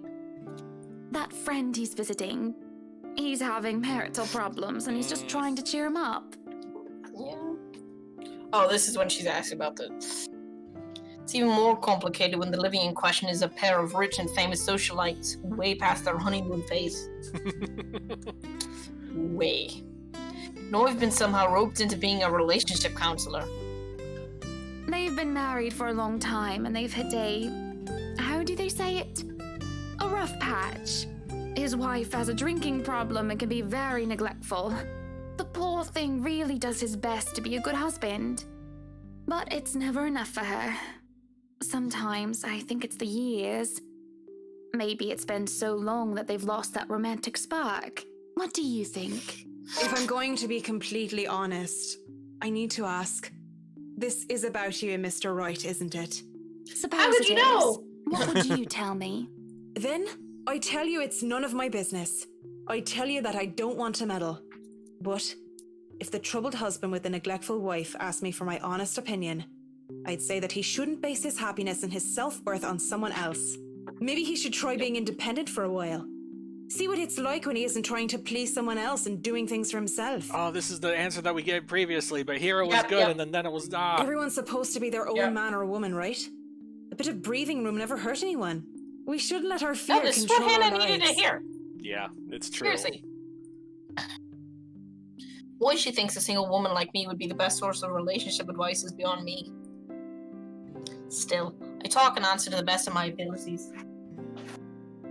Without realizing it, I'm already pouring out a part of me that I had thought were long gone. I'd like to believe my words will be of some help to Mrs. Wright. If I'm honest, though, they are of some help to me, like some weight has been taken off my shoulders. Lorraine. I really should handle what's left of the work. You won't be attending the party. Oh, you really must, Marianne. Yeah, it'll be a real fucking circus. Later, what happened to her hasn't left me yet, did it? Has it? Maybe. I'll try to stay in chat. Maybe grab a few bites and a drink, but I can't be around for the entirety of the event. My apologies. Honestly, Busy, that's busy, probably busy. good. You dodged a huge drama bomb, Marianne. Oh my god. Right? You must stay a while. I'd love for you to meet some of my friends, and they're ever so excited to meet you. You need to say hello to the Lees, at least. No, we don't. No. If it wasn't for them, I'd never even heard of you. Maybe it's about time I changed that. Not tonight. Tonight's not the night, hon. Trust me. We'll see. Just fucking 20 feet away from this shit. If boy can be excused. Certainly. You'll have to excuse me as well. I must attend to the party before any early birds arrive. Because, believe me, they will throw a fuss if things aren't ready, even when they're not supposed to be here until an hour later. Though I shouldn't dwell on the dead, I shouldn't just callously forget about them too. Saying that I have work to do, or work left to do, is an easy enough excuse to make. I know how other people see me. They see someone so obsessed with a craft that she would so easily miss things like a party for it. Outside the parlor, people hurry about here and there in preparation for the Wrights' grand housewarming party. No one spare me a glance as I slip past them, each working on their appointed roles and not daring to slack off while they work for what is probably the most powerful couple in Luxbourne. No, why is she in here? No! No. Oh, God. I make it into the kitchen with ease, the wine cellar being my final destination. No. Why? But when is a great task ever simple? Probably never. Especially when the house is haunted to shit. This is a great task, isn't it? Yes, thank you. The greatest one yet that is worthy of being called a quest. I'm not acting as Marianne McCulloch, the professional interior designer, when I chose to lie about being too busy for a party. Oh no. I'm Marianne McCulloch, a lawful neutral cleric with 9 points in wisdom and 8 in charisma. No. Just thinking of it like that makes it a bit cheesy. But no less dumb. But it helps with the fear. Okay. Metaphorically facing your problems and like the skeletons, your closets, and the past ghosts to deal with them is good. But when it's an actual fucking ghost, you don't face the actual fucking ghost in person. Not alone. Not when it's in a fucking wine cellar? Yep. No.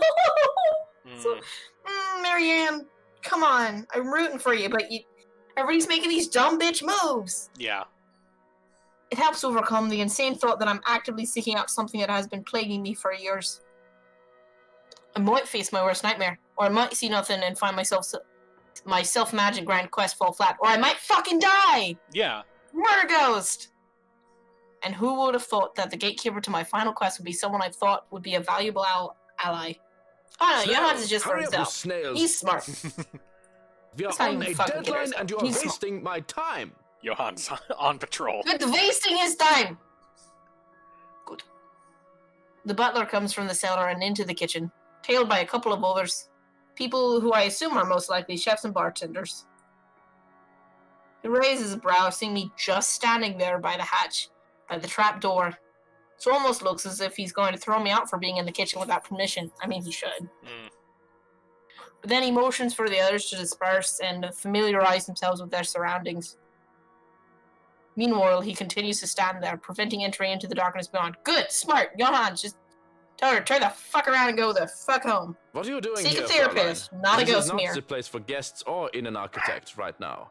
I I request you leave. I was just looking around for any last-minute things. That's bullshit, and he's gonna see right through you. Oh, yes, in the wine cellar, really? Yes, you have been doing that a lot. Looking around, snooping about. Now is not the time for such things. If you're not careful, people might think you are up to something. The look he gives me when he says that is almost chilling. If life was a game book, he'd probably be the true neutral warlock guarding the treasure room.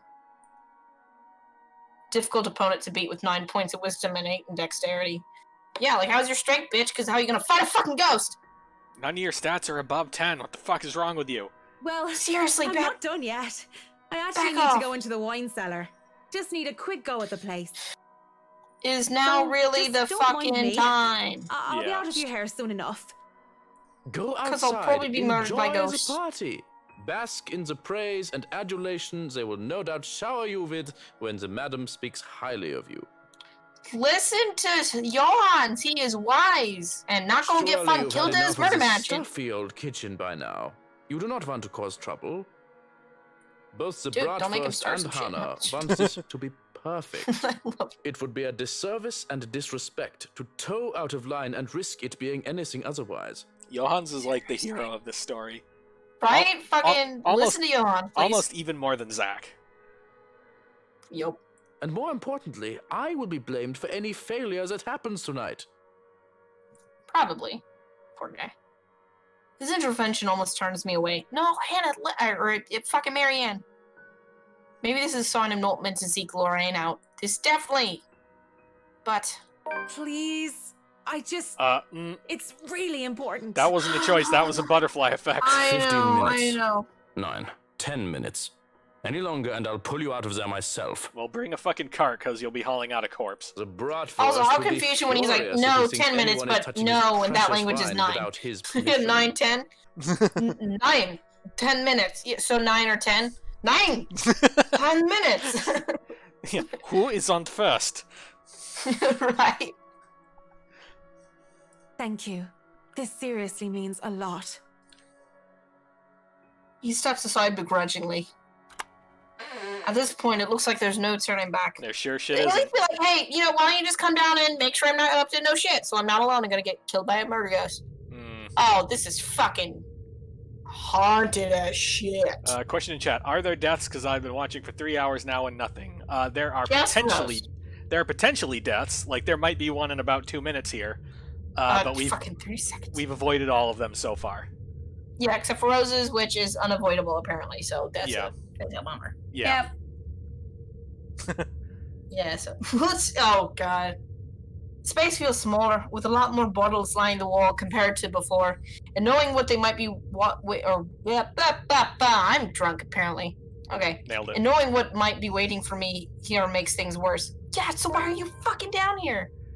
The mirror that had been moved from the study is my goal. Literally, this is like one of the secret room things leading to a big fucking demon, and eternal darkness, sanity's requiem, and that is when you should turn the fuck around if you have the choice. And she does. Can we just point out that the mirror has been propped up next to 2 fucking medieval torches? Right. This Thank screams, God that was there for the perfect. Yeah, the screams were dying down here. The screams, turn the fuck back, you dumb asshole. What are you even doing down here? Yeah. I know for the plot, but this doesn't feel like it had to happen. So, we're gonna see. I did not return to it. Oh, sorry. As probably just me walking to the fucking mirror. Yeah. As I walk through the cellar, I have to stop when I feel something crunch beneath my feet. Don't be bones. Is it bones? No, Oh, it's a bottle. whatever few bottles were left behind here are now nothing but glass under my heels. I feel like Johans would have lost his shit about that, but oh well. Right? Perhaps struck by one of the many chefs and bartenders the butler had escorted through here. But no, if he would have noticed, he would have been like, "What is this? Who did it?" Yeah. Fired. And it made a downright mess, with a red slick pooling from the remnants of a good drink. Of course, it's fucking red. With how dark this place is, a person with a dark enough imagination can easily mistake it for blood. Yeah, like me. Again, settle! So, I can't help but think it is, despite the easy, logical explanation that had come to my mind, only because of what I'm about to do. But don't do it! It's merely a momentary distraction as I continue down into the cellar where the mirror stands. Oh, I fucking hate this. Prepare for a QTE. Yeah, So, save I'm again so ready. you don't have to. Yeah. Alright, yeah. Just fucking, because. Yeah. How morbid to think that this thing can show a person their deepest, most desperate desires and then twist them into an image so dark. It's not the fucking Philosopher's Stone. Or, no, the mirror. Well, that's where the Philosopher's Stone was hiding. Whatever. That's what I had seen that day. Though I'd heard Lorraine many times, I'd only seen her here within its frame. I wonder if people have discovered it before. How many were wasted away in front of it, enamored, and how many were frightened away by what they saw? If anybody was the latter, they'd be the smart people who didn't die. Yeah. Hopefully. Yeah. Yeah. Yet as I stand before it now, nothing. I can barely see my own reflection in this darkness. It's because it's magical. How does this even work? Yeah. Mirror on the wall? Because it's not the mirror, it's just the fucking ghost is haunted. Something? The house. Anything? Jesus. Nothing. Touching its surface doesn't make it magically activate or anything like that. There's no sudden surge of power, and I'm not suddenly granted sight. It stays what it is, a mirror. Was Lorraine's appearance in the mirror all some sort of fever dream? Unfortunately, no. Am I really that burdened with guilt and despair that my mind would eat itself in my stress and have me hallucinate such things? Either way, just going here on some crazed obsession for a girl long gone must warrant me a trip to the doctor. Yes, leave now, immediately. Get help. Get a priest. Already I feel ill. Oh, that's how it starts. Yep. After a few more minutes, in the hopes that something will change, I turn around to leave. Yes, good. Turn your back to the evil magical thingy. Right? That's probably fine. Yeah. I can just go back upstairs like nothing ever happened. Perhaps drop by the party for some hors d'oeuvres. Then go home and collect myself. Because I do love free food. Sorry, it's Mrs. Wright is expecting me and I'm... Going to leave me again then, are you? Fashionably late. Right? I stop in my tracks, but I don't turn back. No, just keep fucking walking. As much as it pains me, I don't look back.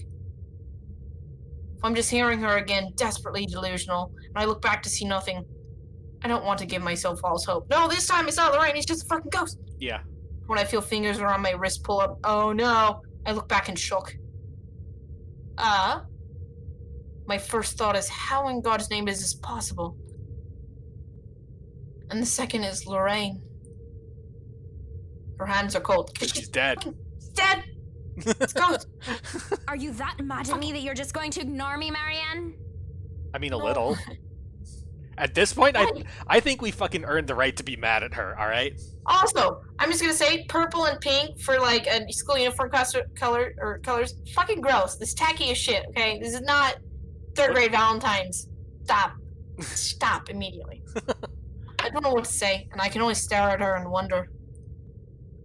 She stands there in the mirror with only her arm extended outward for my sake. I look at the hand still holding my wrist, and then when she sees me looking at it, she moves so that our hands are intertwined, fingers weave together. Seeing her there and feeling her touch meant I'm not crazy. No, it's definitely still be crazy. Yeah, no, we've kind of established that like shit's happening. Well, I mean, like, but like, if this was just like, if you're crazy, I'm sure you can imagine somebody like holding your hand or shit. If you're that fucking insane. So okay.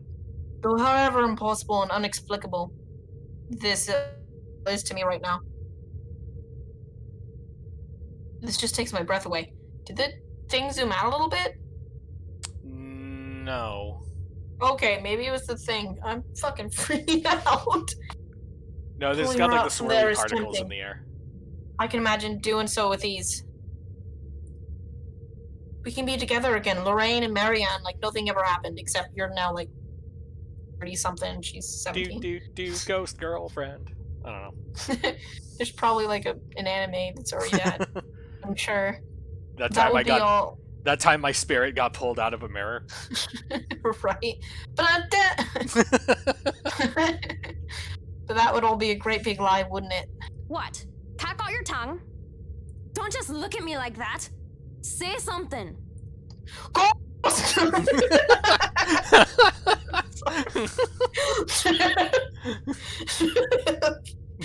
Even this thing were some magic portal that could bring back the dead, that doesn't erase anything. Just looking at her, still a young teenager while I'm already a grown woman, serves no other reason than to break the illusion that blinds me. This is what you needed to fucking... I've seen her twice now, always behind the mirror. This is real. If this isn't some delusion, then why can she only exist beyond the glass? I don't know what the fucking rules of ghosts are. I know, right?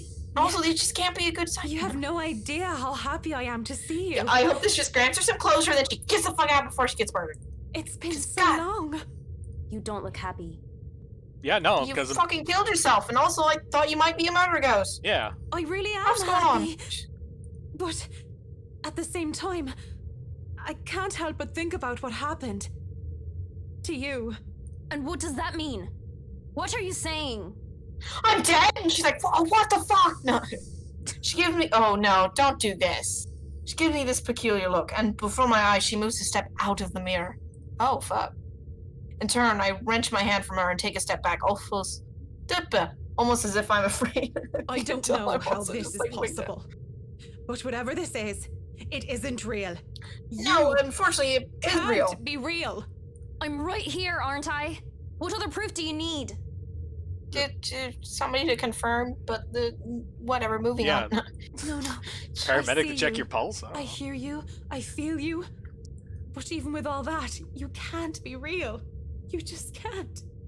I saw your body. I helped bury you. You're dead. A deep hurt crosses her face, and it just breaks my heart in two to see her wear that expression. Burying me wasn't the only thing you did. Don't you dare lie. But I'm going to be the bigger woman, aren't I? Let bygones be bygones. I'll forgive you, as long as you stay with me, Marianne. Nope. Sorry, That's pass. why you came down here, right? To find me? I mean, yes, but... Shut your mouth! No bear claws for you, bitch! That was the plan. I came down here looking for her. Don't fucking lie to yourself, Marianne. There was no goddamn plan in this. No! But this isn't just closure. This is something else entirely. I didn't think I would be forced to make such a choice. No, this is not a choice. Get the fuck out. I need to move on. We need to move on. What the fuck? Yeah. No, we're not. I'm not saving. You know what? We need to move on. Fuck it. Coward. No, just accept it. No. Closure. That's all I came for. Whatever this is, it might as well just be a devil's trick.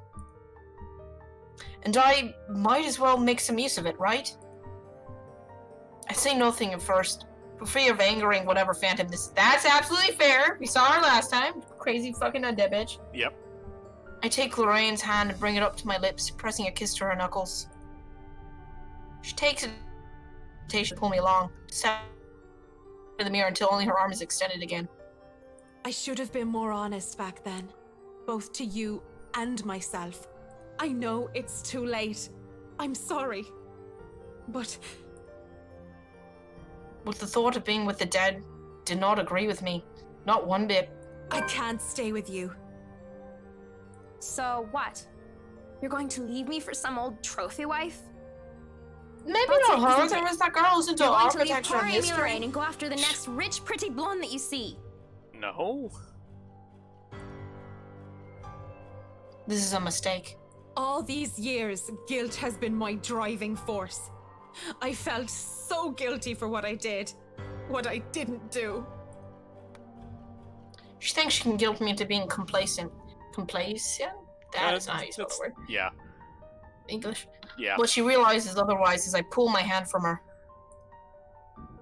And going by the look of anger on her face, an anger that runs cold, she did not like the fact that I'm not some puppet on a string.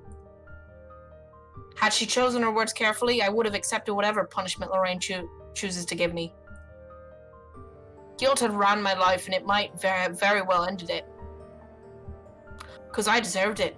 But what I did to me. The blood in my hands is mine, not yours. Whoever or whatever the shadow is, my gut tells me she's not Lorraine. Good, smart, yes. Yep. Yet I keep talking as if she is. Get your closure, but then get the fuck out, because it's not Lorraine. Yeah. It's murder go, she want to murder your face. I broke your heart, not your neck. Don't you dare deny it! It was your fault! Because I loved you more than I dared to admit? Yes, that was my fault. But I never meant to hurt you like that. Despite my words, no matter how sincere they are, she appears angry. Enraged, in fact. It's been a year since I last saw that face, and even now, the memory of it's still etched deeply in my mind. The hurt, the tears, and the hate spilling from her eyes that day, the moment I rejected her. Rejected myself for who I am. And she definitely will hate what I am about to do next. Break the fucking mirror! Break the fucking mirror! Yes! To my left, a wine rack. And from there, I take a bottle and pray to all the saints I can remember. You can list them off. There's been, 5? For all my sins. For every hurtful words I've uttered. For what I've driven her to do that day. What I forced her into. Not What are forced you her. doing? I do it without thinking twice. Quickly, before I can hesitate, I grab a bottle and send it straight towards the mirror. Shards of the bottle on the mirror are sent flying everywhere as Lorraine's screams echo in the cellar. Bitter. Searing. Like every wounding accusation she hurled at me. They've never left me. I doubt they ever will. But with this, I can move away from them. From her. My life as I should, free from the burden. Her burden. Because the Lorraine I know, the real one, the person I loved, will never want me carrying this to my death. As the screaming dies down, I can't help but mutter weakly. It's done. It's done. Oh, Lorraine. Yes. Forgive me. Good. Dumb bitch status revoked. You did it, Marianne. So proud. I take some time to compose myself, breathing in and out, stomping down on the tremor still rocking my hand, straightening out my jacket and fixing my hair. All a weak attempt at returning myself to someone resembling my normal self. This would probably be easier to do so with a mirror, but I likely won't be able to stand looking at one for a long time. Well now, Fair. I should probably go back up there. Party to attend, rich socialites to do business with, and food to eat. Yeah, priorities. Yes, food. Live for the food. Mrs. Wright will be happy if I make some time for it anyway. There you go. Yet one last time to the shattered glass beneath my feet. I'm sorry, Lorraine. May you see God's light on the path. No! Mm. Uh-oh. Turning around to leave, and for good this time, the uneasy smile on my face falls as I see Lorraine, whole and well. Come on, Mac. You really didn't think it would be that easy, Oh, did you? no, I'm You get the bonus points for asshole. trying. But you should know an 8 in charisma is not enough to turn undead. Damn it. Zombies can't quote D&D at me, god damn it. Also, wait, is that a charisma trait or is that wisdom? I thought it was wisdom that... It's probably based on, like, the spellcasting stat determining the DC of the save. Mm. She advances towards. Because we're a fucking NPC class and all our stats are under 10 like some kind of idiot. Right? Fuck. Yeah. She advances towards me, backs me against the wall. I can't even reach for another wine bottle without putting myself within her reach. Despite my earlier bravado, I don't think she'll be able to exist at all without the mirror. Or I didn't think. Can you blame me, though? It's not like I'm an expert on the supernatural. I mean, we did That's make fair. our... We aren't either. That would have been the guess I made. That's it. You shouldn't be. What? After the mirror? Did you think Nah, you dumb just bitch. No. moving on will erase what you did to me? Yes? You're nothing but a murderer, Marianne. A murderer. No. No. No. Suicide is you did Stay that. back. Yeah. You're not real. Leave me They alone. made the choice. Stop. I'm trying to move on with my life, so why won't you let me? Please. Because that's not Lorianne, Just that's a out of fucking my murder way, ghost. Leave me be. I try to find an exit when there's a click. Please be Johans. Next thing I know, I'm falling back into darkness. What? I fall into my... Oh my god, this is a secret dungeon. Who called that? I feel like somebody called that. You were right. Yeah.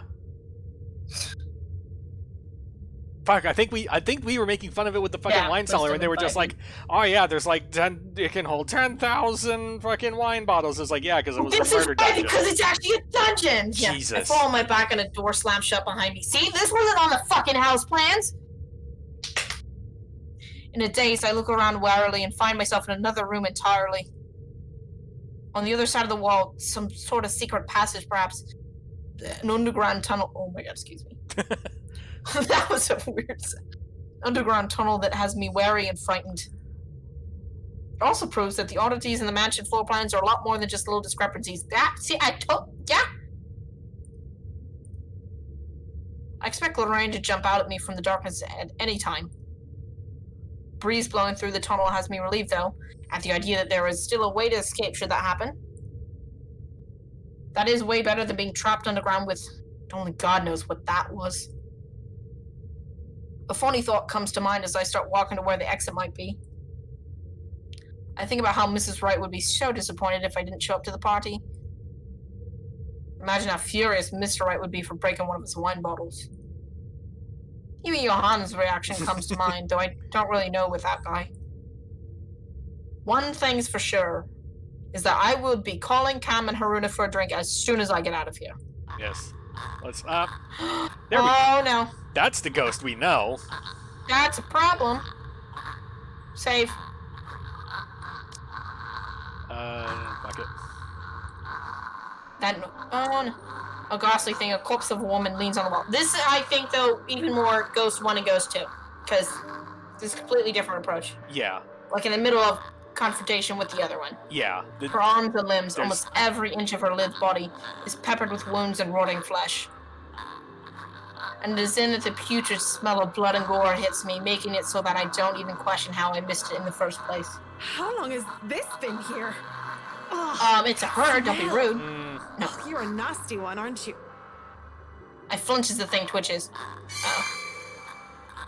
Like... And as soon as it opens its eyes and looks at me with a smile, there's nothing in my mind but horror. Get ready for a quick time. Yeah. I break into a run. Or not?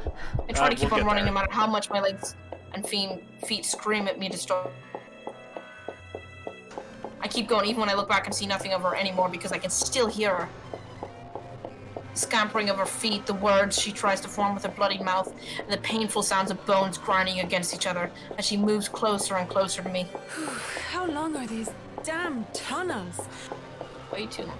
There's a split second where I know that thing is right behind me, a strange sensation creeping over my limbs when her presence looms over me. And then suddenly, I can't even do anything before I'm yanked by the hair and pulled back. No, come on. Still, I struggle up until I'm thrown to the side like some ragdoll. Okay, apparently we don't have a strength advantage. I mean, no, she has wisdom and charisma and apparently nothing fucking else. I hit the ground on my side and the musty smell of old hay that reaches me is my only indication that I'm still alive. Oh, we got thrown into a cell. Please don't hurt me. I My body hurts and I keep my eyes shut tight, afraid of what might. No, you need to look, cause. What's wrong, Close your Marianne? eyes. Are you really afraid of little old me? Okay, now I'm confused. Unless, maybe what it is this is the bad ghost. And the other one is the one that's like, help me. Help me. No, the help me one has definitely, like, murdered people, because, like... No, yeah, the help me one has definitely killed people. Maybe? It's hard. This is I don't know. I think this will get us our final resolution on the one ghost v two ghost theory, but I'm a bit shakier than I was previously. Unless, like, okay, I guess we were going on theory, good ghost, bad ghost. Maybe just 2 fucking murder ghosts. Probably, yeah. And I thought they were. This is not good. I thought they were going to be. I thought they were in conflict with each other, but maybe not. Maybe it's just like Aliens vs Predator. We're like, they're just all trying to kill the humans, and it's just like trying to kill them faster than the other. Yeah. I don't know.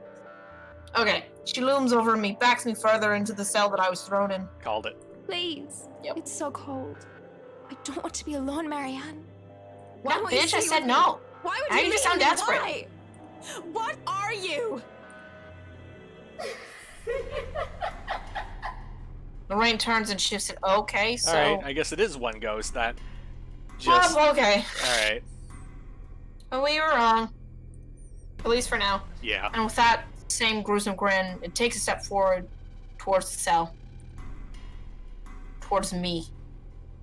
What is that a camera? this? Is that a camera? That looks like a video camera. That looks like a video camera. I barely scramble to my knees when the door to the cell slams shut and it just stands there staring. Shouts for help ring out in the tunnels. But none of them are coming for me. I'm more paralyzed and shocked by what has happened. What? Oh no. My throat tightens at being fooled by the image of Lorraine, at the thought of being trapped down here. So then, where? Help me! Help me! Oh, help me! Are you getting all this on camera, Carl? What the fuck? I don't know. Yeah, but are you guys sure this is a good idea? We're breaking and entering here. Don't worry, the owners of this place have been here for a long time. Look at this thing, though. It has writing in blood like some cheesy 80s horror prop. Wait, I have an idea. I feel. Oh man, that's genius. What kind of butthead would even take this thing seriously? Maybe we can stick this in Rowan's backpack. That's Juarez kid would panic. That's Hannah's voice actress. Yeah. Yeah. What? Spit it out. Ghost!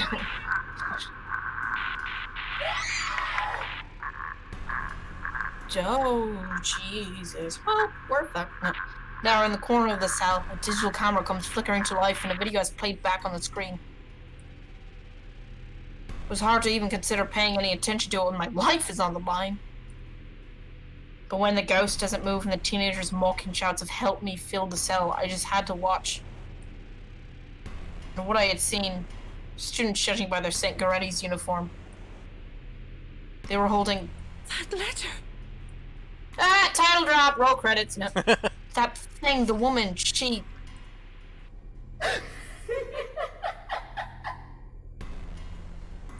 That looked like the princess. Yeah.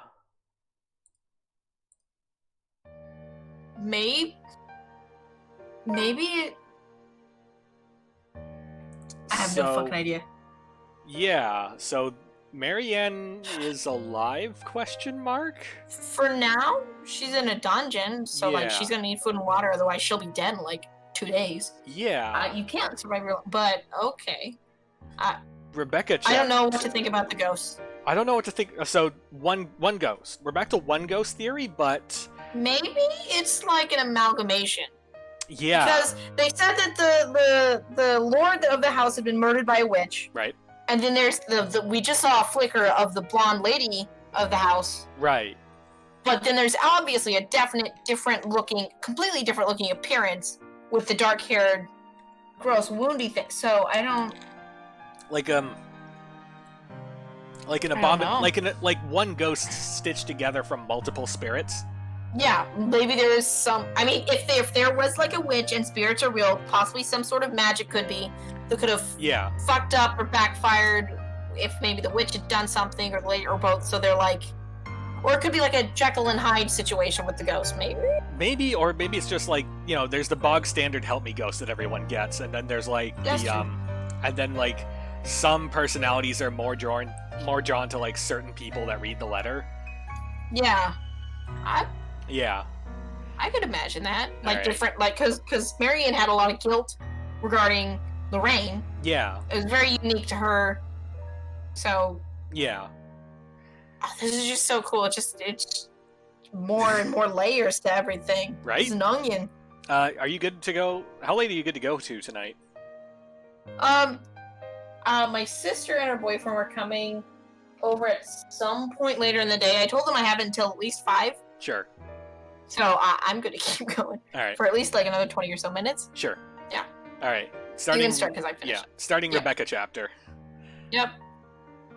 This is how it begins, or so they say. With a gentle wind drifting through wide-open windows, muffled laughters and footsteps fading behind empty hallways, and the light kiss of the afternoon sun.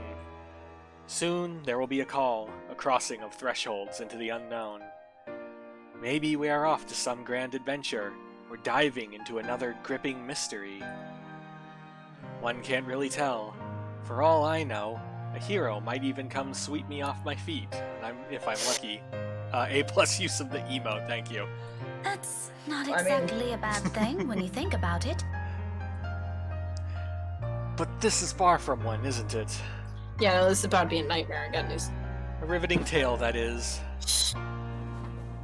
The mild breeze, the faint murmurs, the warm rays painting every nook and cranny, a fiery hue. Sports day! They are all as real as they can get. Time for sports! Yeah, and career day with Michael Myers. Bald Michael Myers. Yeah. As much as I want to write a little tale out of this, I'm far from someone who can. Fleeting fancies, that's what these are. Merely passing thoughts to occupy an idle mind, while waiting for another busy workday to end. Then again, maybe in another life, I am one. Who knows? But at present, what I have and what I've chosen to be, well, fucking teach you a bunch of dumb kids. Years here if I find teaching rowdy adolescents a tedious job, will I? I feel like teachers though, because have you met kids? Right. Teaching them in school, it's not the most like thing a kid wants to do, so it's not always the easiest thing. Yeah, I feel so bad for some of the teachers. Admittedly, admittedly, the whole affair isn't exactly as grand or exciting as I had imagined as a child. If I weren't so stubborn and too passionate about the whole idea, I probably would have quit a long time ago. I feel like that's most teachers, especially history and math ones. But it's always the kids that make it worthwhile, isn't it? As if in agreement, as soon as my pen slides into a neat circle against the papers I'm grading, the final bell rings. Like a dam that is opened, students begin piling out into the hallway soon after. For a short minute, I let the noise fill my ears, let my mind wander to a place far removed from all the hubbub. Solitary moments like this have come few and far between lately. Even my own home hasn't been as quiet as usually I prefer. Though in hindsight, the entire place hasn't been the same either since Isabella moved in next door. And if her fussing over a minor cold last week tells anything, I might as well throw away any idea of solitude out the nearest balcony, so long as she lives nearby. At the memory, my eyes automatically shift over the bottle sitting at the edge of my desk. A chuckle escapes me as I reach for it. A little ball of energy and enthusiasm. That big baby. Mother Hen, she calls me, and then says and does the same thing right after. It's not that I'm unused to being on the receiving end of other people's worries, or I feel any sort of apprehension over her fretting. If I am to be completely honest, it's actually amusing how someone can be childlike one minute, then act like a responsible adult the next. But there's a dissonance there, both in her actions and words. Although she may not look like it, they may not say anything, may not lose her cheer one way or another. I know these troubles have weighed down on her lately. Her face says it all. That big numpty. I love that word, numpty. It's a good word. If she thinks I won't notice, she's got another thing coming for her. That's how she's always been. I do understand that part loud and clear. It's just that I'd really rather not pass another burden onto her. Or become one myself. Aren't I supposed to be the one taking care of them? Though I guess that's simply one of those things people eventually grow away from, once you've all started leading different lives. Not completely different, I hope. Somehow, that thought makes me feel uneasy. I don't like change! Thankfully, before stranger ideas can take root in my head, a faint buzzing comes from my bag, cutting through the rest of my thoughts. A small frown forms in my lips when the screen lights up and an unknown number flashes.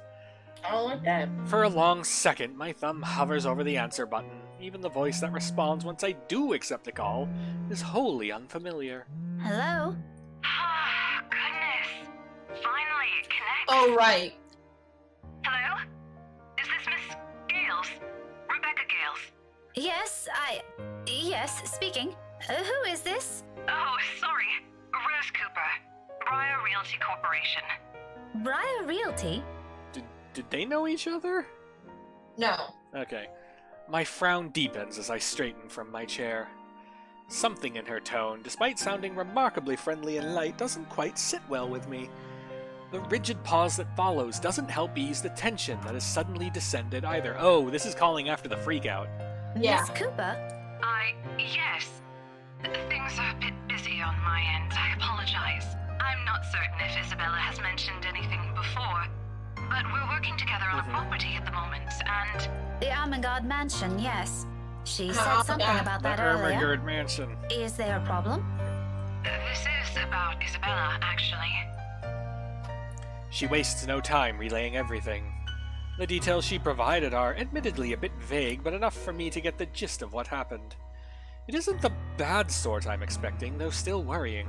Especially with words panic attack and pale looking a bit sick woven together in one foreboding sentence.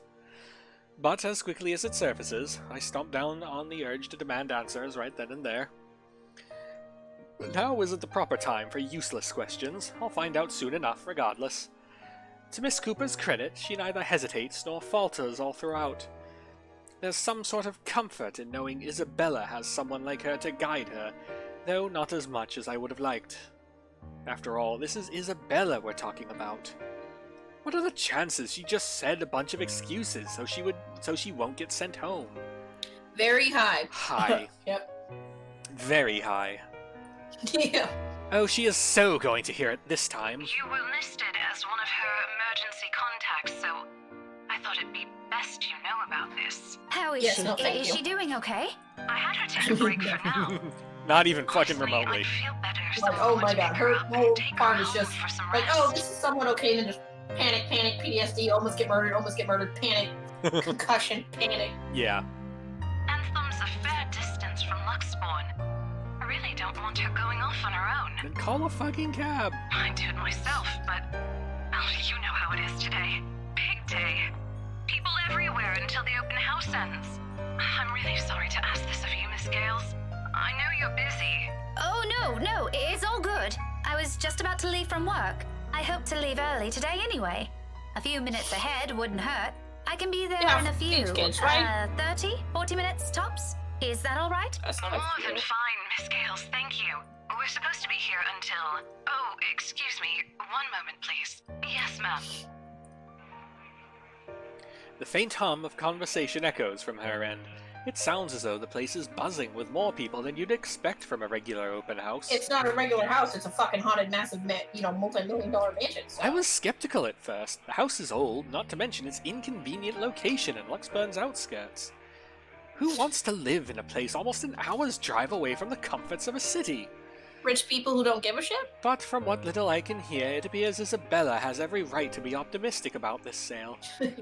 If I didn't understand why she was so adamant about refusing my offer of help before, I think I do now. To some degree. We'll be resuming the tour soon.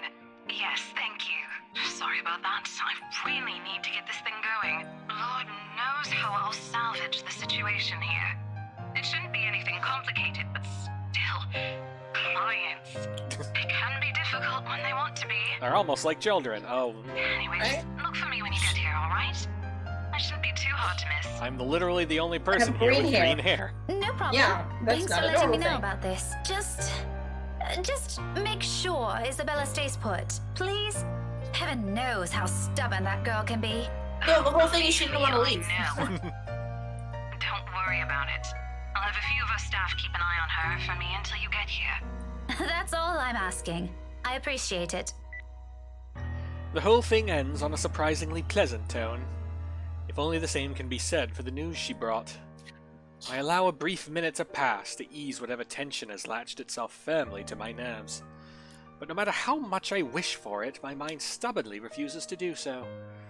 My hands are unsteady against the papers I pretend to arrange after. Lucid thoughts, every single ounce of it grimmer than the other, grows with each second I linger. Something about this whole thing, along with the sudden unease and nagging worry, screams off. Wrong. This isn't the riveting tale I've hoped to step into today. Even on a rush, getting everything in order before leaving takes nearly a good quarter hour. By the time I make it out of the classroom, the commotion has already died down, dwindling to mere echoes and distant laughters. From the nearby room, melodies and a rehearsing band drifts freely into the air, filling the almost empty hallway with their warm, lively tunes. Any other day, I'll stop, bask in the music, and enjoy what little peace it brings. Not today, however. My steps are brisk and sure as I march to Edward's hall exit. As the sooner I confirm Isabella's okay, the sooner I can shake off this niggling feeling. For one reason or another, that single call of all possible things has thrown everything off kilter. I'd rather this be over with as quickly as possible. I mean, she had a fucking panic attack and was talking about ghosts and a cursed chain letter. That legit is very worrying. So much that I nearly barrel over a student in my haste. Jeez. Though perhaps it's really the other way around. When I look down, a set of eyes, bright and hopeful, stare back at me. Evil child, kick her! No. Yeah, fucking tackle her.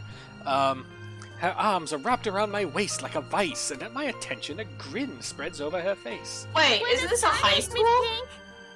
Hello, Right, it's like already high. I thought it was a high school. You know, you Who the aren't fuck is supposed this to kid? run into No. people like that. I mean, I'm 14, and you're like, what the fuck? It stands to reason that if the adults look like teenagers, the teenagers would look like children. Like babies. Yeah. Sorry, Miss Pink. She loosens her hold on me, but not a hint of guilt or regret appears on her. If anything, it seems the remark only amused her. A smile appears on my face before I can help it, matching the one on her own. Just remember not to do it again, alright? You could get hurt. Or possessed or something. You sound like my mama when she's scolding Rowan, Miss Pink. I'm sure your mama only means well. I know she'll be worried sick if one of you were to get hurt. Where's your brother anyway? Aren't you two supposed to be heading home now? Rowan Yeah, but said he's he's got some dead. stuff here to see before we go. I think he's taking too long. But he promised to buy me jelly babies today. If I keep what he's doing a secret from Mama and Papa. Yes, a drug deal. Actually, real candy? Any chance you'll tell Miss Pink about it? No. She shakes her head, both her hands going to her mouth as if to keep a precious secret from spilling out. I made a promise. Oh my god, they are. They're like gummy babies. Oh, something like a gift? There you go. Like a deal. Tio promised to take him somewhere cool when he's old enough. Rowan's gonna prove he's a grown-up. Laughter slips free from my lips. The teacher in me wants to give whoever this Tio is a reprimand for bringing about this kind of behavior in children. But if both Suarez kids are so fond of him, then there shouldn't be anything to worry about, yes? So are they supposed to be from Spain? I don't know, but they mentioned Tio. They mentioned Tio Luke. And Oh yeah. No, this is her. This is Hannah's niece. okay, Kylie. okay, yeah. At any rate, they're nothing but well behaved, both Kylie and her brother. Rowan, the eldest, may have an occasional odd streak in and out of class, but their parents taught them well. I see no reason to cast any suspicion of bad behavior on them. As long as it isn't anything dangerous, all right? It's not. Cross my heart. My drawings are a lot prettier than what he's doing anyway. Tio said so. Do you want to see? I drew one earlier at class. Uh-oh. Is that why you're here? This is gonna be haunted as fuck. I was gonna show it to my friend first. But since it's you, I'm sure she wouldn't mind if you see it before she does. Oh. Also, maybe she's here then because she's meeting up with her brother. I can't That stay would've- right now, Kylie. Yeah. Sounds like okay, yeah, because she is not a high school student. What the Yeah. fuck? Her face falls immediately after the words are out. A small part of me feels responsible for that crestfallen look, but as much as I want to stay a little longer, there's another place I need to be at right now. And frankly, another child to look after. Taking both of her hands, I kneel in front of her and muster the most rueful smile I can give. At her age, I'm quite sure she already understands what I'm about to say before they're even out. But, remarkably, she doesn't look away or pout as I'm expecting her to. I'm sorry. You know what? Rowan has a class with me on Monday around this time. Why don't you drop by again next week? After class? I'll even make sure to wait for you. It's just Cool, I that can't wait for that haunted absolutely encounter must Right. Your leave little now. ghost again. Yeah. My friend had an accident earlier, and I'm the only one she has here. What about her mama and papa? They're dead. Her They're in the family lives Philippines. really far from here, I'm afraid. Do you remember where Asia is? The southeast part? That's where they Yeah, are. it's like to the left of that. Right. Fuck, I don't know maps. Her eyes immediately light up at my question. Just like that, I know I've earned the girl's forgiveness. Oh, just like Takako. Sure. Who? My friend. She said she used to live there, only just a little higher than southeast. You mean east? But she hasn't come home in a long time, so she doesn't remember much about it anymore. Melody says it's weird I talked to her, but I think she's just shy. They could be good Oh, friends she's a too. ghost. No. Don't you think so, Miss Pink? Maybe why not? if I you don't introduce fucking them properly, they will be. That's what I think. Takako's just lonely. If she makes more friends, she won't be anymore. I have a feeling Takako's the ghost. Is your friend like that too? Maybe? A little, possibly. To be honest, sometimes I can't tell with her. After all, Isabella has always been the kind to hold a smile, even when things have taken a turn for the worse. 5 years and one will think it's enough to know a person. But when you consider it, come to think of it, all these years I've never, not even once, seen her cry. Not over a trivial matter, or even when things are tough. Okay, you can go to her. I'll just show you my drawing next time. Good, we'll be Thank haunted. you. Remind Yep, me thanks. to buy you a huge glass of parfait, all right? No, I'll get a stomachache. Takako says so. A small one is okay. I'll remember that. Say hi to your friend for me. I will. I'm sure she'd love to meet you too. Mm. See you, Miss Pink. Please don't be a ghost. I'll see It's you later, totally Kylie. the ghost. London Bridge is falling. It's totally the ghost. Fucking God, the song. Falling down. Why should we She stop doesn't doing look. that? She doesn't look back or wait for any sort of goodbye from me. With a song and an extra spring in her steps, she bounds across the corridor with as much spirit only a child her age can have. That's true. As if the conversation has never taken any downhill turn for her at all. As if there isn't a single thing to worry about in the world. Not long after, she disappears behind a door, leaving behind strains of an old familiar rhyme lingering in the air. Yeah, fucking thanks. Carefree, unbidden, untroubled moments like this, I envy her.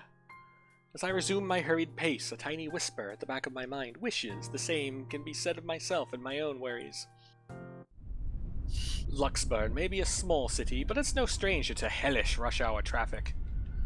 But surprisingly, getting out of the city proves more of a breeze than a hassle.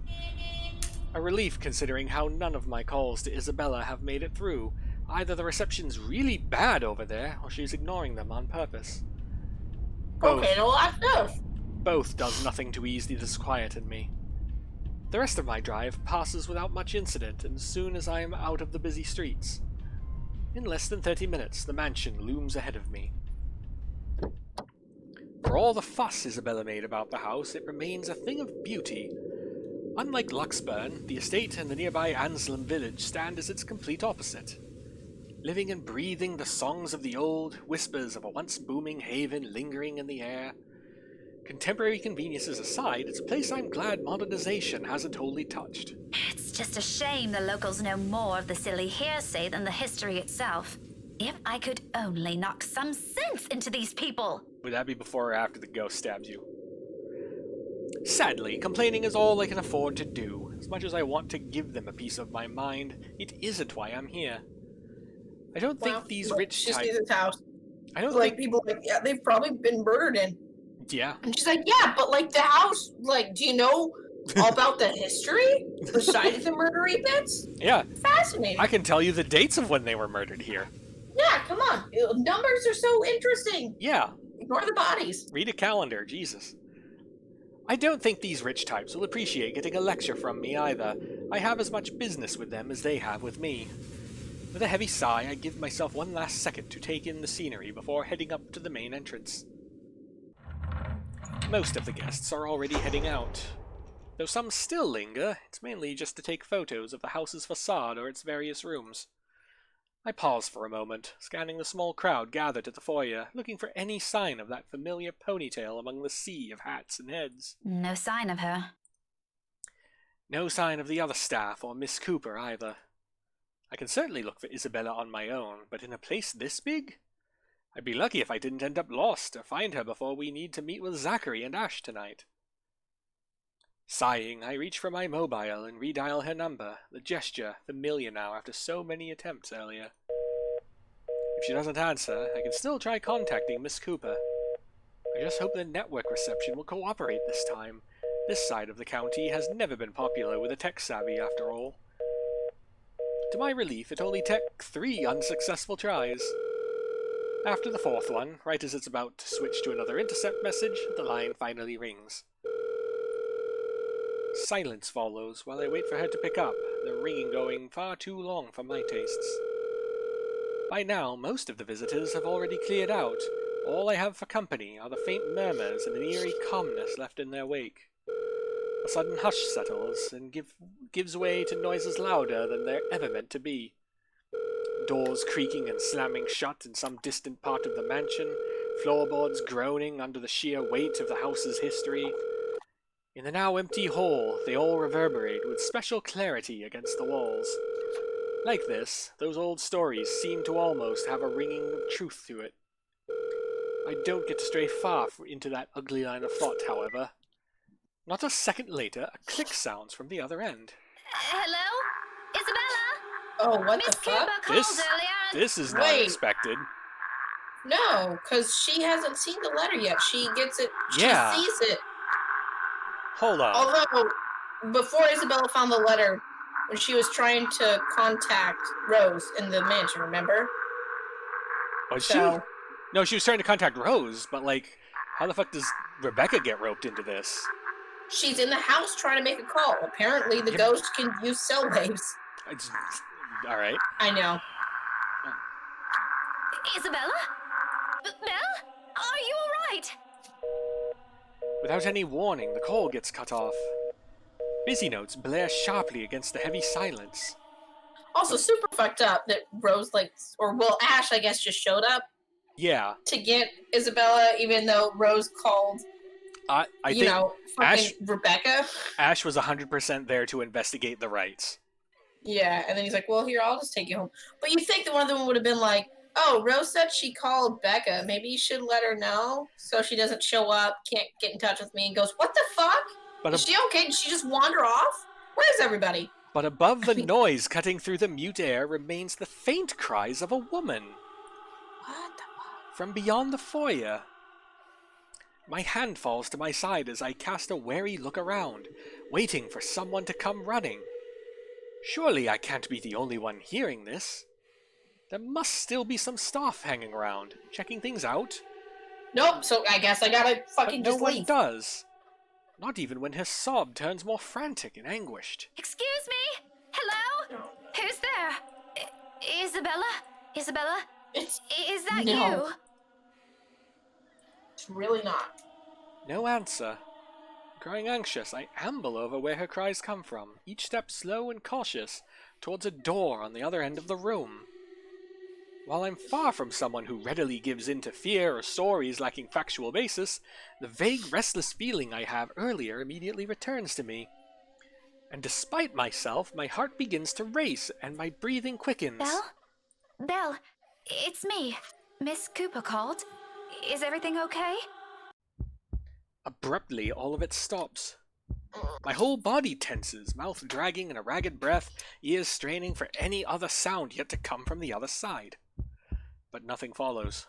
Instead, the quiet only lends itself to the heavy tension in the air, as if every small movement will disturb the fragile stillness hanging in the room. I wait for another second. Then, with a caution, I reach for the knob. No! My fingers barely graze the brass handle when a hand falls on my shoulder. Excuse me. Oh, I am so sorry. I didn't mean to startle you. No, it's a... Still reeling, my gaze shifts back to the door, as if any second now the cries will start again, or whoever's inside will burst out of the room. But I don't get to dwell on these. The woman's worried voice breaks through the haze in my mind again, oddly soothing in the thick of my unease. Even if the concerned look comes from a total stranger, finally being in the company of someone else is somehow comforting. Ma'am? Yeah, because it's haunted as shit when you're alone. And haunted as shit just period. Yeah, but she doesn't fucking know that yet. Oh, no. I don't know what the fine. fuck is going on. This is Look, if I walk just into a giant rich people's house and I hear someone crying, my first thought is gonna be, oh no, someone had a bad time and they're crying. Not, oh, the ghost is weeping at me and planning to shank my eyes. Like, I'm in a fucking place like this, though, come on, all those old fucking houses gotta be haunted as shit. No. That's what happens when you get a big fucking house with, like, all these kind of accidents and shit that could happen for hundreds of years. What, they just order the fucking ghost from Costco and just fucking load him in there? No, you have fucking maids falling over banisters and dying, or tripping down stairs, or just, I don't know, fights that end badly. Like, dude, shit like this has history. It's centuries old. Somebody's died in this fucking house. Somebody's died in probably all those big fucking houses. It's just, like, statistically. You have to have so many people in and out of it? Come on. Do you need Haunted to sit as down? fuck. No need. I'm actually looking for a friend. I wave the mobile in front of her, like the gesture alone explains everything. Vaguely, I note my tight grip on it and quickly slip it into my pocket before she notices. She doesn't need to know. Well, I'm not really sure if your friend would still be here. We're actually about to close the open house in a few minutes, ma'am. No worries. She's not a guest here. She works for Briar Realty. Miss Cooper called me earlier. In fact, I'm also looking for her. Well, you found her. That's me. Good job. Recognition flashes in her eyes, and her worried expression dissolves into a smile at once. It's all I need to know that I don't have to look elsewhere or venture deeper into the mansion on my own. Thank God. In some way, I'm not too keen on the latter right now. Oh, yeah, that's Miss Rebecca Gales, is it? Yes. Sorry if I'm a bit late. It's not a problem. I was busy with the open house and a few clients anyway. It's actually a good thing you came when you did. Let's see. Isabella should be here somewhere. I told her to stay put earlier. That girl never listened. Rose? Rosie? May I have a minute? There's just this one little thing before we go. Miss Cooper's head immediately snaps up at the voice. In a blink, a different kind of smile spreads on her face. A smile, still, friendly even, but the kind given mainly for the sake of pleasing other people rather than making friends. Yes, ma'am. I'll be there in a few. Yeah. It's an impressive thing, to say the least. That level of professionalism. I suppose working years in this kind of business trains you enough to be able to pull that off without batting an eye. It certainly didn't seem to have rubbed off on Isabella, though. Sorry, could you give me a second? I have to take care of this. Don't worry about it. I understand. I can wait a few more minutes. Clients, right? You won't hear anything from me. Priorities, you know? But if you want, you can stay at the parlor in the meantime. I think we have a few refreshments left. No, Did thank Rose you. know I'm that going she out with a left few with friends Ashton? after You think that this. she would have been like, "Hey, Rose, I'm leaving now, so you know, and don't get worried about me." I thought that happened. Didn't that happen? I thought so. Isabella's supposed to join us too. Maybe I'm just But remembering it that wrong and giving depends her on more how credit. she's doing, of course. Yeah. Than she deserves. All right, this won't be long, I promise. She throws me an apologetic look before sauntering over the small group gathered at the entrance. A couple, or siblings, and another woman, probably their secretary. Either way, they look no different from the other guests. All three of them primly dressed, albeit in a manner significantly simpler than the others. No frills, no extravagance of any form. Oh, Isabella called Ash, realized he was there, and then took off immediately. Okay. Oh, okay, yeah. All So right. no, I mean Isabella was freaked out, so I'm gonna go over the "you should have done this because you're a responsible adult" card. Yeah. But okay. But their gestures and movements alone speak volumes of their ingrained lifestyle. In their presence, I do what I can to appear inconspicuous on my side of the foyer. Maybe accepting Miss Cooper's offer would have been a much better choice than standing around awkwardly gaping at them. Yeah, that fucking ringtone. Oh, when we get, oh my god, we're gonna hear a lot of that when we get to Ash's chapter, I think. Oh, I'm fucking sure. Do you think he never answers his phone just because he likes hearing it? So he's like, yeah, and they're like, answer your fucking phone. But Yeah. this ringtone though is dope. Probably. All while also attempting my best not to listen in on their conversation. Although that one proves more difficult with how enthusiastic the blonde woman is. Her voice easily echoes through the walls with only the five of us here. Pretty soon, I find myself being drawn into their talk without meaning to. Tomorrow? First thing in the morning? First thing in the morning, ma'am. The mundane talk isn't what catches my attention, however. Very well.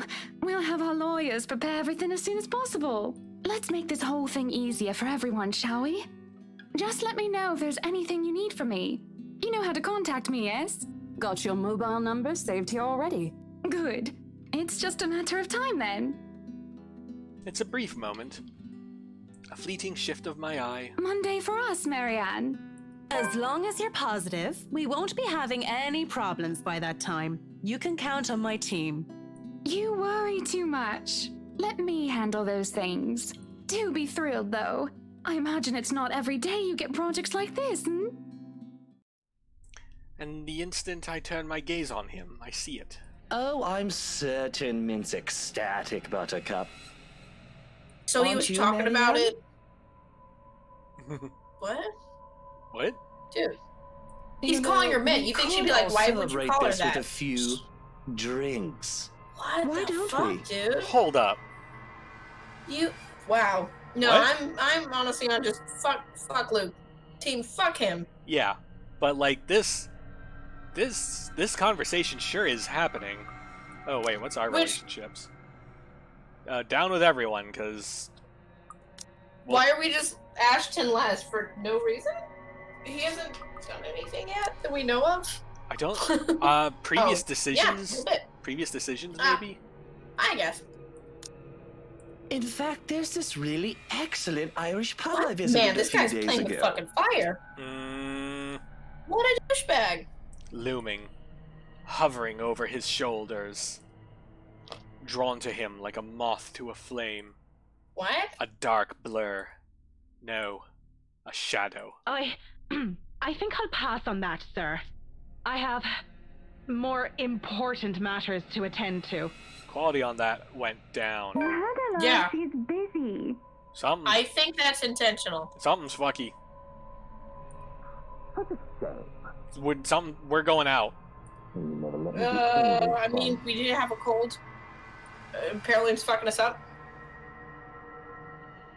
Or But as I try to make ghosts? sense of it, a heavy feeling descends over my whole body. Oh yeah, for a second I'm like, what the fuck just happened to the sound? It happens without warning, forcing me to close my eyes. Sensation Oh, my creeps to every part of me, crawling in my skin and draining me little by little of any strength. Sorry, every time I see that, I No, have to. that's fair. Before I know it, my hand is gripping the nearby door for support. A sudden nausea drowns out their voices and what little sound there is. All except for the whispers and laughters. Judging, mocking, taunting. Muffled, inaudible words bearing down on me like a death sentence. They wrap around my neck and limbs, binds tightening with every syllable, every utterance.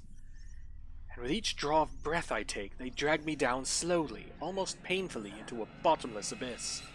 On and on and on, till the sounds turn into mere distant echoes, until suddenly it shatters. Well, what are we waiting for? Are we done here?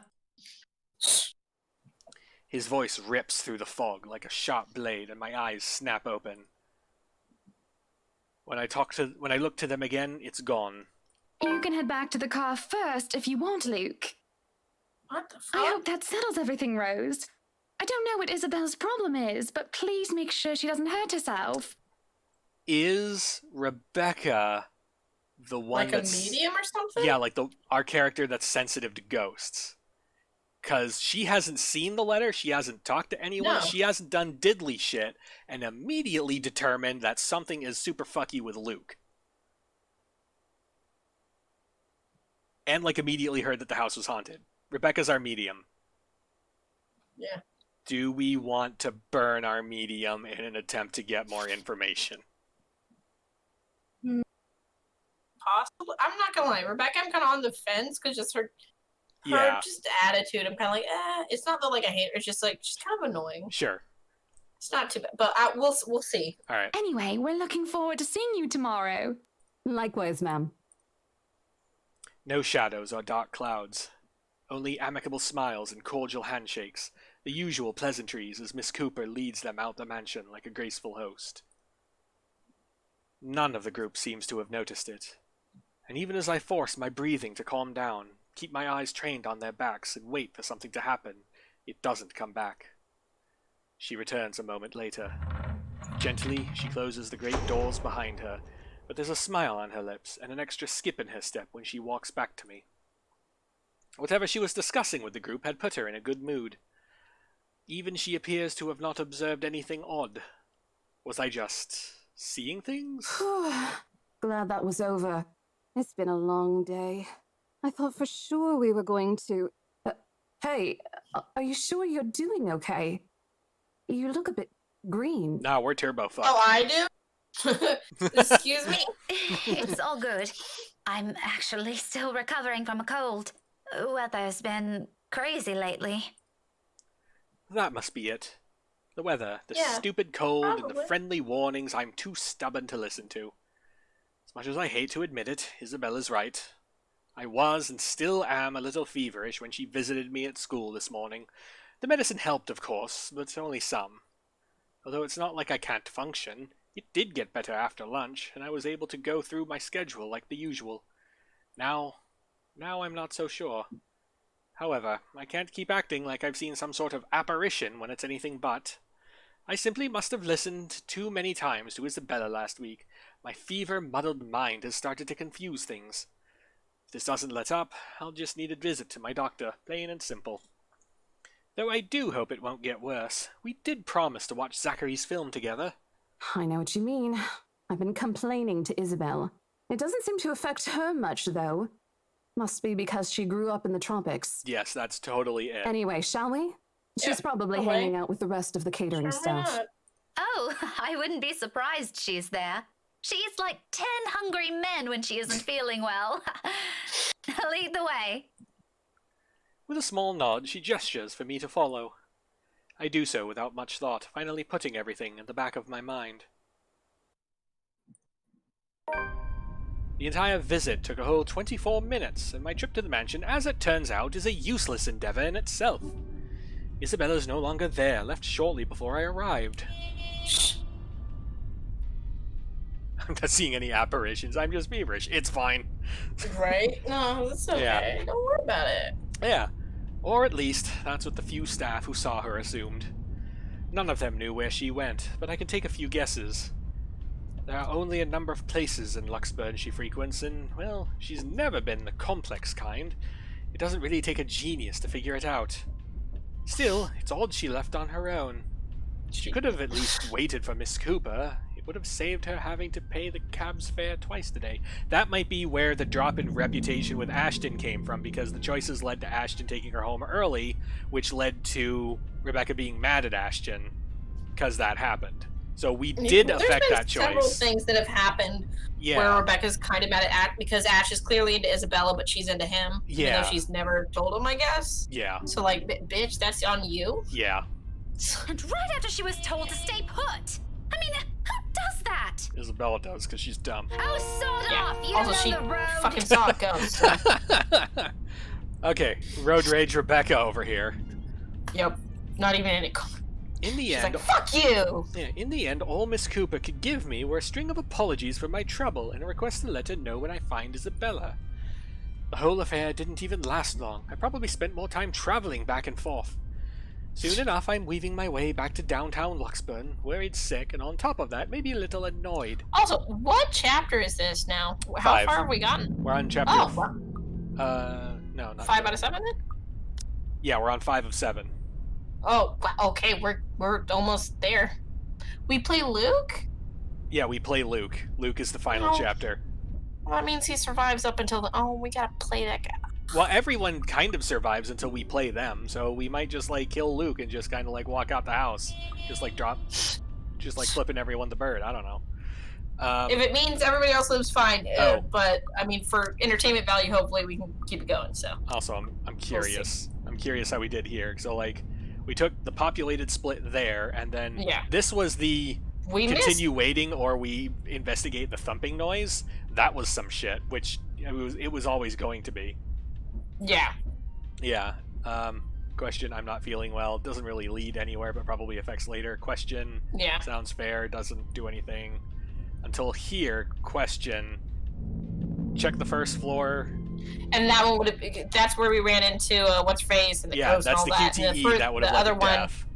Yeah.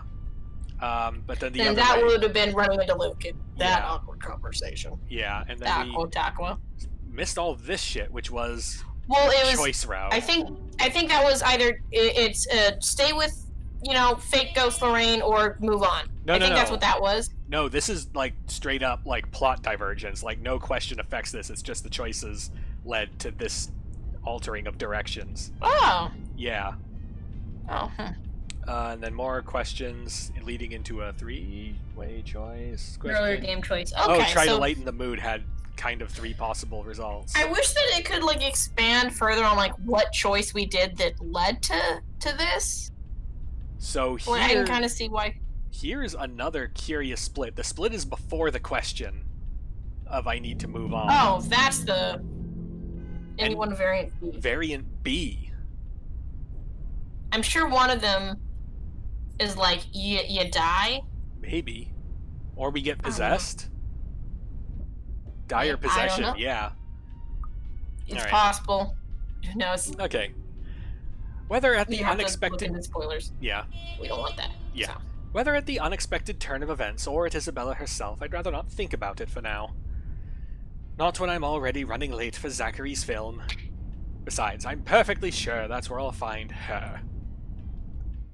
I just don't like seeing that word like that anymore. I know. No, it's fine. We're a different person. I know, but I'm still like...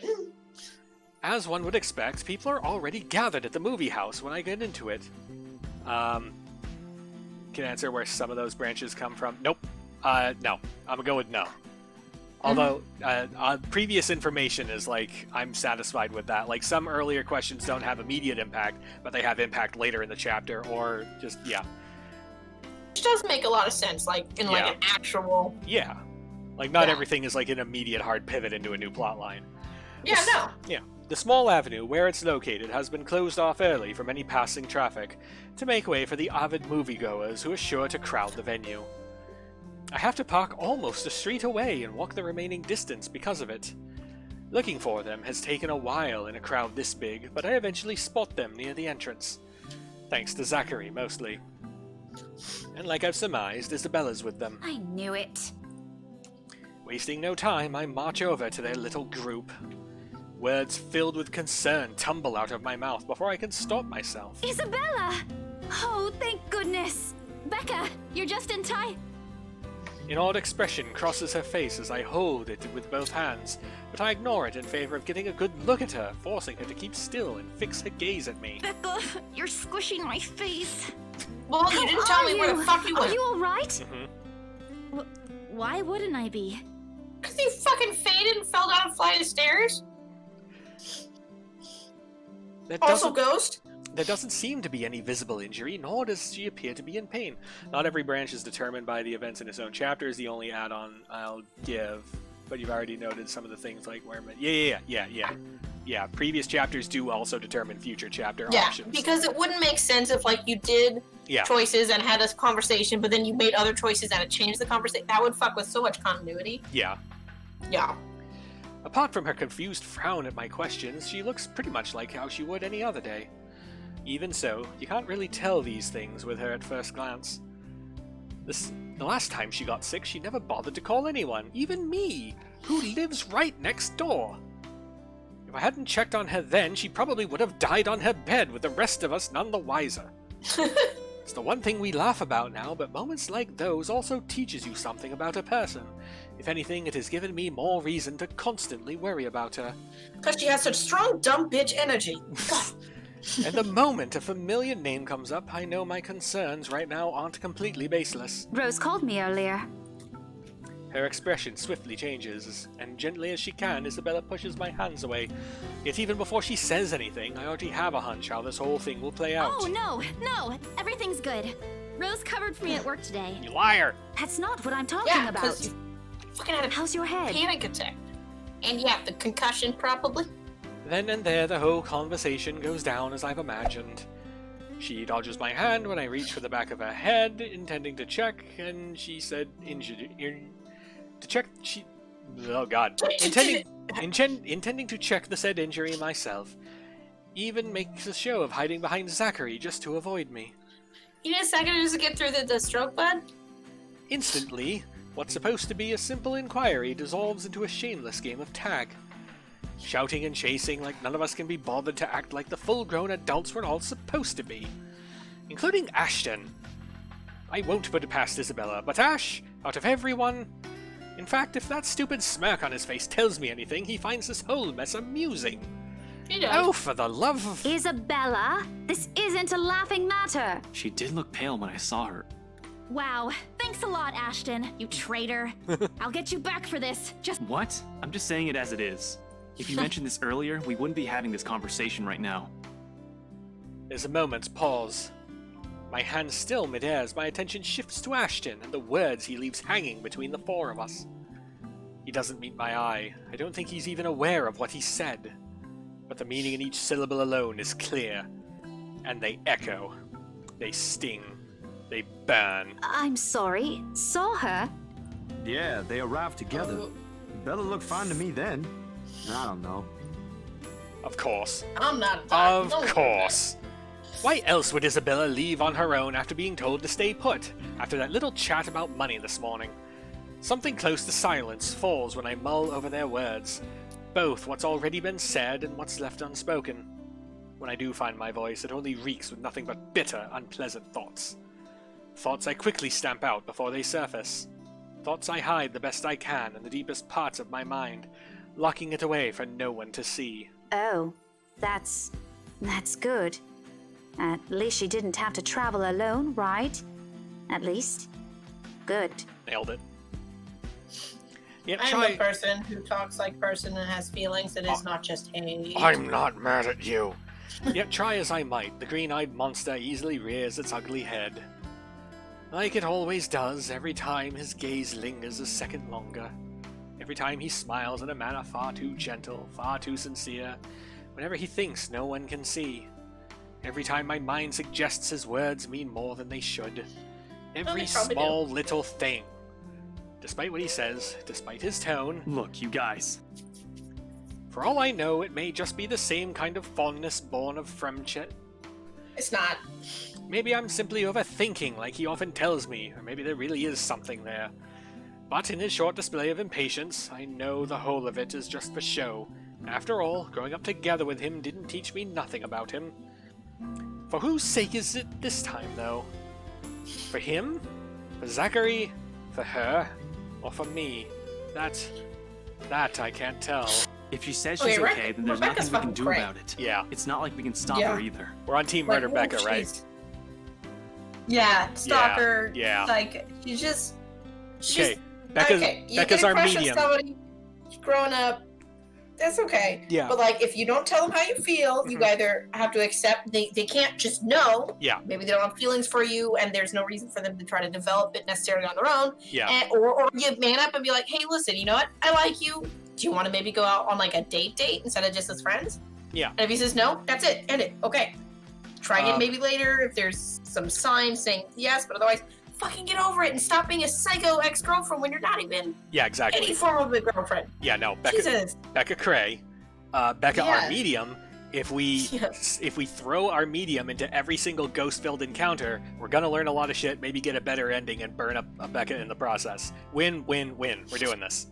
I love how your assumption is like, we can't save everybody. That's definitely not on the table. Probably gonna have to make some sacrifices to save some of the characters we like, and making people suffer is gonna get us a good ending. Yes. What the fuck kind of games you play? I mean, it depends. I'm sure there are games where it's like not everybody's gonna live. Have you been watching this game so far? Is this the kind of game? Fair. Yeah. That's fair. Besides, she's still acting like the same old Isabella to me, if she can still run around like that. Why are you taking her side? I'm Jesus, not. Rebecca. Yeah, I know, right? But if she wants to watch Zach's movie with us, I'm not going to stop her. She's probably the one looking forward to it the most. Ash, that's... You, of all people, should know... Tell you what, if I notice something amiss with her, I'll take her to the nearest hospital myself. That's a lie, because you're the world's shittiest anime detective. Is that good enough for you? Also, the second person to say that, nobody even once tried to really get her to go to the hospital, because that bitch had 100% had a concussion. Like, she fell down a flat fucking stairs and was out. Yeah. For, like, probably at least 10 plus minutes. Conservative. There needs to be a zipper face emote. Right? My mouth opens, then snaps shut almost as quickly, forming a thin, hard line instead. I can't respond, not because there's nothing to say. On the contrary, there's plenty. So many things I can use to reason and get him to agree. But because he speaks with much certainty, with much reassurance, it feels like there isn't even a choice. All I can give is a long, deep breath and a reluctant nod in the face of it. Before I can get a grip of myself and my own weakness, the mood immediately shifts, and I'm being tackled into a hug. Thanks, Becca. It's always been you with him, isn't it? Did you say something? Me? No. Nothing. Don't mind me. I'm just being crazy and jealous and fucking psychotic. A lie, obviously. What else can it be? Each and every smile, a tiny effort to keep things as they are, or so I tell myself. Little do I know, this is merely a preamble. It starts out quietly and without fanfare, amidst friendly jibes and harmless teasing, with a scrap of paper fluttering harmlessly to the ground. No! Oh, fuck. One that looks suspiciously like a cheap Halloween prank, no matter how you look at it. And yet, despite how ludicrous it all is, Isabella stubbornly insists, as if our whole life depends on acknowledging the truth in her story.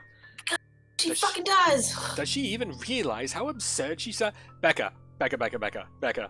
Pump the I know, brakes right? real quick. You of all people. Remember 5 fucking milliseconds ago when you saw a goddamn ghost in the house that this letter was found in. Or a shadow that literally made you, like, black out for a second? Alright, What the fuck? That's not normal. Your stupidity will fuel a death that gives everyone else knowledge. Hard committing to this. Okay. I fucking hate This Becca. is the hill you're gonna die on. I fucking hate Becca. Yeah, she's Cribbins! annoying. Even my students wouldn't fall for this. Isabella, aren't you taking this a bit too far? Jesus Christ. Not fucking joking here, guys! You're like, oh my god, no, seriously, you guys, though, this time, ghost. Yeah. She doesn't even give me time to regret nor think over my choice of words. From there it escalates, grows into an argument too petty even for our standards as adults. That is cute that adults have standards for arguing. Haha, yeah, right. Before we know it, one after another, harsh, scathing words are being spoken. It's not a joke! Will you guys listen to me first? Can we just talk for a moment about the passive voice? The words are being spoken, not I'm being a fucking bitch about this. Jeez. No, yeah. Yeah. I saw something in the house earlier. It stood right in front of me. Also, they've been with her for 5 years, right? That thing might And have. like, she's never done shit like this. This is completely out of character if this is supposed to be a joke. Right. Why would they not go, you And know in what, broad this daylight, seems really Isabella, fucking even someone gullible rando would as find the fuck for her to be logic in like, that ha, screwed up. look, I'm gonna scare you guys with a ghost chainmail. And like, legitimately, I'm gonna bullshit that I'm so fucking terrified and stuff. Like, what would she get out of this? Ha, just freak you guys out and be like, ha, fake. Like, There's what? also no way in hell that this supernatural shit is true. But it's The real. option is like, maybe Who she do you needs think fucking I help. saw? Like, maybe she needs to see a therapist because all the stress. Yeah. Those fucking eyes. Those are fucking terrifying. eyes. Yeah. Isabel went straight for the crazy eyes because in this circumstance, she's fucking going out of her gourd because no one's goddamn listening to her. No, that's just the model for when she gets angry. And that I don't know why they just give her little fucking dots of terror for eyes. It's A delusion? upsetting. Didn't you say you fell down some stairs? So maybe Rebecca's Too right. good to be accountable for being a It bitch. happened Nah, honestly, after, sometimes when I it's was just people who trying to get pretend to be away. way too I good, almost got who are stuck just in like the same the room worst. with that thing. We're all in danger. I thought you were my friends. Why don't you believe me? Seriously. But someone has to be patient in all this, and however much my own has already been frayed earlier, there's no one else. Who else here can deal with someone selfishly acting like a kid? Isabella doesn't have irises when she's mad. No, it's just dots of rage. But Like, seriously, it seems so fucking dumb. And for like my friend who's Yeah. always just been nice, I've never even seen her cry. She tries not to be a bother. Yeah. She won't even tell us when she like needs money or is starving because she just, is now just decided to fuck with us. Yeah. Like on this level? What? No. Either she's a fucking real ghost, or she fucking something's up with her like mentally or emotionally, and she needs help, not to be yelled at and be like, fuck off. You quit being a dick. You're just fucking around. I'm not. Like every other time, it has to be me. We are, and you know that. But this thing and that thing has got nothing to do with the other. When Rose called earlier, I thought she's just exaggerating. But based on what I'm seeing right now, maybe it's better if we really postpone this for now. You literally talked to the Don't ghost on the bother. phone, Becca. Holy fucking shit. Do you not remember that? Just like that, she cuts us off. Slams the door right on our faces while my own temper flares before I can stop it.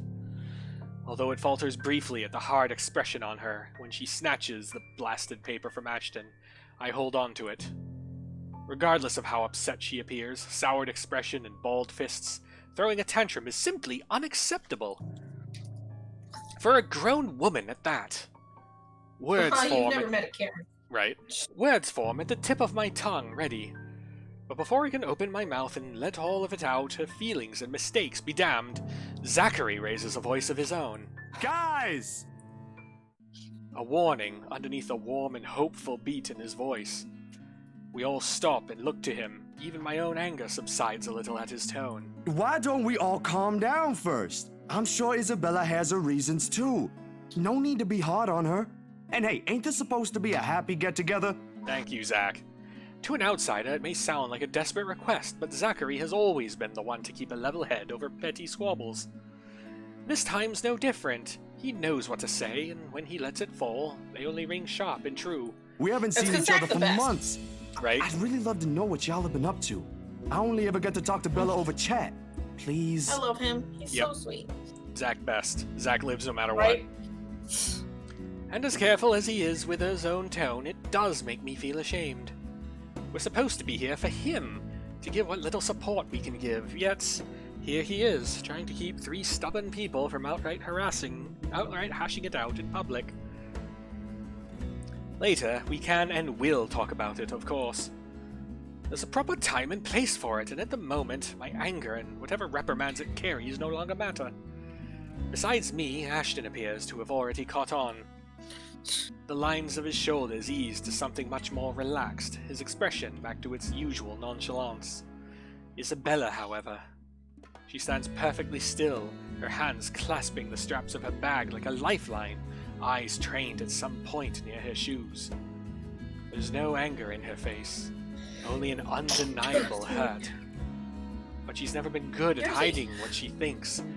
Always the open book, always the one to wear her heart out in the open. So why would you think that this is a fucking joke? Cause we're stupid. Why would she be like, yeah, just to fuck with us because she's so sweet and genuine? So of course she'd pull shit like this. What? No. Cause we're fucking dumb. And when she looks up, her answer is also as simple. If we keep arguing here, we're going to miss the first few minutes. Her lips are curled up in a smile, though lacking both its usual brightness and glee. It's a smile nonetheless. I've seen it countless of times. It's the very same one she would show when she knows she has no other choice, or simply when things get tough for her. But despite everything I already know about her, it catches me off guard. In all honesty, I expected her to run, to balk at the first sign of losing this time. I won't even be surprised. At 26, she is the youngest among the rest of us, less experienced, less accustomed to dealing with trivial quarrels like this. Rebecca's such a bitch. Her monologue is just like making me think she's even more of a bitch. And yet here she is, holding herself and coping with it like how she would with matters concerning her family. Outside of that, to me, she has always been this childish, naive girl, and watching the opposite play out right now, somehow, I find it difficult to wrap my head around it. Alright, that's the Isabella I know. Isabella's always honest and wears her heart on her sleeve, but she's also a fucking child and is pranking us all. I'd better be a bitch, it's fine. Oh, good. I thought for sure you were going to cry. But I envy her. What was that for? Stop calling me a crybaby! I'm not one! Aw, don't cry. Stop it! I envy her spirit, her warmth, her cheer, the shine in her eyes when she looks at the world. How everything seems to simply fall back to a pleasant, lively rhythm with her around. How easily and tightly she fits into our lives, even without bonds or only long years could forge, like a lost piece of a puzzle despite her jagged edges. How she draws people to her with ease. How Ashton, of all people, can be drawn to her. Okay, scared cat then. Jealousy. That too. Jesus, back up. If you repeat that, I swear I'll... Let's just go. I make no effort keeping the bitterness from my tone. I let it seep, linger stiffly in the air as I avert my gaze from them. From their playful banter, their friendly teasing remarks, and Ashton's tender, affectionate smiles, all before the stabbing aches in my heart change into something too painful to bear. What the fuck? It's all in my head, is what I'd often tell myself. 'Cause it is. Yet the way my heart rends at just the sight of them hurts. And like a coward, I walk away from all of it, taking with me my small hope the movie will distract me from these thoughts. Don't worry, it will. Because like this, it's easy to find something to hate in her. What the fuck? Dusk has already given way to a night when we leave the film fest. Unfortunately, it does nothing to improve my mood like I am hoping. Neither does the muggy air that greets us upon stepping back into the noisy streets. Too busy. Too loud. Too many people walking what little space the sidewalk offers. It forces God, anyone... now she's like, all these fucking people in my bubble. Like, it forces anyone to bump shoulders with those they barely know, let alone care about. On a normal evening, I wouldn't have minded the crowd, nor the humid weather. It's not like any of them are bothering anyone. Exactly, Becca. And yet, even with what's admittedly pleasant a company, I can't bring myself to lighten up. See you guys some other time. Yeah, see ya. Not even to return the smiles Ashton and Zachary gives us when we go our separate ways. Perhaps this started with Miss Cooper's call, or earlier than that. Maybe even the moment I left bed this morning. Bloody hell, it could have been that sodding letter for all I know. I couldn't care less at this point. All I wanted is to get a warm bath, sleep, and wait for this dreadful day to end. Now, if only Isabella would stop babbling, then maybe this dull throbbing at the side of my head won't turn into a full-blown headache, too.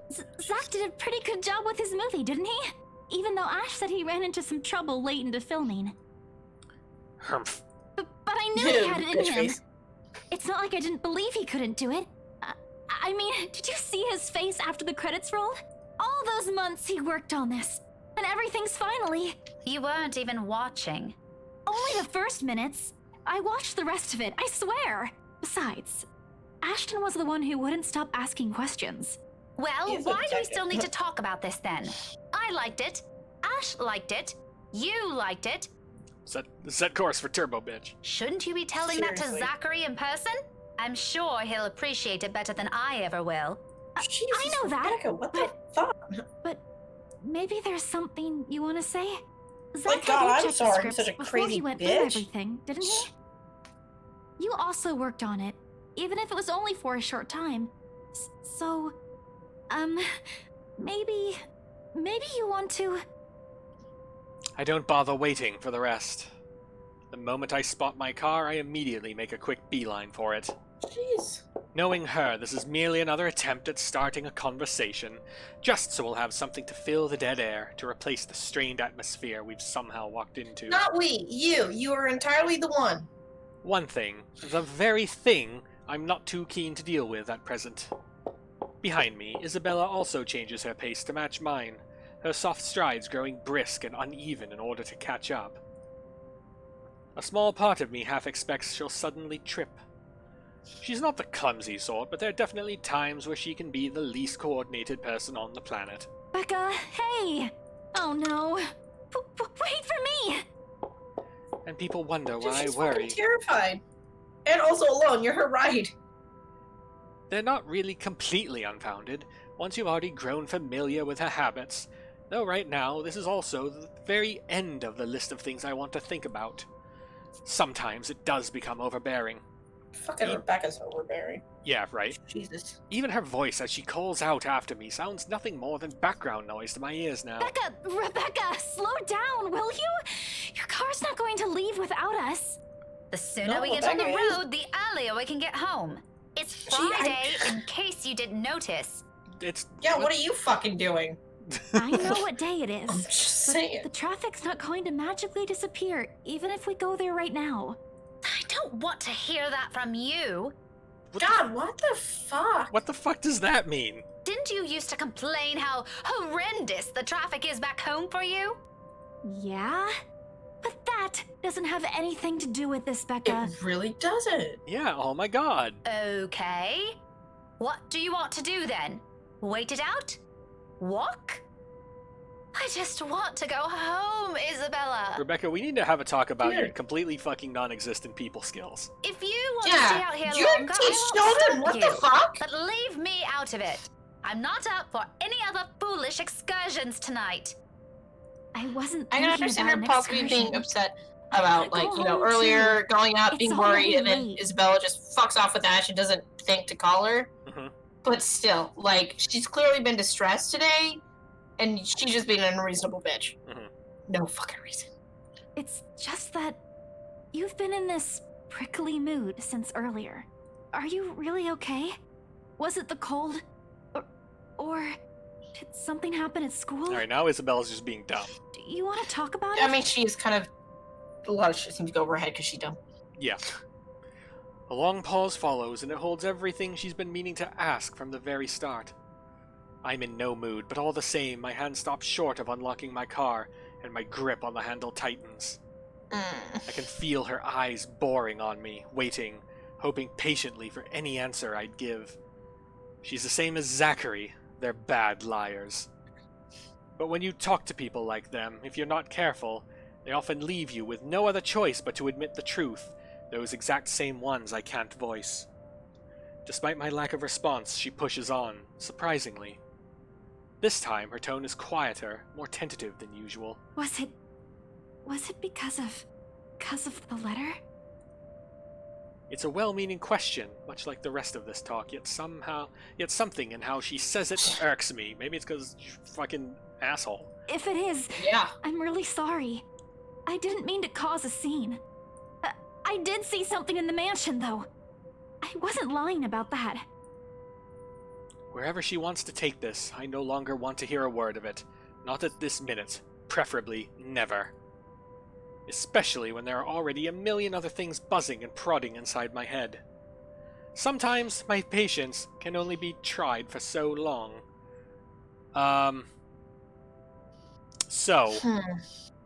This is, do we want to maintain relationship with Isabella? I think it's, do we want to be honest or do we want to just sidestep? Right. I don't want to upset Isabel, but, like, we know how her week goes, and honestly, she's just a fucking train wreck. Yeah. Over the place, but Zach's there for it, so I'd just be like, I'm not in the mood to talk. Let's be honest. Yeah, this is the honest answer. Becca needs to try to stop being so fucking crazy and just like admit, like, listen, this is what it is. And like 5,000,000% passive aggressive. Yeah, Jesus. And during the open house, even if there were a lot of people around, there were weird things happening. Down? Yeah, down. Yeah. That's fair. I think that was a lose-lose option. Yeah. Because, like, Isabella would know if we were like, no, yeah, it's just a cold. Anyone else who noticed? But I heard things. I'm sure it wasn't because I fell down the stairs. Even before that, in the attic, Will you give the sorting letter a rest already?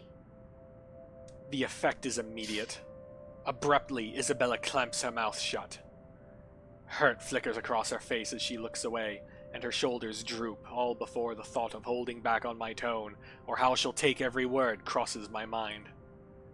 When the realization does hit after, a twinge of guilt washes over me at once. Oh, we fuck up. But with all that has already been said and done, what am I supposed to tell her then? That I'm someone who can be so easily unsettled by my own assumptions? Yes! That this stupid sulk has been brought upon by some equally stupid jealousy? Yes! That the simple glimpse of her and my childhood friend together infuriates a part of me? Yeah, because she needs to just know why you're being such a bitch. Otherwise, she's gonna think that, like, somehow she fucked up with you. Or that I wish I've been in her place during these times instead? True or not, I owe her neither of those, and if anything, she's the last person I want to know about it. Look here, I'm not in the mood for this kind of talk tonight. My head is aching and I'm tired. I don't want to hear about the dumb letter, or the mansion, or whatever it was you saw in the bloody attic. Just get in the car and we're going home. Sorry. This isn't I won't mention it again. Necessarily? If you're so worried about it, why don't you just throw the blasted thing away? I mean, good question. It sounds so like, easy. Yeah, just if it's a ghost haunting letter, like I would be concerned that like I was supposed to destroy it and then I threw it away and it's just like, oh, guess I'll die. Yeah, and now it's just somewhere with like another stranger to kill more Because people. it and is? Yeah. Here, hand it over and I'll do it for you. Oh shit. Might as well shred it up while we're at it. I hold a hand out to her, and though the gesture is without any expectations, she's nothing if not stubborn, and it isn't surprising when she turns the offer down with a swat of her hand. Rebecca, just me, bitch. No. Just leave it alone, okay? I get it. You don't want anything to do with it. Good. I hope that settles it. Boy, Becca, you're gonna eat. Becca, you're gonna eat a fucking 6-pack of crow in like 2 days here. Yeah, Yeah, just forget seriously. I mentioned anything. I'll figure it out myself. That makes me stop again. This time, I turn to look at her, searching her face for an explanation. But all she offers me is a sidelong glance and another one of those pained looks, before climbing on the passenger seat and closing the door behind her. Somehow, even with the steady din of traffic around us, the sound of that feels heavier, weighted with everything we refuse to utter tonight. This is what I want, isn't it? It certainly doesn't feel like it. So the game telling us we fucked up? Oh, maybe a little bit, but like, fuck Becca and fuck Isabella. Yeah, seriously, dumb bitch energy all wow. Yeah. Thankfully, if there's anything left to be spoken between us after, we won't have to discuss it on the way home. Or rather, we can't. Because no sooner than we hit the road, Isabella dozes off. Despite my foul mood, I still end up suppressing a laughter once the first rounds of her breathing fill the car. Mama? Not your mom, Isabella. Slow and steady, a quiet rhythm so completely unlike her, so far removed from every impression anybody has of her. A few faint whimpers will occasionally come from her, but otherwise it's just us. This silence, and it's so utterly unexpected. Still, a welcome break of course. Peace and quiet is one thing you'll rarely get with her around. Yet it's nowhere near comforting. It merely lends the air this strange clarity. Every little sound, every single movement more palpable. And with it comes the unease. A jolt of surprise hits me. It's almost comical if this were a different situation. In my haste, I accidentally dislodged my mobile from its seat on the dashboard where I swiped on the screen. Soon I'm scrambling blindly for it with my other hand while keeping a steady eye. Oh my on the god, road Rebecca, ahead. that is absolutely not safe etiquette. A voice crackles from the loudspeaker before I can put it back. Although muffled heavily by the surface, I recognize the person on the other line from her chipper tone alone. Hello? Miss Cooper? Oh, you're still awake. Evening. I hope I didn't disturb you or anything. I know it's a bit late. Sorry about that. I just want to check on you and Isabella. That girl's still not answering her mobile. I don't like the weird, like, buzzing sound in the background. Yeah. Were you Makes me able feel to meet like up with her? Off. Yes. She's with me. We're on our way home. Wait, was this the night that Rose died? No, it's tomorrow night. Yeah, because it's after their celebration lunch. Right. Okay. Yeah. Hello? What was that again? I can't hear you properly. Sorry. Let me just fix this dumb phone. How? My hand stops dead for a moment. I spare the device a brief glance, waiting. Seconds pass. Nothing happens, though.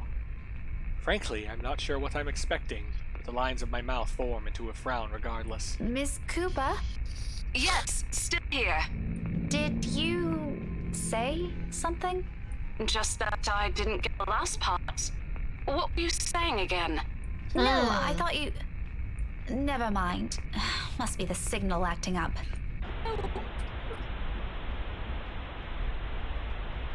Maybe it's not just like a medium, but like a psychic thing. So she's sensitive to like that kind of thing, but also Yeah. has some kind of like some form of precognizant, because like Rose gets killed soon. Right. It's not tonight, but like it's incoming. Come again? What? So that is also everything just what the all ghost right says. So over maybe there? she knows that like the ghost is around her. Certainly. Is something wrong? What wouldn't? Okay, you seem to be busy. If this is a good time, I can just call you back some,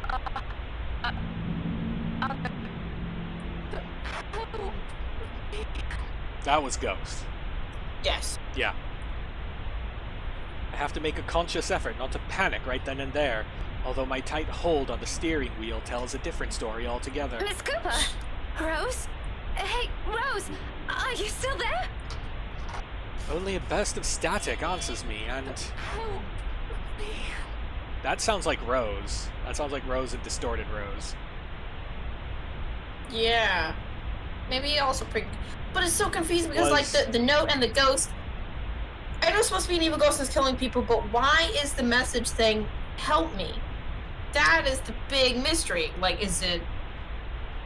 That's why I'm still thinking, like, maybe it's amalgamation, and, like, there's, like, a ghost that maybe doesn't want to do these sort of things of some part and wants to just be freed. It's more likely it has something to do with the circumstances of, like, the original ghost death, right? Probably. Like, they might have been locked up somewhere, they called for help and weren't helped and then died. But in Zach's part, like, his thing was, like, you know, he talked to the part, he's like, maybe you're supposed to help, you know, if the ghost said help me, maybe you need to see what kind of help it wants. Like, is that the way to get it to go away? Yeah. So, but it could be circumstances of the death. Yeah. Maybe this lapse is entirely because of exhaustion. It has been a long day, and I haven't fully recovered from last week's bout of flu, contrary to what I've been telling people. Though, perhaps, had I paid closer attention to it, had I not been so occupied with other thoughts, I probably would have noticed earlier that it never came from my phone. What? But from somewhere right behind me. Oh, what the fuck? That's not Rose. Time slows to a crawl. Looking up is a mistake. The first thing I see is its face, a ghastly shade, every inch battered, bruised, and bloodied. Even in the darkness, and the world passing by in a blur of lights outside, I can still make out the words. Blood still oozes from it, little trails of crimson running down its face, glistening under what little light there is. But it is the gleam in its eyes that catches mine. Oh, right, because this is England. I'm like, why is she... Because she's on the driver's side. Yeah. The quiet plea, the anguish, and the desperation of them More than its hideous features, an awful stench of gore now soaking the air. And try as I might, I can't bring myself to look away, even as its lips contort into a horrific smile. Even as a sharp, harsh noise pierces the air and the silence around us. Rebecca! Huh? Car! Eyes on the road! I'm gonna punch you! Against everything I've been taught, and I've constantly reminded myself, I close my eyes. What the fuck? What the fuck? Lady! I don't think we get a car crash. What the fuck? It's a brief moment. A short, vivid second of muscle memory and instinct completely taking over. And if I didn't allow it, if my hands didn't move, or my feet didn't hit the brakes in that exact second, I might have... Isabella and I might have... Fucking died. I shake the notion away before I lose myself in it. Right now, it's an ugly line of thought I refuse to venture into. Not when breathing is a struggle and every ounce of strength has been totally drained from my body. Most definitely not while Isabella's panicked voice besides me still rings in my ears. We're alive. We're safe. That's all that matters. But it is not her face that I look for when I finally open my eyes. All gone. I expected stains, little telling marks and creases on the covers to show me where it sat not a second ago. What covers? But whoever... seat covers maybe? But whoever, whatever it was, it left not a single trace. And though courage is a hard thing to gather at this point, I take what little of it remains in me and turn towards the back seat. Even then, there's none. I'm just gonna say, you think that this would have come up in Isabella's more? Or like, tomorrow at lunch, she would have been like, so what the fuck? I think Isabella was 100% preoccupied on her own shit, and Becca kind of like disappeared for a while. Should have said something at the lunch, but didn't. Like, I have no idea how like Turbo Bitch is gonna rationalize this to herself, but fucking we're going on this journey. But like Isabella's in the car with her right now. Yeah. So like, I don't know, maybe she is also distracted, but you think she'd be like, are you okay? You look like you've seen a... Wait a minute, because like, this is fucking weird, and just be like, what? Yeah. What the fuck? Or was there really something there in the first place? With how empty it is, I'm beginning to doubt it. This stupid flu again. I need a long rest after this. We got there. I'm having a minor fever, that's why a ghost is trying to kill me. Yeah, okay, that's normal. My hands... I mean, maybe for her, because she's a fucking medium or pre or some shit. My hands fall uselessly to my sides, numb from how taut my grip on the wheel has gone, yet still trembling from the unexpected rush of adrenaline. Against my ears, my heart still pounds in erratic rhythm, and my breathing hasn't slowed down. But the world has already righted itself without waiting for me, and little by little, second after second, as I sit here motionless, color begins to seep back around me. Along with it, the sounds and a voice, no longer the indistinct ringing it was earlier. Rebecca! Becca! Are you okay? Answer me, will you? You're scaring me! You know what? I think we should just call a taxi since neither of us can drive. Can you keep it down? Oh, what? Oh, of course. Her instinct is just be a bitch. Yeah. Strained, harsh, and completely unintentional. But with heat prickling at the back of my eyes and the mild throbbing at my temple, I could honestly do with a little silence for now. Keep it down? We almost crashed, Becca! I know what happened. It was a lapse. I'm sorry. Bullshit, you know what happened. I could have died! Are you fucking lapsed my ass? We're killing her. I would be fucking livid. A lapse? You call that a lapse? Becca, I really don't want to end up a mangled mess on the side of the road. Or a mangled mess anywhere. All I'm asking, if the time ever comes, which I hope isn't right now, is a peaceful death. Give that one to me at least. Not that I'm asking for it, but please. Isabella. Belle, you're overreacting. No, she really isn't. Why don't you drive? Don't have a license. I keep telling you to get one, didn't I? For the past 5 years. Do you see why now? I wasn't really expecting to stay here this long. I thought it'd just be for a year or two. All of a sudden, a pensive mood comes over her. Isabella looks away then, while what's left of my little lecture never crosses the tip of my tongue. I don't allow it to. because in each of those words she let loose earlier is a small truth. Her stay has always been meant to be something fleeting. Earn some good money, go home. It's what she'd tell herself during the first year here. Now, half a decade later, I'm not sure if she still believes that. Even I'm not sure if I still believe it. And if there's something in her reasons that has changed along the way, even if I already have a hunch, it's one thing I've never bothered to ask. Those are hers to keep. I'll be careful this time, I promise. Just please. Can we give this whole thing a rest for now? What the fuck?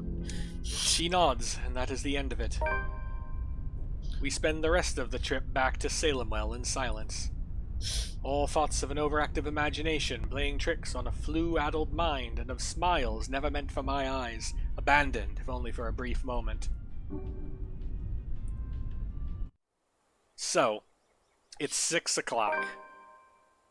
Yeah, okay. We should probably end the stream and we can continue next weekend. Yeah. If we're free. Yeah, I'm gonna drop a save.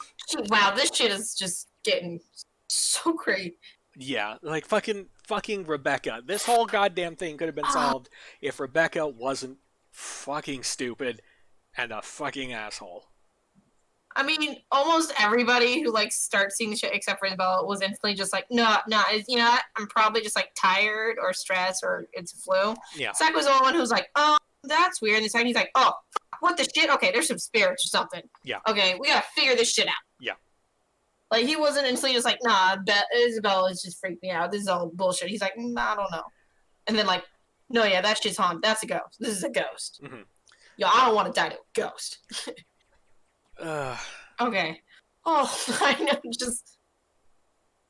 Rebecca is quickly climbing my list for, man, I really don't fucking like her. I mean, it kind of feels like it starts out that way for a lot of characters, and then there's some fucking good explanation as to them, and they start not being so crazy, but, like, what could have possibly fucking happened where it's like, she was into Ash but never said anything, and then Isabella showed up and he liked her. Yeah. And she's like, oh, well, I fucking hate Isabella then. Yeah. What the fuck? No. Yeah. There's not... I don't think there's going to be any, like, oh, well, my mom died, so I couldn't tell Ash that I liked him, or some shit. Like, what? That wouldn't make sense. That's not gonna matter. Nothing matters. No. Kill Becca. Fucking crazy. Yeah, I'm like, there's no justification for, like, this. No, she's fucking... Mm-hmm. Yeah, jeez. She's just a bitch, a crazy bitch. Jesus. Calm down, Isabella. I just almost killed us in a horrific car crash. Jeez, get off my ass. What the fuck? Oh Christ, the side story mobile game is from Rebecca's point of view. Hard pass. Oh, yeah, nah, I don't need that then. Rebecca's annoying. Yeah. Like, I was dreading Luke's chapter, because I'm like, oh god, that's just gonna be egregiously, like, rolling my eyes and like, stuff. Oh, Jesus, the dogs! Boys! Yeah, Luke's chapter is gonna be a lot of just like, ha ha ha ha ha, alright, we'll kill him now. Well, I mean, that's the last chapter, so I imagine, like, shit is legit once that happens. Yeah. Mm-hmm, but, like, it's not gonna be like, oh man, I wonder, it's just gonna be like, things are going fucking crazy. Yeah. Alright, Yeah. Well, everyone's still in chat. Thank you all for watching. We'll be back sometime next weekend.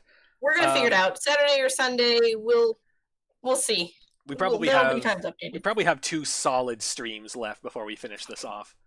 Yeah, I would love if we could get it crammed in a weekend, but I don't... We're not going to force it. I'm pretty sure I'm free, but who knows? Yeah. Yeah. Yeah. It's hard to tell. Okay, bye. Yes. Well, we'll see, and hopefully nobody just fucking dies who we don't want to. So, until next time.